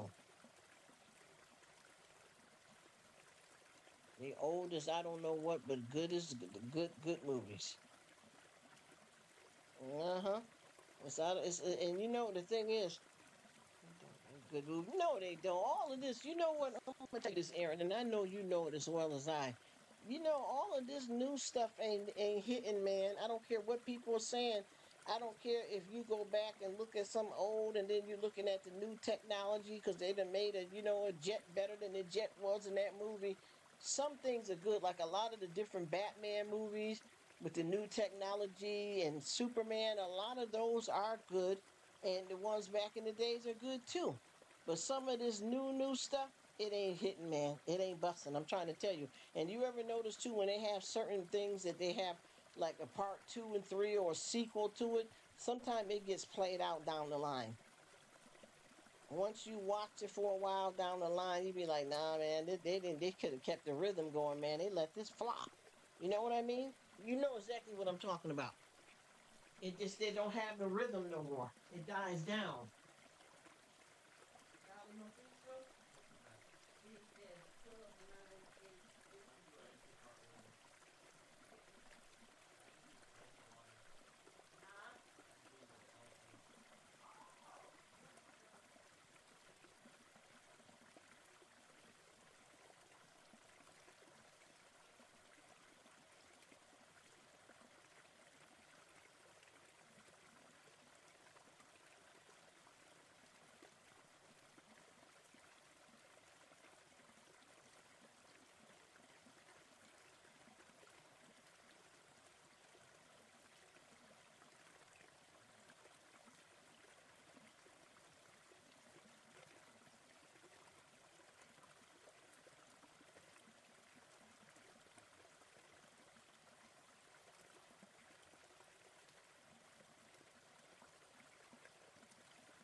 Okay, I got a live going if you don't mind.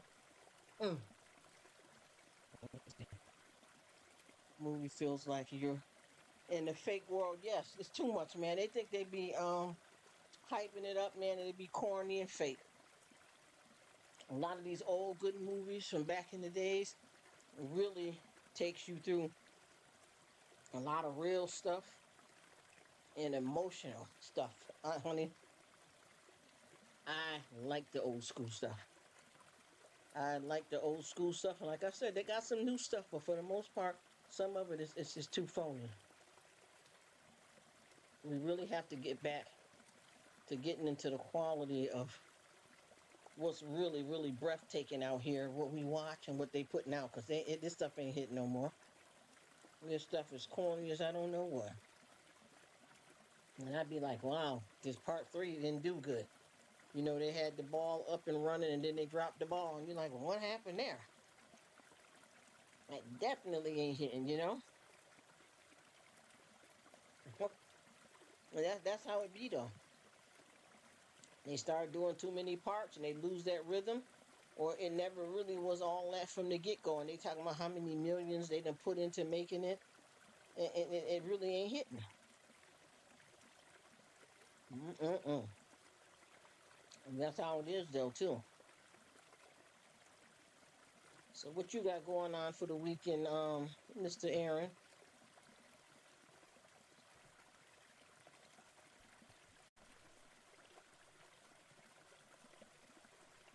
Oh, how did she get onto her?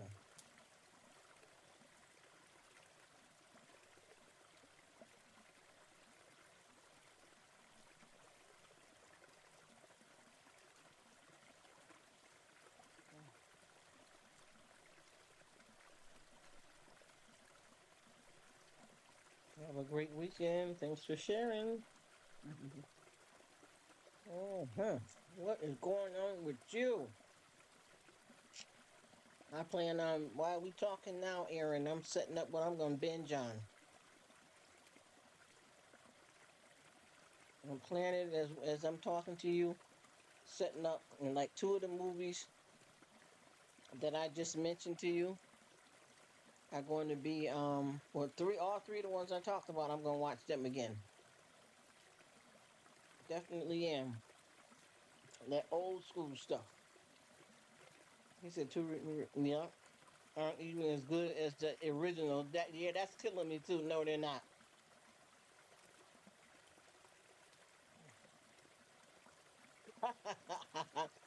He said, I'm gonna do chores, I'm gonna be an adult. I know, right? Adulting. And I be telling so many young folks that be wanting to, getting themselves some, getting grown quick. And I'm like, honey, listen, this ain't what you want.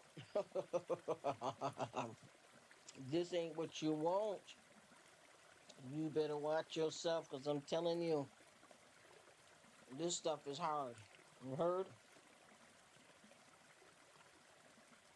This stuff is hard. And you have to be completely careful about what you asking for.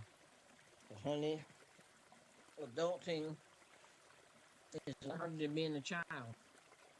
Because the more responsibilities you get on you, the harder life gets. Oh, I mean, there's a million good things about being an adult. I don't mean it like that, but you get what I'm saying. There's a lot of stuff, and I'd be like, this ain't what you want. Stay in your lane, baby. You know, as I tell you, you don't realize how lucky you are until something like that goes down. And I mean that. You don't realize all this stuff piling up on you.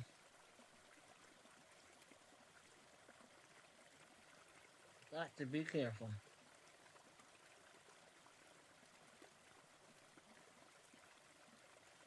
Yeah, that's what I'm gonna do too. I'm gonna chill back. So, okay, I don't want to give it away, but is it? Do you remember being about a bunch of girls that ended up being witches?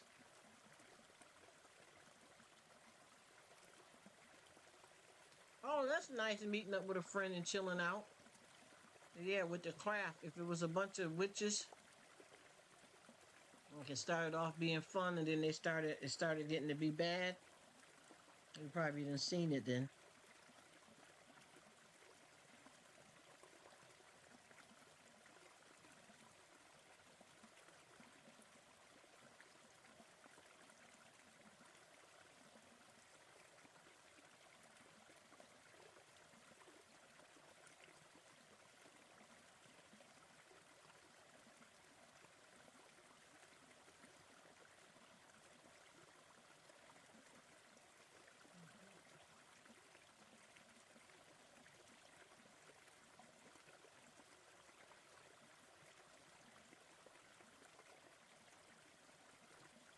Craft. Yeah, that was pretty good too. Hopefully you didn't see the other two that I mentioned.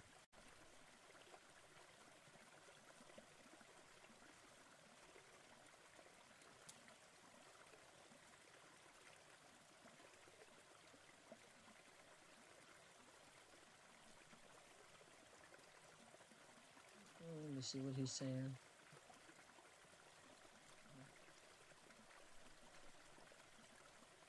Yep, that probably was it. That probably was it, Aaron. Most likely it was. A bunch of girls that got into that witchcraft stuff. And then, they were doing it for fun. And then they ended up turning it into, bad things. And it got really messed up. Mm-hmm. So I'm sure you've seen it.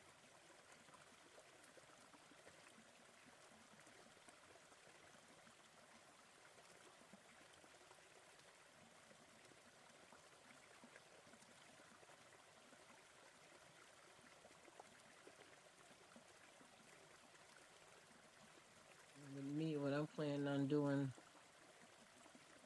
is really chilling out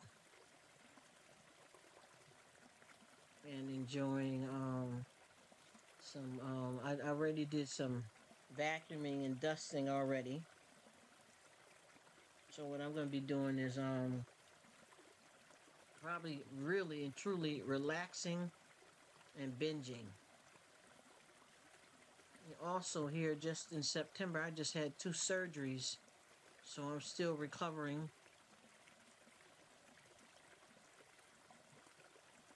One of the surgeries I feel like I'm doing good, but the other one I'm some things don't seem quite right.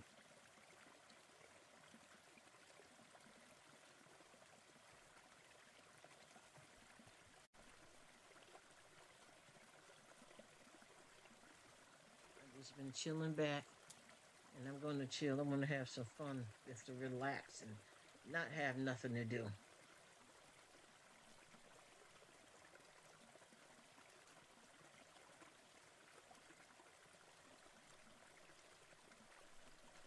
You know how it is when you have them times you just want to laze around and chill out.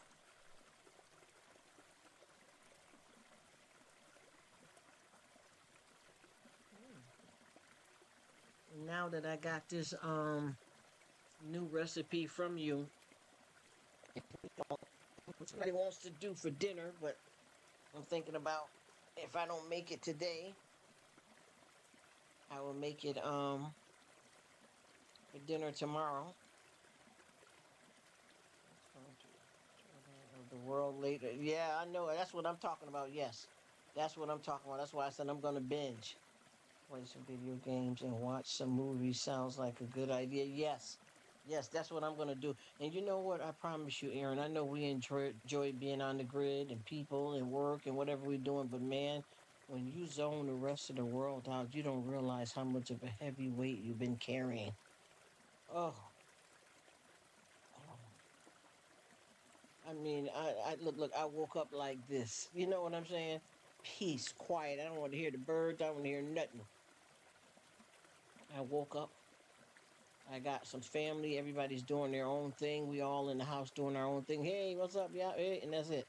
Kept it moving. It seemed like everybody's in their rooms with their doors closed, and we were just doing our thing. Running to you in the kitchen. Hey, that's it. And it's so relaxing without all of the hustle and bustles. Even, work can be, chaotic as well. You know what I'm talking about. Even if you work from home, what you got to do and stuff can be chaotic. But when you're able to shut down anything that's, too much going on, too much action, boy, is it a relief. The getaway. And I told people that sometimes in my mind or even physically, I have to take some 10-minute vacations throughout the day just to get through sometime because it's too much sometimes. And it's not that we're not grateful and, that type of way, but sometimes you got to woosah. And I mean, not in the word, in the, figuratively, really shut down and get down, lock it all out. I don't even want to be on the phone with nobody. I don't want to be texting and none of that. I just want to chillax and really let it lay down. You know what I mean? Like, I want to keep on my, pajamas all day type of thing. Keep on my pajamas. Don't have anything stressful and too much talking and all that. I just want to chill. And man, it's going down today. And probably tomorrow too, because I got majority of my chores done. And even when I get up and I'm gonna cook that recipe, I'm still gonna let it drag down because next week starts back kind of hectic. I basically finally, after these surgeries, because I had two surgeries, after these surgeries, I finally have gotten my doctor's appointments calmed down because I had with my regular appointments, I went for my woman's checkup, mammograms, all that, 6 months cleaning. Those were my regular appointments, but I'm talking about the other appointments that's pertain to the surgeries I had and physical therapy and stuff. It's time to chill down. It's like the world exploding, you know what I mean? I just need to not have nothing going on. Nothing. You know, just relax and enjoy this thing called life and be happy about it. And that's exactly what I'm going to do. And tomorrow I'm going to chill down too because from the week that I've already had, I've been able to get this weekend mellowed down. I thought I was going to only be able to really chill today because I did all my vacuuming and dusting already. The most I got to do is make up my bed and my butt get out of it. And I'm not going to make it up really. I got all the pillows off of it. I'm keeping my PJs on. You know what I mean? And I'm just relaxing. And I didn't know that I'm going to be able to do the same thing tomorrow. I thought we might have something popping here. But no, it's going to be one of them chill out days for tomorrow too. Because I have nothing on the schedule. I want nothing on the schedule. I want the quiet. I don't want to run into the mailman, nobody, whoever. No, so I didn't mean to say the mailman, but any kind of neighbors out in the yard. I don't want to, nothing. Just shut it all down. And I'm not being mean. It's time to chillax though. Dinner is looking really good. So it's that time to really take advantage of that.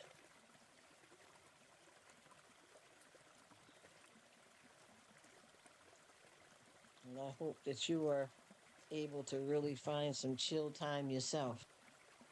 Because, man, life is life. And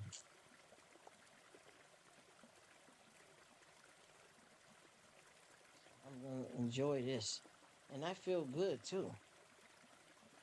Hello, hello, True Quiet. How you doing? Thank you so much for coming. We're just chilling out and having a nice conversation about life and relaxing for a change and all this outside stuff. And she says, Oh, thank you for coming. I appreciate it. I hope you're doing well too. True Quiet 710. All right, sis. Thank you for coming. Yes, that's going to be a feast, bro. And you know, when you do that, you can meal prep too. You know, you put you something up because see, people don't realize when you meal prep, you can rotate your food around too. A lot of people think like, oh, if I'm meal prepping, I'm gonna be eating that for the next 3 days. No, switch it up because I realized too, Aaron, if I get me some containers, you know how you can buy the plates that are got like three different sections. So just say like for instance, I make some asparagus, some white rice, and a piece of steak, right? And that's what's for dinner tonight. And then tomorrow night I do that pork. I can eat whatever we're going to eat, and then I can also meal prep it, where I put some up in the containers. If I don't want it now, I can freeze it. You know, instead of buying, well, I do buy TV dinners, but instead of buying somebody else's TV dinner, and you can switch it out. So if I just say if I have the steak today, then I'll eat the pork dinner tomorrow, and then I might go back to the steak because I have variety build up now. It's like when people buy TV, and you can make your own TV. Buy these plates that give you that three section, and you put a little bit of this and that in each one of them, and you put it good in the right way in the freezer or the fridge, and whenever you feel like I feel like some of that pork again today. You already got a whole dinner there. That's all you got to do is pop it in the microwave, and it's the food that you cooked.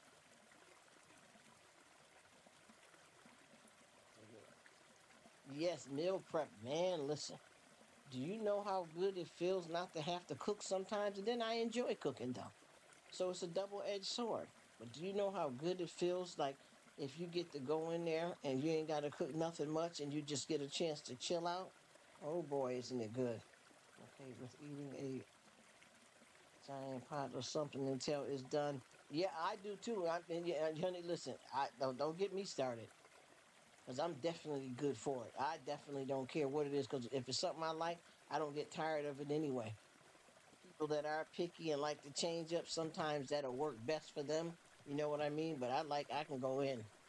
I ain't gonna lie about it. I can take it all there and be happy with it. For real, for real. You gotta know how you live. And I definitely really do. Oh, look at the fur babies. They are so sweet. Oh, yeah, I can get it how I live, man. I can go in. And that's what I like to do too, is like, when I cook dinner, I like to be able to cook a little something extra so I can stockpile whatever I cook. Just say, like, if I cook something different each night of the week, each one of those dinners that I make, I put enough aside to make me a quick dinner to warm up anytime I'm ready. And that's been absolutely awesome. Definitely. And like you said, you can have something that you make and just, eat it down because that's always fun too. And it seems like you notice with these days are just flying by. It's like to me, every time I turn around, it's Monday, it's Friday, it's Monday, it's Friday. Over and over again, it's like you can't even get past. The days are here, and you don't even know that it happens. You know what I mean? Everything is flying so fast that you can't even really grasp hold of it, because all of the stuff is happening too quick. You be chilling back, and before you know it, it's Friday, and then you blink your eyes, and it's Monday again. And I'm like, what is really happening out here? Time is really not on your side. I tell you that. This is telling you something how fast everything is moving.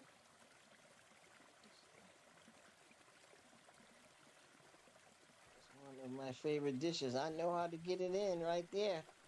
Look at True Quiet. Thank you. I know exactly what you mean on that one. Get it in, and you wanting it to last. Cause I can do leftovers in a heartbeat, especially if it's something you like. I can eat it over and over again.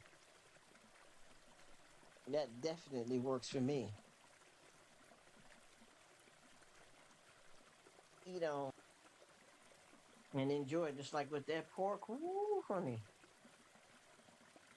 And keep on hitting that up all the way through, honey, and be good to go. And sometimes too, I like to make you can make up your starches and add different sides to it with vegetables and meats. And I'm telling you, when I do them TV dinners like that be the bomb.com. And there's a few frozen TV dinners that I buy from the store that are really good too.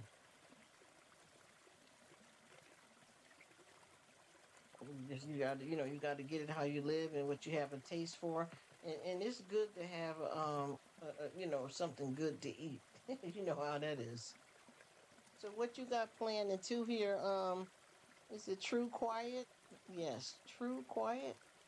What you got planned for this weekend? You all right? What you doing? I seen you pop through here. How is everything with you? I'm talking to my brother here, and we having a good conversation about food and society and life. And man, I'll be glad when this stuff with this voting situation calms down, man, because people be ready to jump on you out here with this voting mess, honey. They still doing it. I know that they done picked, but folks are still real, and I just want to chill out and get away from it. Listen, my calendar time is speeding up. Yes, it's going crazy. I know what you mean. A lot of stuff that I had going on that came to pass so damn quick that I didn't even get a chance to fart or burp. It just wham. Ooh, what? It's just, as they said, life is lifing. Too much going on. You can't even, figure out what day is what. And then when you're in the moment, you're trying to get everything straightened out because it's going by so daggone fast that you don't even know what to do with it. This thing is a mess out here. With time flying by so quick, just like with all of this stuff. They start one thing and then before you know it, they jump over to something else totally different, and you be flying out here like crazy.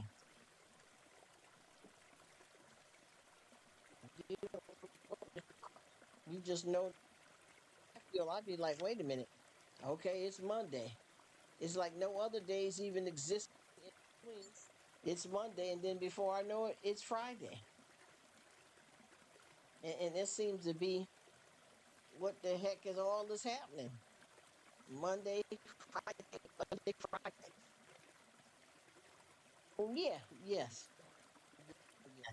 Did we say anything about that the other day? Yeah, get it in there. Something we can figure out something if you want. No, what you think? Uh-huh. Okay, you can knock on her door and tell her. I'm I'm looking right now, and I gotta because I had wrote out a list, and whatever I didn't get on the list, I'm trying to check and see what I can get now. Yeah, too bad they don't got that at Wally World. No good deal on the seltzers. They got a dumb deal with theirs. No. Say it. Too high, and you only get what, 8? It ain't even worth the push. Yeah, they ain't got no good deal, and like you said, it's too high. It's crazy. That's the thing too. Everything is getting more and more expensive out here too. But you got yeah, I'm gonna if you want, I can get on you tomorrow if you want to. Do a touch up and stuff. And then I'm trying to figure out another something because I just want to because it's locking now. But I just want to make sure I'm giving the right treatments on there. I've been talking here with one of my brothers here, Aaron. He just typed in. He says I'm okay if Monday. I'm okay Monday through Friday go fast. I'm not okay when it. I know that business the weekend flies by. Nope, not to me. It just need to be straightened out. You know what I mean? Flaws or any residue and squitchy's who. Switcheroo. And everybody's in their bedrooms here, huh? I feel funny staying in my bedroom this long. I feel like I decided to try to stay in here and take it down, and we're probably gonna have something because I was gonna make. He got a recipe with some pork here, but since I'm being lazy, I'm probably just gonna make us. We're gonna have some my homemade Caesar pasta salad. But I'm gonna put a piece. Oh, I forgot. I got to go and get some chicken out the freezer. Oh yeah, that's a good one. Oh, I know. I seen him in there. I said, "Oh shit." Then I said, "Well, he got something to look forward to." I forgot I'm down here making the noodles, and I forgot to take out the chicken. Yeah, I hate when the weekends fly by fast too. Because if you don't work on the weekends, that's really a downtime, Aaron. You be wanting to chill, you know. I know what that's like. Definitely know what that's like. Yeah, I'm gonna be making. I was gonna cook that recipe of yours, but I'm gonna wait till tomorrow so that I can just keep today is kind of laid out. Because with the salad that I'm making, just have to do a little bit of noodles. I forgot what kind of noodles we use. We use some noodles in the salad, and that also I got that I think I did a video on that. I gotta get out just some chicken breast and throw a little bit of seasoning over it and slice it up good and saute it, and that's it. It's not gonna be a whole lot of wild crazy cooking. Oh yeah, I'm about to turn it up and I'm gonna make it a homemade one, Aaron. I'm gonna put a little twist on it. You know what I mean? Because we put I'm trying to forget I forgot the name. We're gonna put some noodles in ours. I forgot the noodles that we add into ours. But they're pasta noodles. It becomes really like that. Let me see what it's called. What's that? We got so many. Not angel hair pasta, but it's the other noodles. Once we add that to that, and we put some chicken in there. Oh my goodness! And it fills you up more than just an average salad. So I think that's what we're gonna do. Because I have calmed down on a lot of cooking since I've had these surgeries. So I've been trying to make it light. I got other people too in the house that cook as well. But I've been trying to keep it light and tight. Yeah, I know what it is. We make the Caesar salad and we add the penne noodles in it and the chicken. And we do tomatoes and onions. We do romaine and iceberg lettuce in it, and we chop up some onions in there. And we have the choice of if you want a vinaigrette, if you want to use the actual Caesar salad dressing. Sometimes we whip up our own salad dressing using some vinegar and oil. And we also have honey Dijon down there. We have balsamic. It's a few different because I know a lot of times when I do make the Caesar, you'd like to stick with the Caesar dressing, but it's good, either way. So that is going to be easy go. Oh, now see that sound. Do the haul. This is my put it up yet since I've got out the hospitals, and I bought some Ortega taco shells, and I also have the soft shells. Yesterday, and I did a haul, and I was thinking about making tacos or taco salad too. See, now I'm gonna have to put that on the roster because if I'm doing that, then I want to make the pork for Sunday dinner. Then I'm gonna have to go to tacos.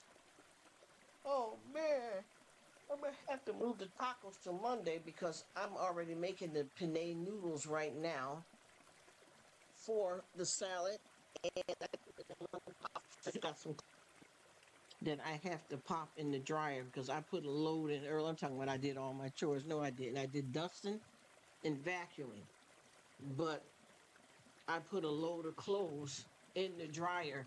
I mean, in the wash this morning. and I forgot to put them in the dryer, and I had to wash some hot mess. So that's what I'm going to do. I'm going to go down, put the stuff in the dryer, go in the deep freezer to get me out chicken breast. I already got the noodles going. Yes, that's exactly what I'm gonna do. I am doing chores, but it ain't too heavy. So the only thing I'm doing right now is,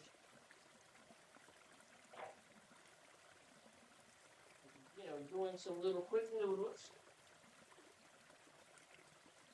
And like I said, it's not even gonna take a good piece of chicken breast, not even maybe about 10 minutes to thaw out. This is not gonna be a big old piece. Oh yeah, I'm Gucci. I'm Gucci. I'm still relaxing and laying up. And I'm trying to make sure I see through what I said I'm going to do. Because a lot of times I be saying this stuff and end up somewhere worn out and fooling around. This is, I think I might do a taco salad. Man, you done got me messed up because I just bought. Man, you got me thinking now. I had just bought. I'm going to get this chicken breast out. Just bought the daggone taco shells yesterday and did a haul. And now I'm not even having damn tacos. I forgot all about that. Gosh, where's my brains at? I know I left them somewhere. I'm right now putting this stuff in the dryer. And then I am definitely going to get the chicken breast out before I end up doing 15 other things and totally forgetting. That happens very easily. I'm going to hang that rug up. I like it, the air dryer. And I'm going to get the chicken breast out right now while I got my mind straight. Put that in a little bit of cold water.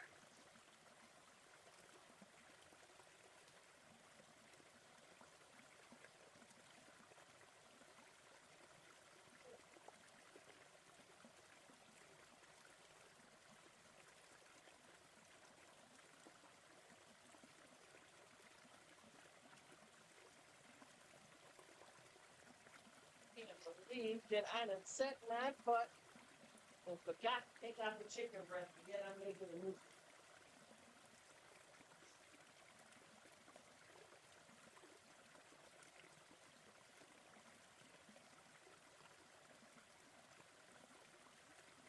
No, I'm definitely bugging out. And see, if I would have been sure what I was making today, I would have took the chicken breast out yesterday, and then that way I would let it sauteed on this with the seasonings in it. Girl, where am I at? What in the world am I doing with my brains? All right. Woo! Yes, and it goes down in the DM. It goes down on my side of town.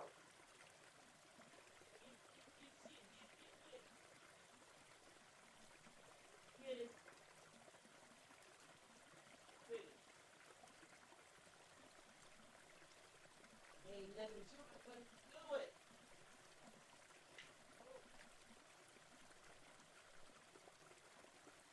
All right, I think with that Caesar salad there, I might pair it on the side, throw a little bit of garlic bread on the side, because we're not, oh, you know what? I might toast some of the garlic bread, right?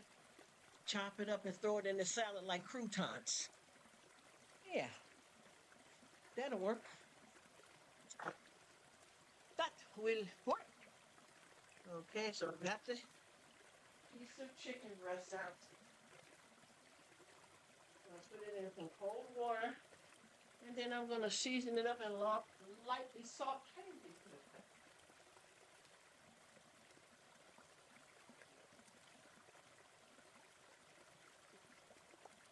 This is what you call preparing. And I'm going to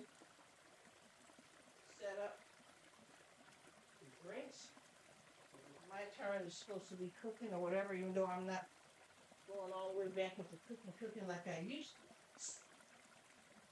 I am going to set this up. I'm going to set it all the way up. Woo-wee. And I'm still going to binge because I'm enjoying my good conversation with my pal.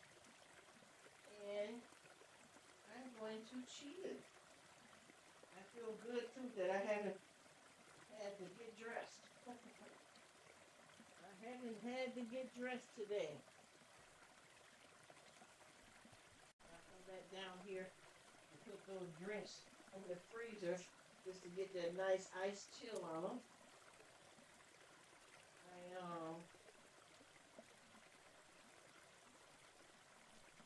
Even throw that nice little bit of frost.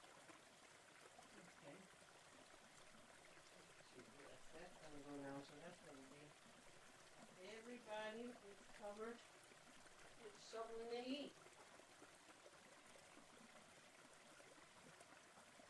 It'll take nothing but a few minutes for that chicken breast to thaw out.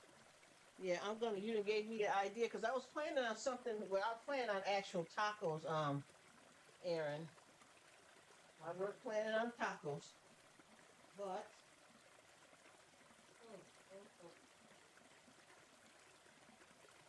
now that you mentioned the tacos, now because I was going to do it yesterday, but we ate out. Yeah, we ate out.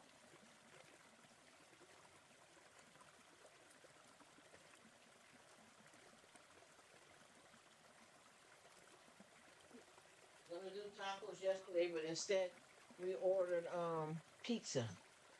Well, my family ordered pizza, and I had Spanish food, so we didn't do tacos then. And yesterday was supposed to be whatchamacallit as well. We were gonna have the Caesar's homemade Caesar salad yesterday. I planned that from Thursday to have homemade Caesar salad. Then when we got out, like I said, I've been limited in the grocery stores, but I went in the grocery store and I grabbed actually $1. I grabbed some taco shells, and I said I was gonna make that instead of the salad. I mean the salad instead of the tacos. But I ended up not making the tacos at all because we ordered out. Then I seen your recipe and want the pork, but I'm lazing around. So I'm gonna have the quick salad, and then the pork would be good to make a whole good Sunday dinner. So yeah, I think we got something here. I think we got a plan. And I still get to lay around and binge, even though I'm the one making the salad. It's not much to do to it. You just chop up, all of the stuff that you want in the salad. And it's not a lot. And then, like I said, saute the chicken breast and noodles are already going. I'm Gucci. Yes, I am. Matter of fact, let me, while I'm talking to you, let me go in here and prepare the salad bowl. So we're pre-prepping. I don't gotta do anything but add, the lettuce and whatever, because I'm finna make it all, not lettuce, the chicken and the noodles. Let me go on. Get on to this right now. Oh boy, this is gonna be fun. Woo-hoo! And I was upset because I didn't find any more, but I got plenty of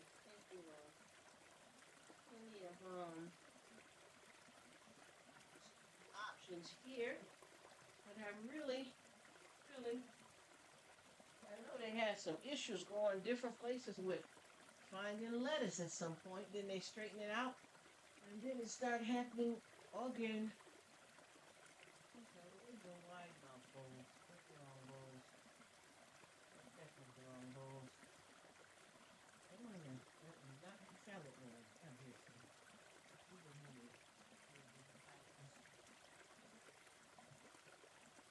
do black, the black, blue, black, black, blue. Aaron said he is going to go get some El Taco. Taco. Sounds good to me. Oh, no, either, Aaron. Have you been noticing how quick? I mean, well, first of all, we've been having a lot of recalls on food, right? And then also, I've been noticing that food is going bad quick. You know what I mean? Even if you know, like with me, I know how to get home and put my food up right. You know what I'm saying? Like, you know, store your lettuce properly and all of that. And it seems like for some reason stuff still seems to keep going bad very quickly. And I don't know why so much food is going bad so fast. And then, you know, mounds and mounds of recalls too on food, where the stuff you buying, you done already ate it, and really bam, they tell you that it's been a recall on it. So what are they prepared to do if you ate the food and actually the food that they recalled, you end up getting sick from it? What are they planning on doing about that? And I hope I'm not talking you to death, Aaron. Anytime you gotta go, brother, let me know. And I promise you, we're gonna stay on track too. I've been coming to check you, and then you don't, you know, respond back too much. So I figure you're busy, so I'll let it lay down. And I see that you got somebody over there on that pork, your pork video that said that they subscribed to you from Mr. M, but they had already met you in my live before. You know them from my live. So I don't know what they must have fell off or forgot, but they met you in my live way back when. It said so-and-so sent me to your live, Aaron, and I subscribed to you from both channels, but they already knew you from being in my live. And then they met him in my life. I don't know what everybody be doing out here on YT. They done forgot. They already knew you from me. must have fell off. I reckon. Must have fell off.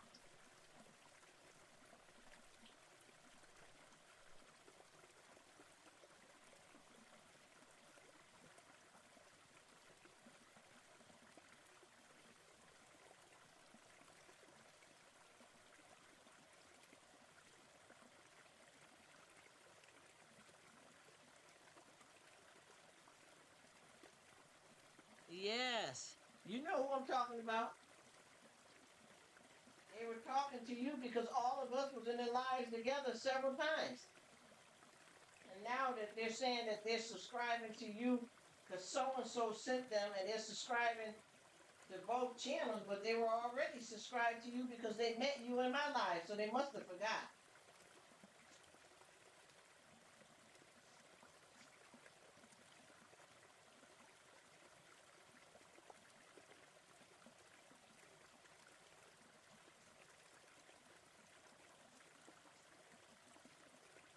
Just stewing around here, trying to get it in one time. Whoa!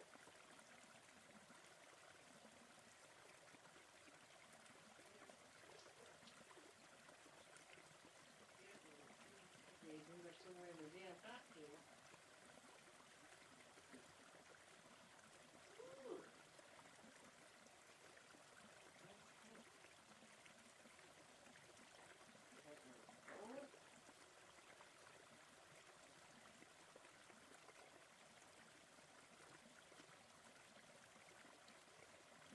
Alright, pre-prepping.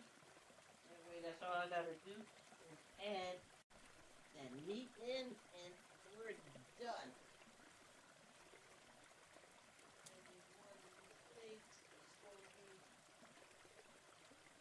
Done.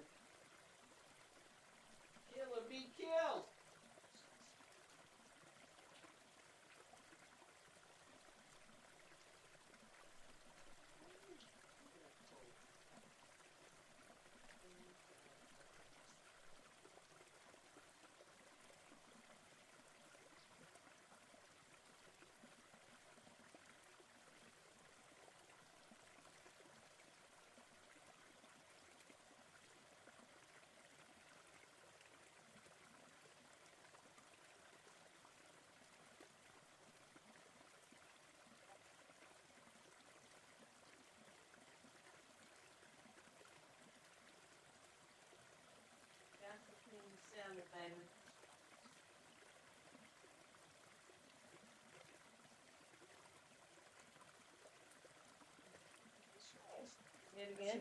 I say this phone to you. Just got his phone. Oh, it is? Yeah. So I can start building it up. I got the live going, so if you don't mind, I don't want you to build like you. Oh, good. Yeah, because that needs to be replaced, because that's looking, I don't know if you ever look up there and see it, Yeah. but it's, it's still holding up though, so.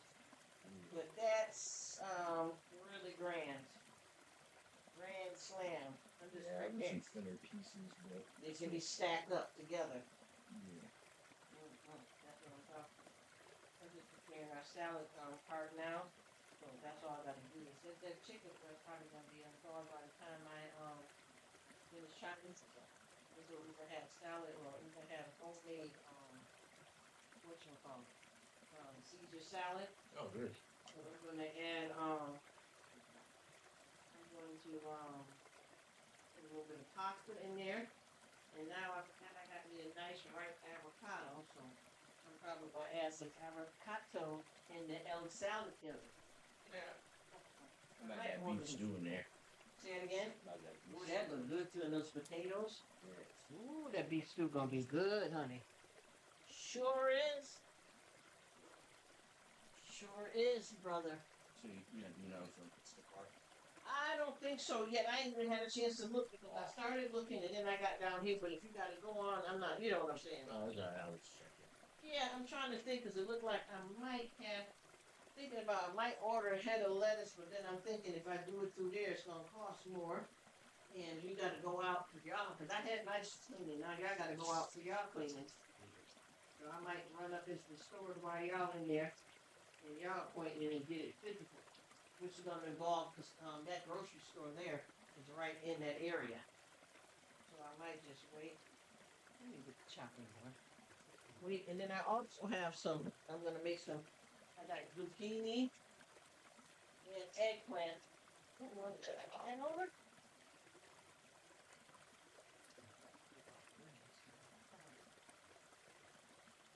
Zucchini. Oh boy, and eggplant. Oh, damn.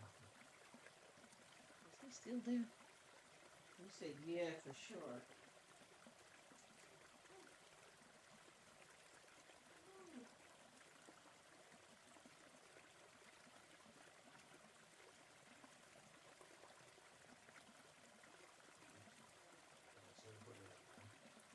I don't know who was this first. I know when we go in there, they don't be saying. Did you know? Okay. I didn't know.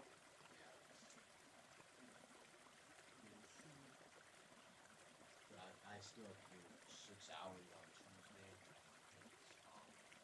The other person that usually supposed to be in on Tuesday, since the holiday is a holiday, right? He gets holiday on Tuesday instead. Oh, they push it over. Yes, now it's 6. Oh shit. It is what it is, huh? Yeah. Earlier the better. All right, get it out the way. Can't win for losing, but losing ain't always bad either. Depends on what you're losing, right? I know that's right. Listen to yourself. Isn't that loud? I know that's right, Carl. Yeah, it was Carl, huh? Ooh-wee.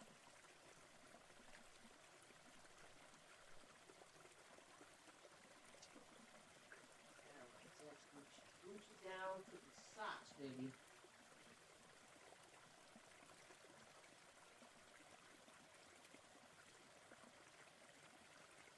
I am cutting up some onions, and I think my avocado, I believe, is right.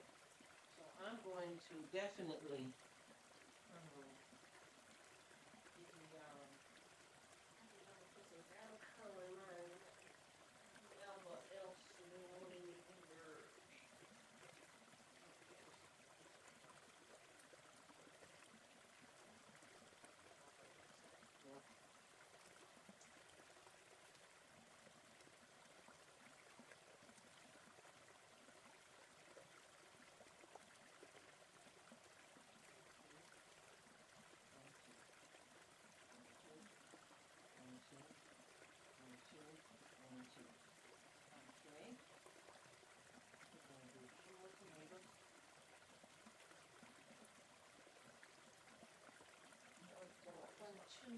building. I just got those in there because I rinsed them. Let me one of them, and I see them. What do you like them? I don't know.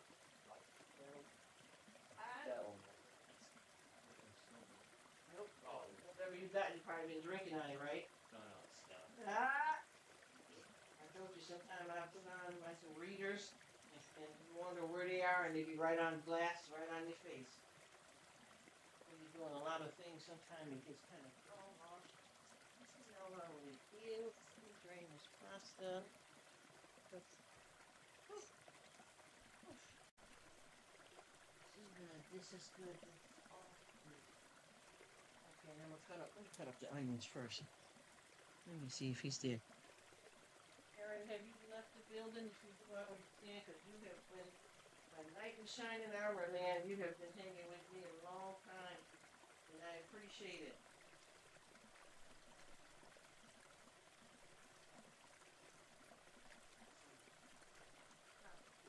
Here.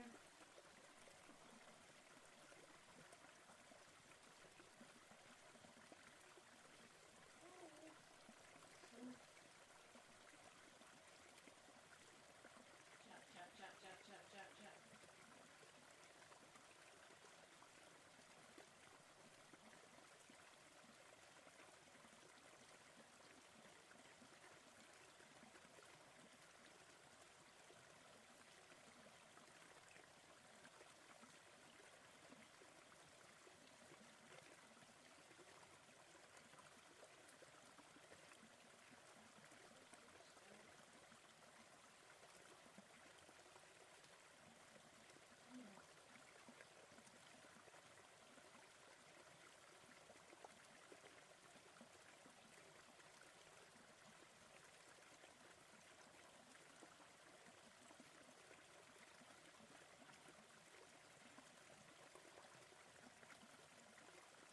Chop, chop, chop, chop, chop, chop, chop, chop, chop.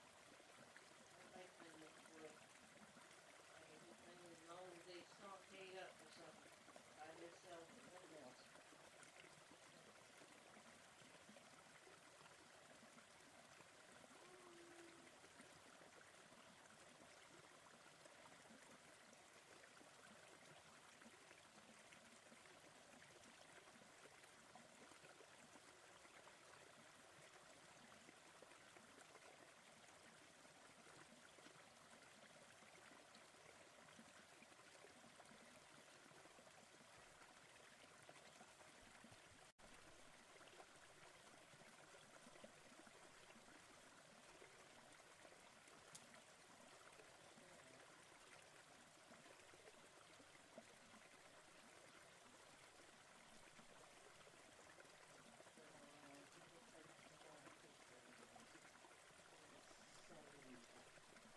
Salita, salita.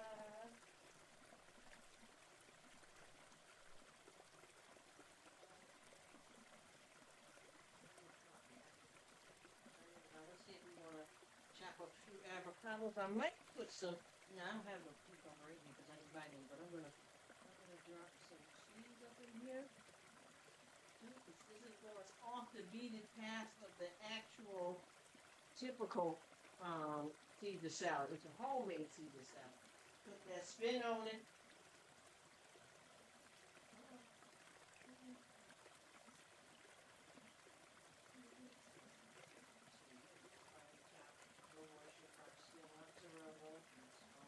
Provolone, Parmesan,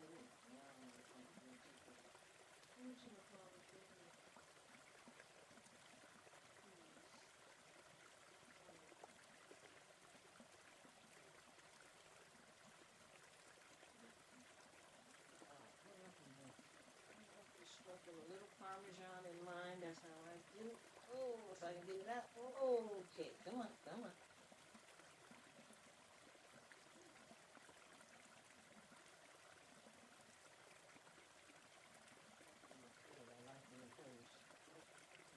Whose is that?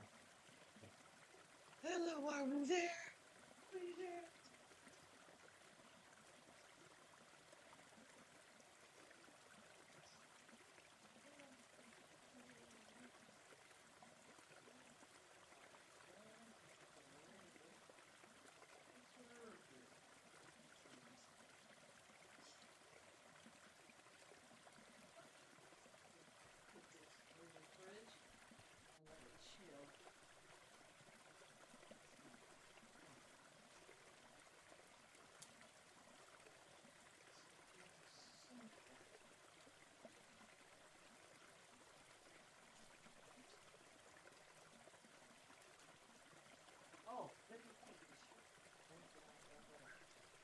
Put the pasta right in this one. I think I'm gonna dirty. No more dishes. Let's go.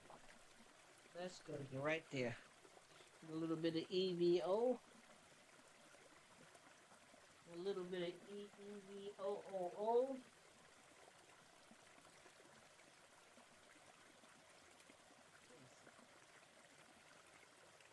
Come on. That's gonna be for the chicken breast. Can you believe that chicken breast is thawing out that quick? Yeah. Don't take long.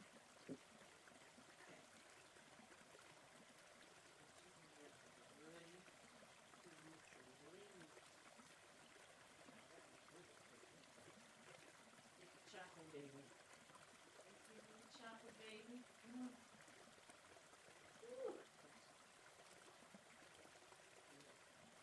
Chicken breast is on deck, and that down with some vinegar.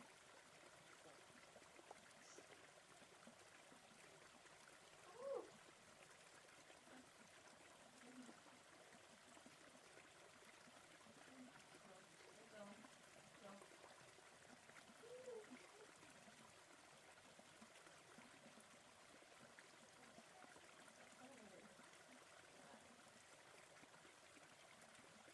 Let's go. Come on, come on, come on, come on. Go hang on. Yeah.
How?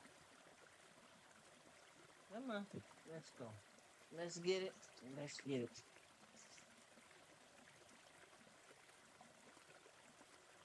That oil get hot. We that olive oil, let that oil, let that oil. Okay, come on. Come on. Oh, we gotta watch out. We don't play with the sodium.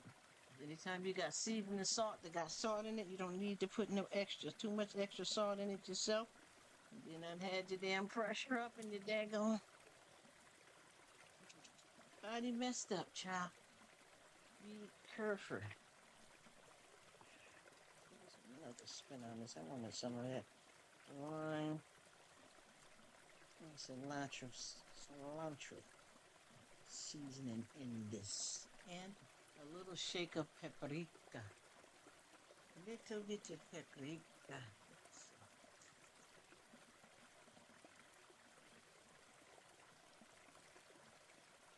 Oh, that smells so good, that hint of lime. Oh, yeah. Oh, don't snooze, y'all. Mm, mm, mm, mm. All right, let's go here. What are we doing? Let's go here. We got to sneeze from the pepper. Oh, yes, see. In Jesus' name, and a little bit of garlic. A little bit. Okay. And a little bit of onion powder. Hey, come on, stop playing, stop playing. You know what it is. Stop. You know the routine. Stop thinking. Do your thing, baby. All right, now what are we gonna do here? We're gonna do a little sazon. A little sazon.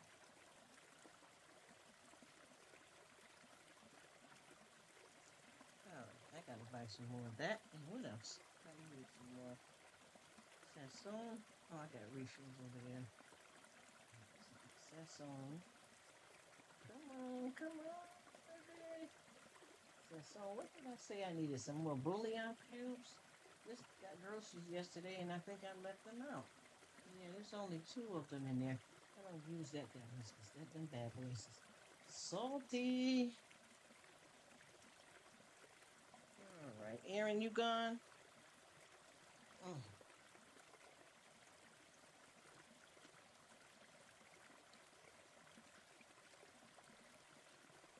Mhm.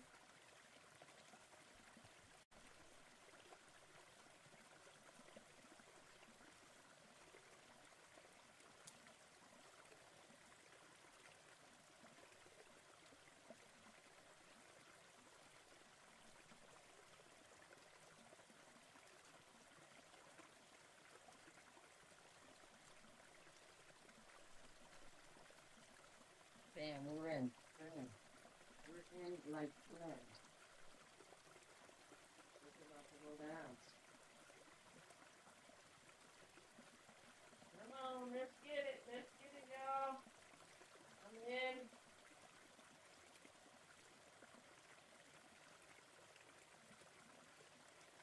Pretty much do not let it be this long. Y'all live your best life, people. Self short. Always count yourself in and win. Tell you, life is hard. This is important to dry up and put them away, baby. Put it in the kitchen here. We're going to have to put this in the kitchen. Please. We have to put that in the kitchen. I don't know. That could be on top. That way I won't mix it up with all that extra cheese.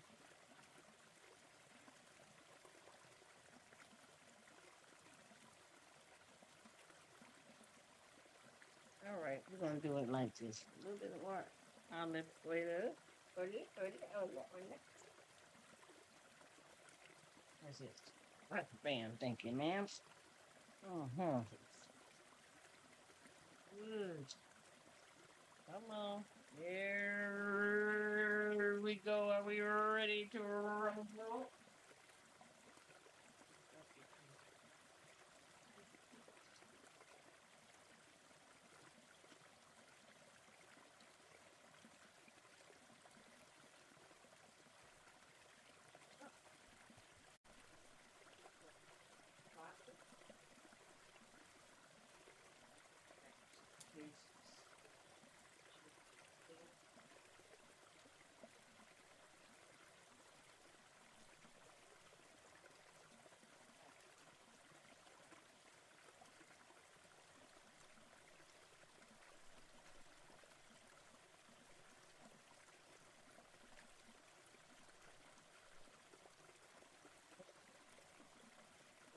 Bring them up, bring them up, bring them up, bring them up.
Baby, going in the freezer right now. You going in the freezer right now. You trying to play with it. I don't think it's playing with us.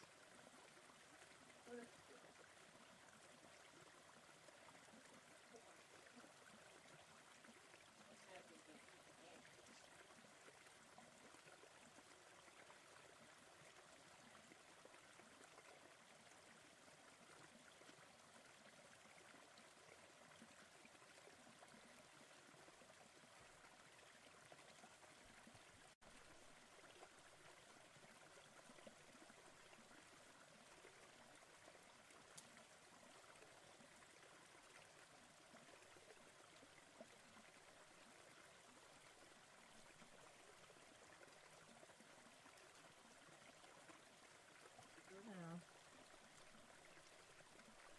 All right, I don't know who's here, but I think Aaron done checked out because you've been with me long, my dear friend. And I sure appreciate it, buddy. Love my brothers. You too? I decided to go in here and whip up the chicken breast because I told you it wasn't gonna take too long. They thawed out like maybe 10 minutes. So I pre-prepped everything with the lettuce. What did I do? I chopped up the lettuce, the onions, the tomatoes. I already made the penne pasta. Go in the and only thing, and I put some cheese in the salad as well. We don't have any cucumbers. I was gonna buy some cucumbers, but I didn't because I know that I'm gonna get me some here when I go out next week. So that is pretty much that. That's all I got to do with the salad. Is I got the chicken sauteing right now, and I just got to wait for the what am I trying to say? The chicken to get done, and put the chicken on top of it, and drop it in the refrigerator and let it chill. And we off to the dance floor. That's all it is. That didn't even take me no more but a few minutes. So you fooling around in the kitchen and I'm fooling around in the kitchen. Okay.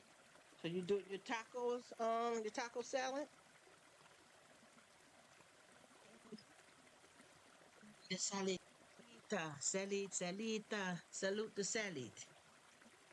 The salad. He said doing stuff in the kitchen. He said I'm around. I might be here and there. I know, Aaron. You know how it is. You got to live your life on it. That's why I miss a lot of people in my life because sometimes I be, well, this is what happens. When I start up the live, I wait a few minutes. He said, nah, just making some noodles for lunch. Okay, something to get in that tummy. That's all good. Noodles are always a win-win. Because I know with me, I get here and I'll start the live and I'll wait and nobody comes in. I start doing a whole bunch of stuff in the background and I end up missing everybody. This is like a pattern, you know what I mean? Where I get on here, my throat's dry. Excuse me. I get on here and folks come, I go, and we keep we keep on mixing it up.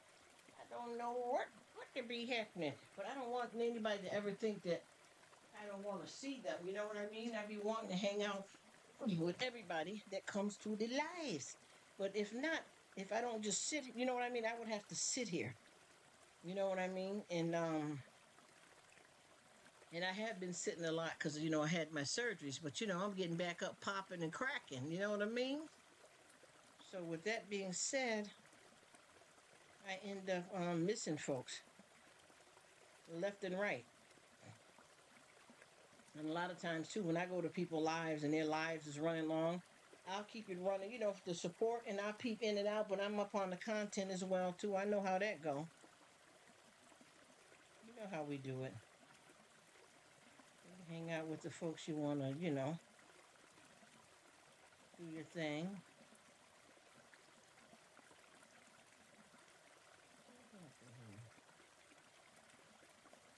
Yeah. Do the same exact thing because you can't just be just sitting there, You got to live your life. You got to live your life.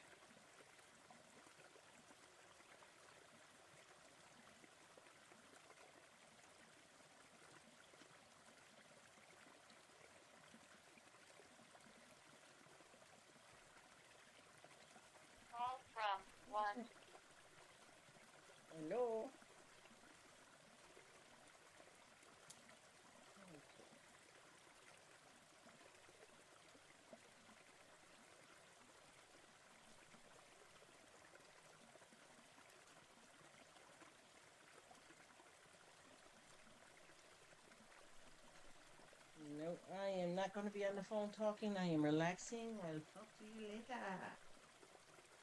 No phone today, baby. No, no, no, no. You feel like talking? Nope. Here's what's new you can do.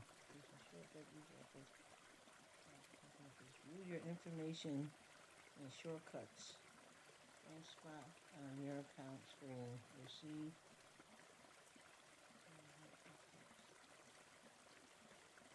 All right. So what we got here? Yeah, I had somebody want to chat it up. I'm chilling. I said I was trying to lay back and chill, and that's what I'm trying to do. I ain't playing no games with nobody. I am laying up in the lay for real, y'all. Let's keep it real. Okay, I'm glad I got all my bills paid. The only thing I got to do, last thing is car insurance. Everything else is paid in full.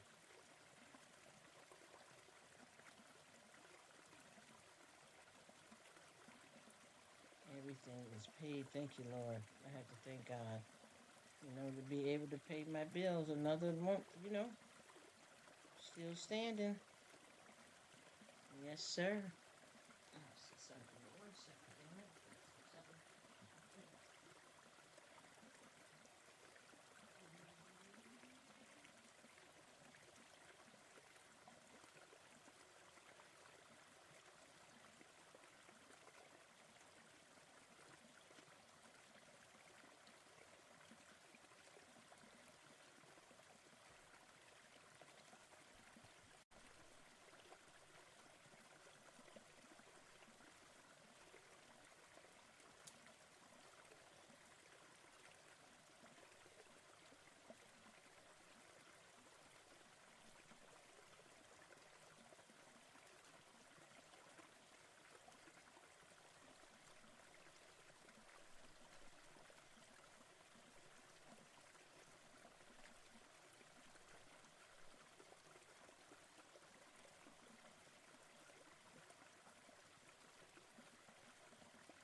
cold water. When I wake up, I like to drink room temperature water. And when I go through the day, I said making some noodles for lunch. Tell me, are they ramen? Let me see.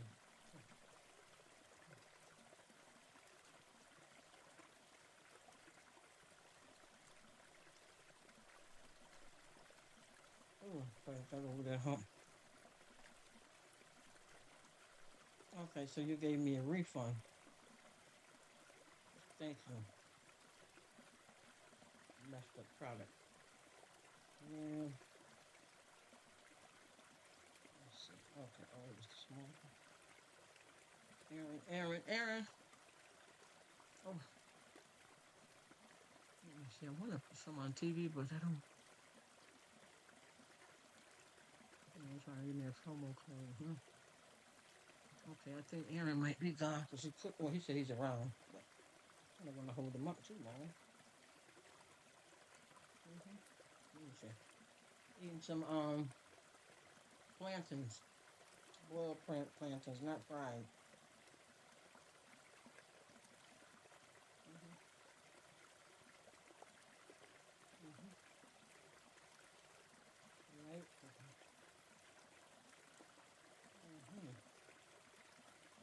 Mm-hmm. What am I looking for? Okay. That was put in. Mm-hmm. What's the fruit?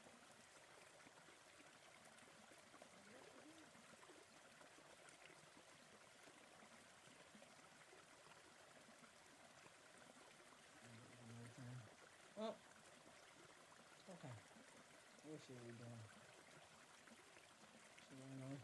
Mm-hmm.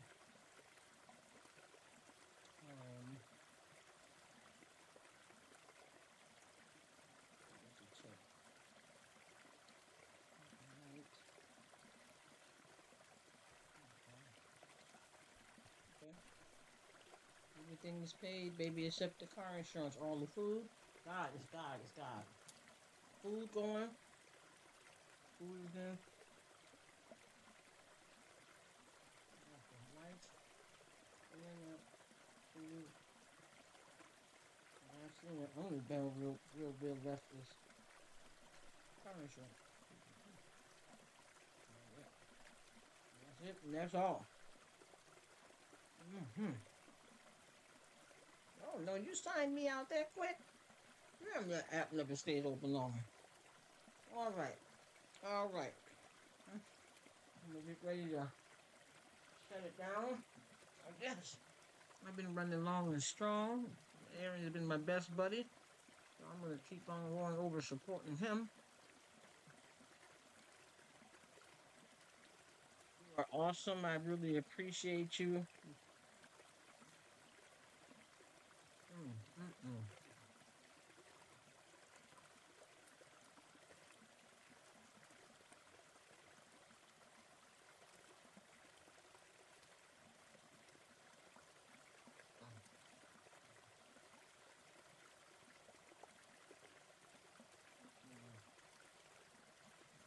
Let me play this, bro.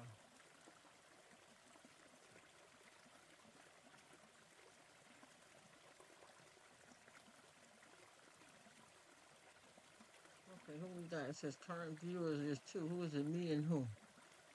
Probably Aaron. So sweet. Thank you, brother.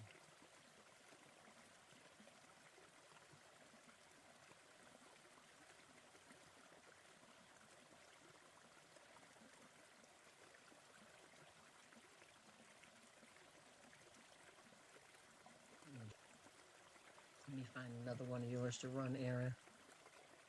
Matter of fact, you know what? Let me set up your playlist and let it run, Aaron.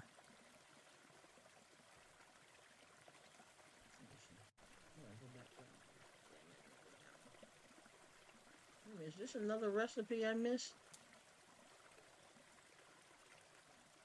Okay, I'm gonna check out some food. Let me see if you got something I missed, Aaron. Oh, it's only one on there. Oh, let me see. Oh, I've seen this one. It's the fried rice. Okay, I'm gonna have to Bussin'. And I still haven't seen Paul unless I missed it. I might have missed his video because I wanted him to. Maybe I told you to cheer him on so he can cook something. I'm trying to find something of yours I didn't see. So what I'm gonna do is, if I clicked on your playlist, your food playlist. I'm gonna get my butt over to your other playlist and just let it run.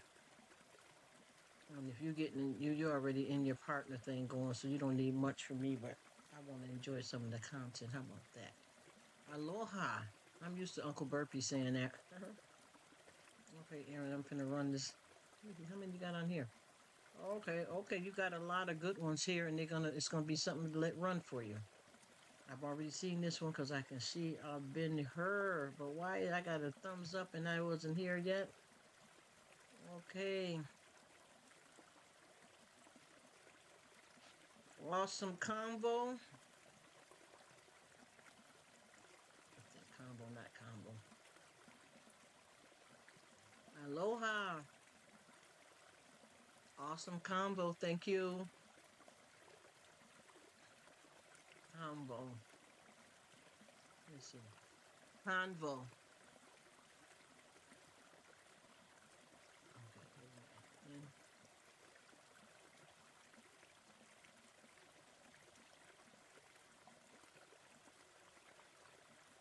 Open, let your playlist run, Aaron. I'm just going to leave a tab open, but I'm going to peep in and out because I want to enjoy some of the content. But I'm going to let you run. You don't need me to let you run, though, because you're already where you need to be. I don't understand a lot of this YouTube stuff, though, because some people be saying stuff like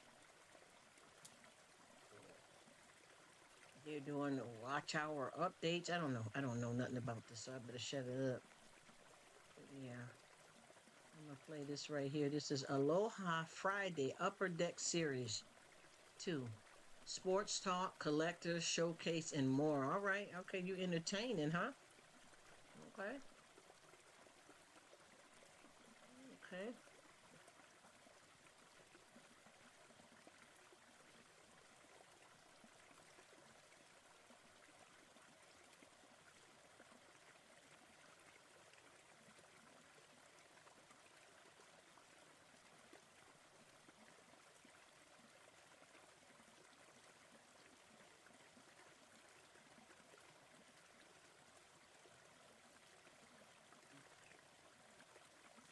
Oh, he said I just had to get.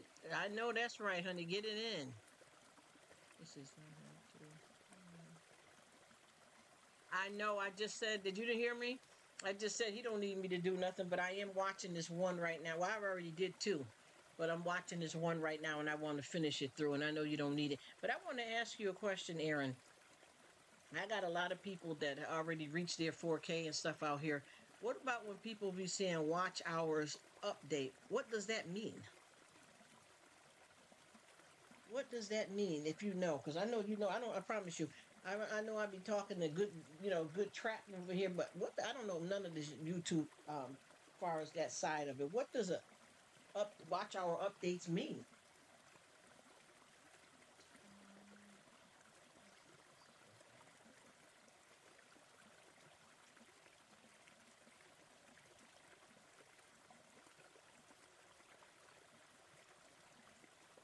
Boy,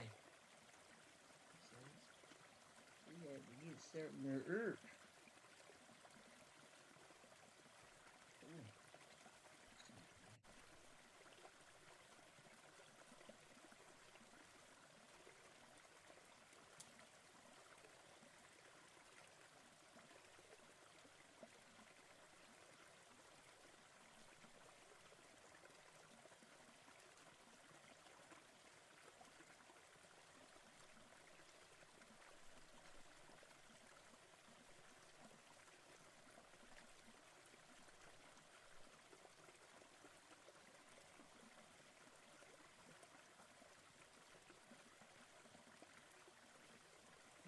Honestly, that's what I'm saying. Because the people that I know that's been they got big channels.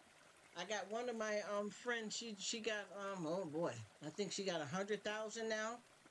And lately her videos have been saying watch hours update. And I'm like, well, she already in, so what does that mean? I don't know. So I just be trying to support her anyway, but I don't know what it means. I don't want her to think I'm prying, so I don't ask. You know what I mean? I just let it be. But and then I started looking, I noticed, and a lot of my folks are saying watch hours update, watch hour update, watch hour update. I don't know what that means.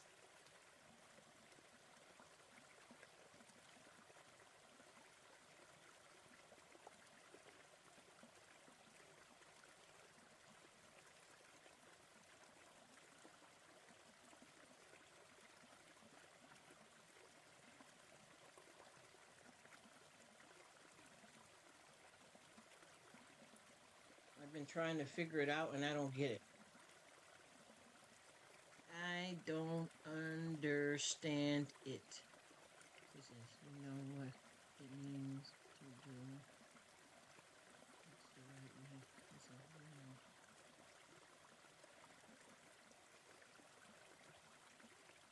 I guess so, because I have no idea. And I don't, and like I said, a lot of people, honestly, they got a lot of stuff going on here. And I have so many people that I've seen lost their channels because they got thirsty and they messed up. And I don't know why. Do the work. No shade. No shade. Just saying, do what you need to do so that you keep it clean. And if it take long, it just do. Everybody have to wait. As they say, every dog has their day. You know what I mean? No shade. I don't mean nothing kind of lightheartedly be shady and none of that like that. I'm talking for real, for real. You know, I don't know what be going on. This is so. If you build your channel and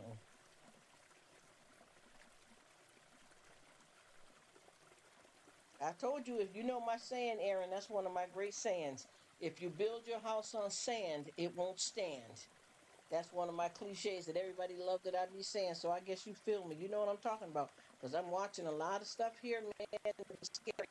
People, reaching out to me saying, God, please watch me as much as you can, please. Because I just lost. And now I got a new channel and I'm trying to get back on point. But what I seen you was busting it wide open, though. You were like 1 minute, you had 500. 2 days, you told me you had 15. You had 15. Then turn around 2 months, you said I'm gonna have, 30,000, then you had 30,000. And then all of a sudden it's like they shut me down and I don't know what happened. So I don't know, and I'm not judging nobody or trying to make jokes. I don't get all of that.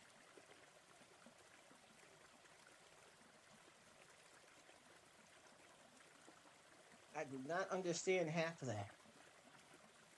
Because they should know that that doesn't even, the math ain't mathing either, because I know I be in the live and I be in the live long term. And sometimes, just like right now, it seems like it's me and you, except for people, like I said, in the bushes. And a lot of people don't understand that you may have a lot of folks watching you, but they're not active or whatever. You know what I mean? And I'm not trying to accomplish that. I don't care what, I don't want to be loved by everybody. I just want to be loved, and I'm not in no competition or in, running no game. But I know that I have been, like, I give you example, and no shade, for real, real talk. I have been in a live, and I've stayed in it consistently for an hour or two or more. And I notice it's like a same 5 or 6 people that's in the live, right? So the live will end, you know, with, the 5 of us that been in the live, right? So sometimes with me, with folks, I go back after the live ended some hours later, the next day or whatever, and leave another comment just for extra support. And I'm looking at it and it shows 15,000 views an hour later. And I'm like, well, okay, so they must have been, maybe these are people that finally, got home and watched the replay. I don't know. I don't know. I don't know what that is. But I know that the majority of those that do that, they always reach out later and say that they got their channel shut down. And then I keep hearing people too with all of that grapes and apples and bananas and plums, and I don't understand the terminology of that either. And like I said, I'm not judging anybody. I'm just trying to understand what's really going on. And I think I spoke to you about a few of these things in the past. It's just been getting to be more and more of it, and I don't get it. I don't know what that is called. And I noticed that those people are really, it's like one bit. He said chasing the wrong thing. Yeah, I'm wondering because that don't seem right. Because I got somebody that just said, what did they send me? Something.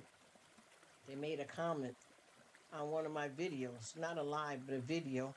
And they said, well, somebody got in my live before too, but they made a comment on one of my video. Oh my gosh, I like that. Ooh, that cake looks good.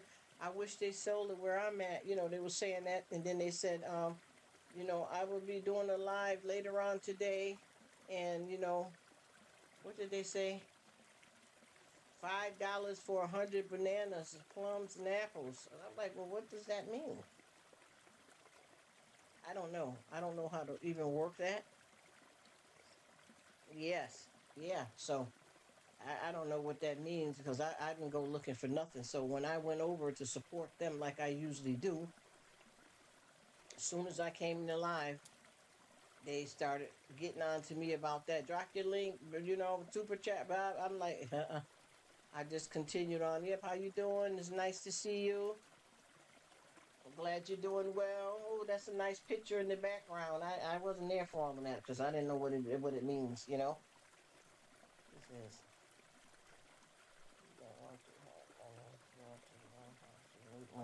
Yes, yeah, yeah. Because you can obviously have the money and it be gone, but at least by making money, you know how to make some more. You know. So I don't know what that is, but I noticed that a lot of folks are doing that, and I just don't understand.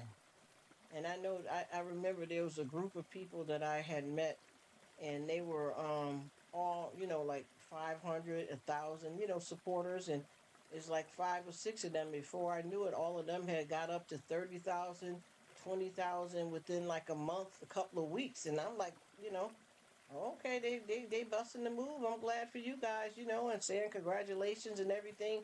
And one by one, each of them got shut down. I don't know what that is, but I would be scared to do something like that. You know what I mean? Whatever it is that's going to get you shut down. I don't know if those are connecting to the things together or what, but I wish everybody the best, but wowee. You know what I mean? And it's like I said, I don't want to be loved by everybody. I just want to be loved. You know what I mean? And that even if, like I said, if only one person ever came to my lives or videos, I still would consider myself as blessed.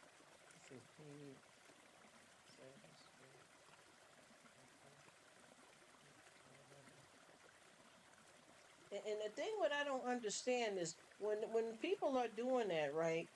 What do they get? Do they get like people that's going to support you permanently, or do you just get people to to subscribe to you just to make your numbers look good? But then what happens after? Do they support you from now on, or do you buy this service like an escort? You get a service one time, and then when it's wham bam it's done. If you want the service, you got to pay again, or I mean, what happens? Do they back you up permanently and stay with you and really ride with you as a supportive friend? Or do they fall off and that's it, that one time? I don't get it. Or you just pay them one time to make your numbers look good, but they don't help you keep going? I don't understand what is that? Wow, I don't know. Ooh. That's why I don't like getting out here too much on this internet because there's a lot of stuff that's not, right. I don't know. He said paid for services. He said apple or fruit or whatever. Damn, that's it. Damn, Mr. Man. You know what I'm saying? I don't know what that is. I really and truly do not understand what that means. Because I know some people, like I said before, there's no way. I mean, I won't say there's no way, but I don't understand how you can have a certain amount of supporters and you're only getting 5 people when you do lives, or 6 people, and sometimes 10. And then I've been watching your videos and your shorts, and it don't only be but a bunch of scrag amount, 2 or 3 people out of them 20,000. Is all of them really not coming through? Cause I'm a supporter that, because everybody keep telling me. I was talking with him. He said you do support Heavy Rruk. You do. You really got everybody's back, and you go in and in. And I do because I like to, and I want to see everybody win. But I don't understand how even with me, for me to the numbers that I got, I don't even think it matters about how many supporters you got. It's if they support you. That's what's important about it. But I know out of 20,000, you only got really 6 people.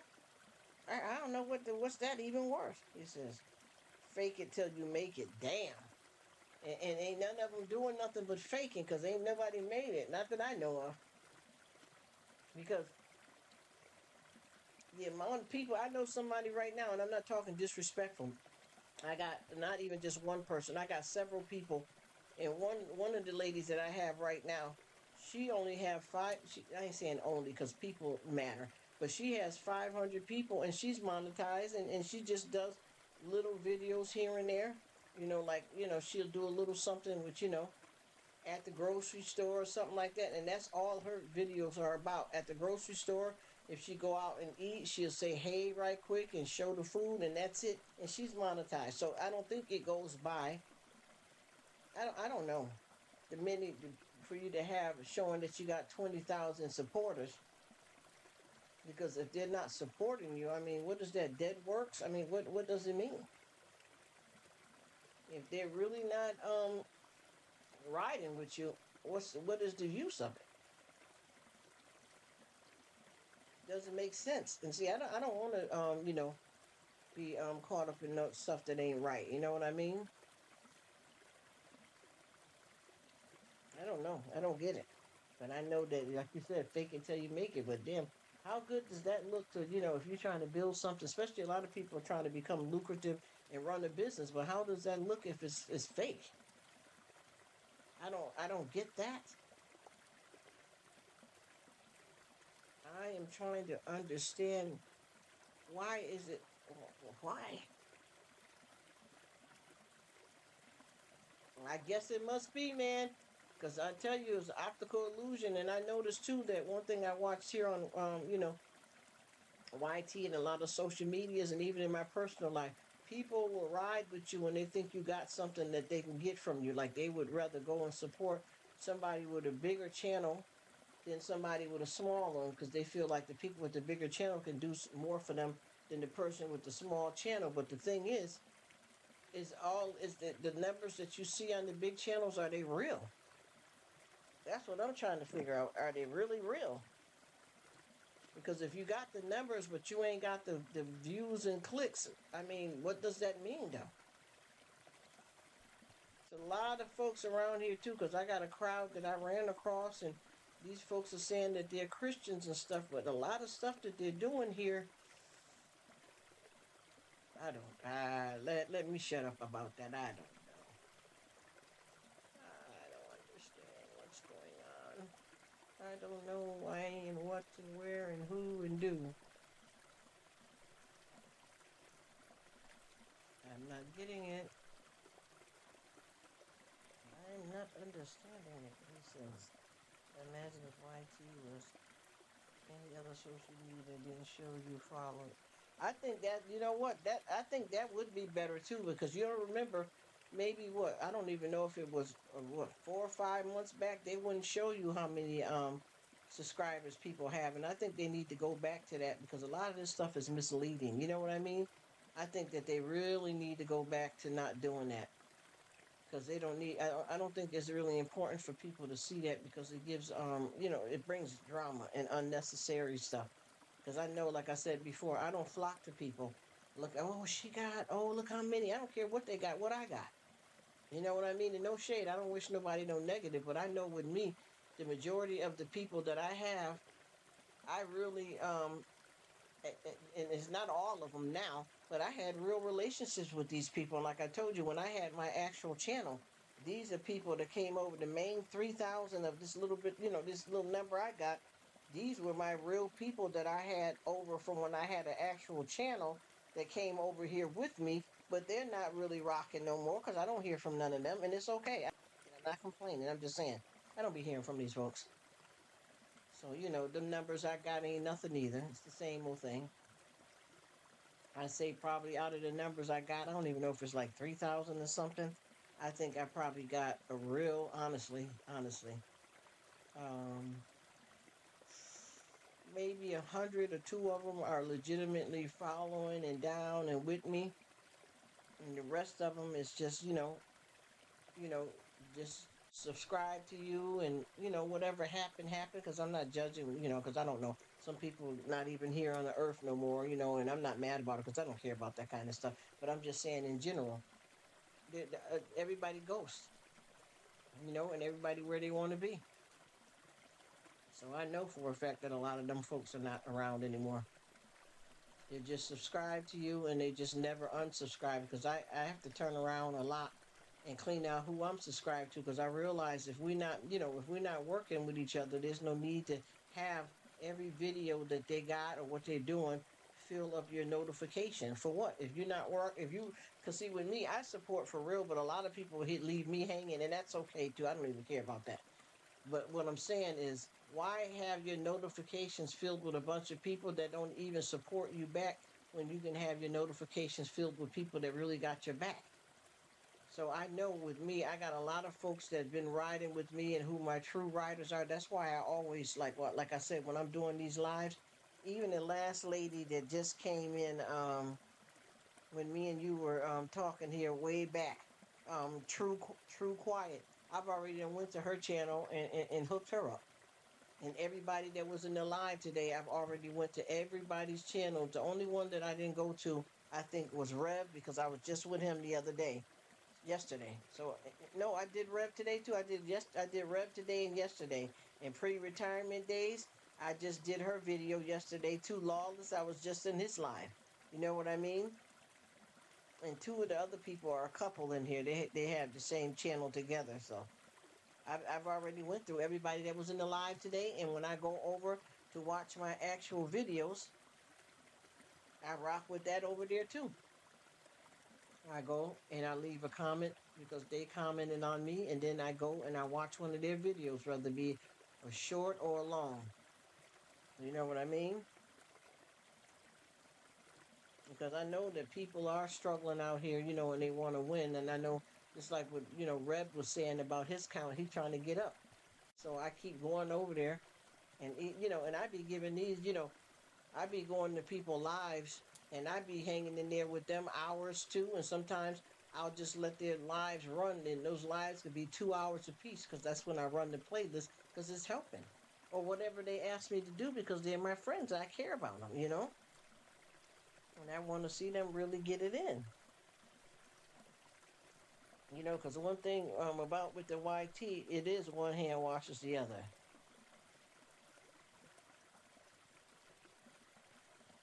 It is what it is. You really got to look at it for what it's worth. If you don't really, because if you don't help out people, they're not going to get on, and neither will you. You know what I mean? So we all basically have to, look after each other. Here, I gotta check something. Everything is chilling in the fridge. The salad.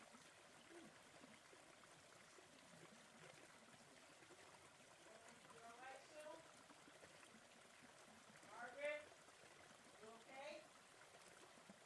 Was it dark in there? You want to sleep? Oh, okay.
Who's there?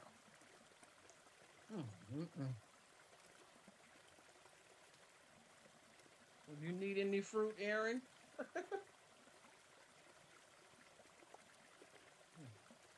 got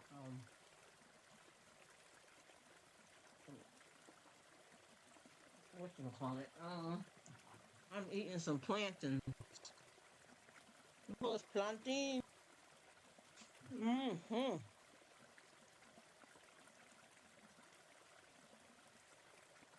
Okay, let me see. Well, I hope you got the movies written down if you're interested, Aaron. Yeah. Mhm. Robert De Niro, Ralph Ferguson,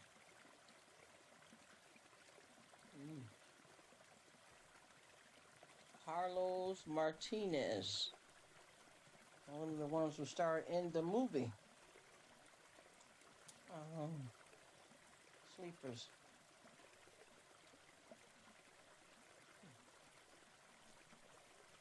Okay, let me go back to this list here. Wait a minute. All right.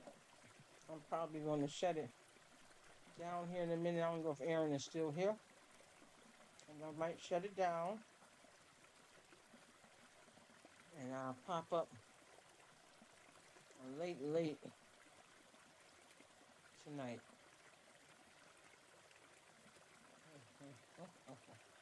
Okay, let me go back over here. I ain't do nothing. I said, well, I have. I've been relaxing. Like I said, I have. Something. Okay, what do we got in this thing here? Okay, that cost way too much. No, that's out. Okay, way too much. That's out. I don't know how y'all get one price and then jump up when somebody trying to buy something and go up high on them, because you will not get my coin. I don't play games with money. Let me see. Those are two coins.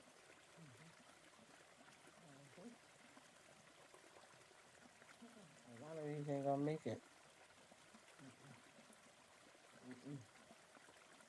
Maybe that one. Okay, that one too. I need it in. Okay, we're gonna change that. We need black because that brown is too weird. Let's see if it give me the options though.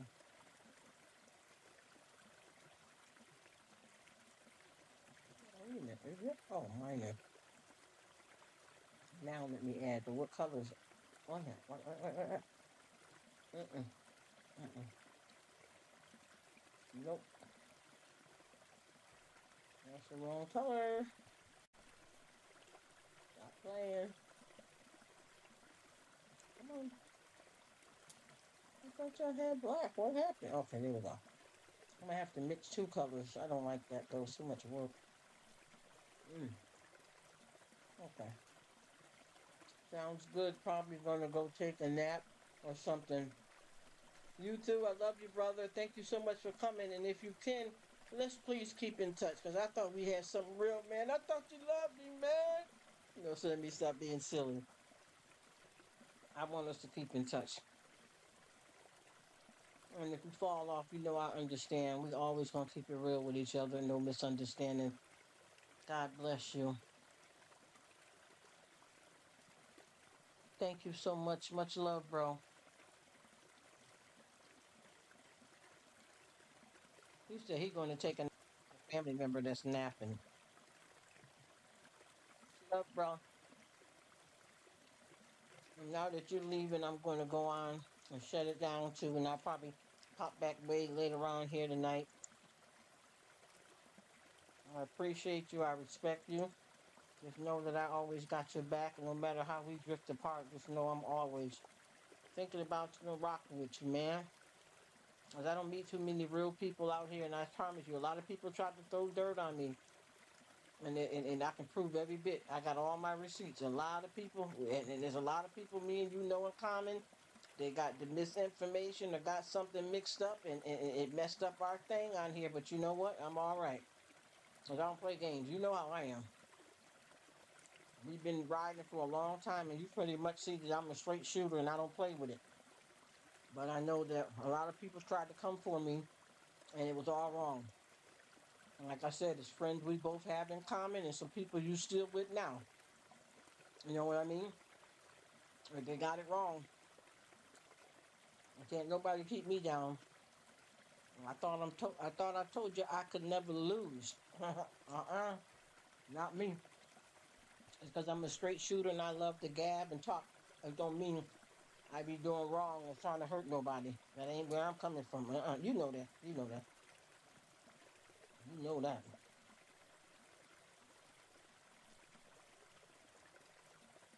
You already know that. Ain't nothing to say.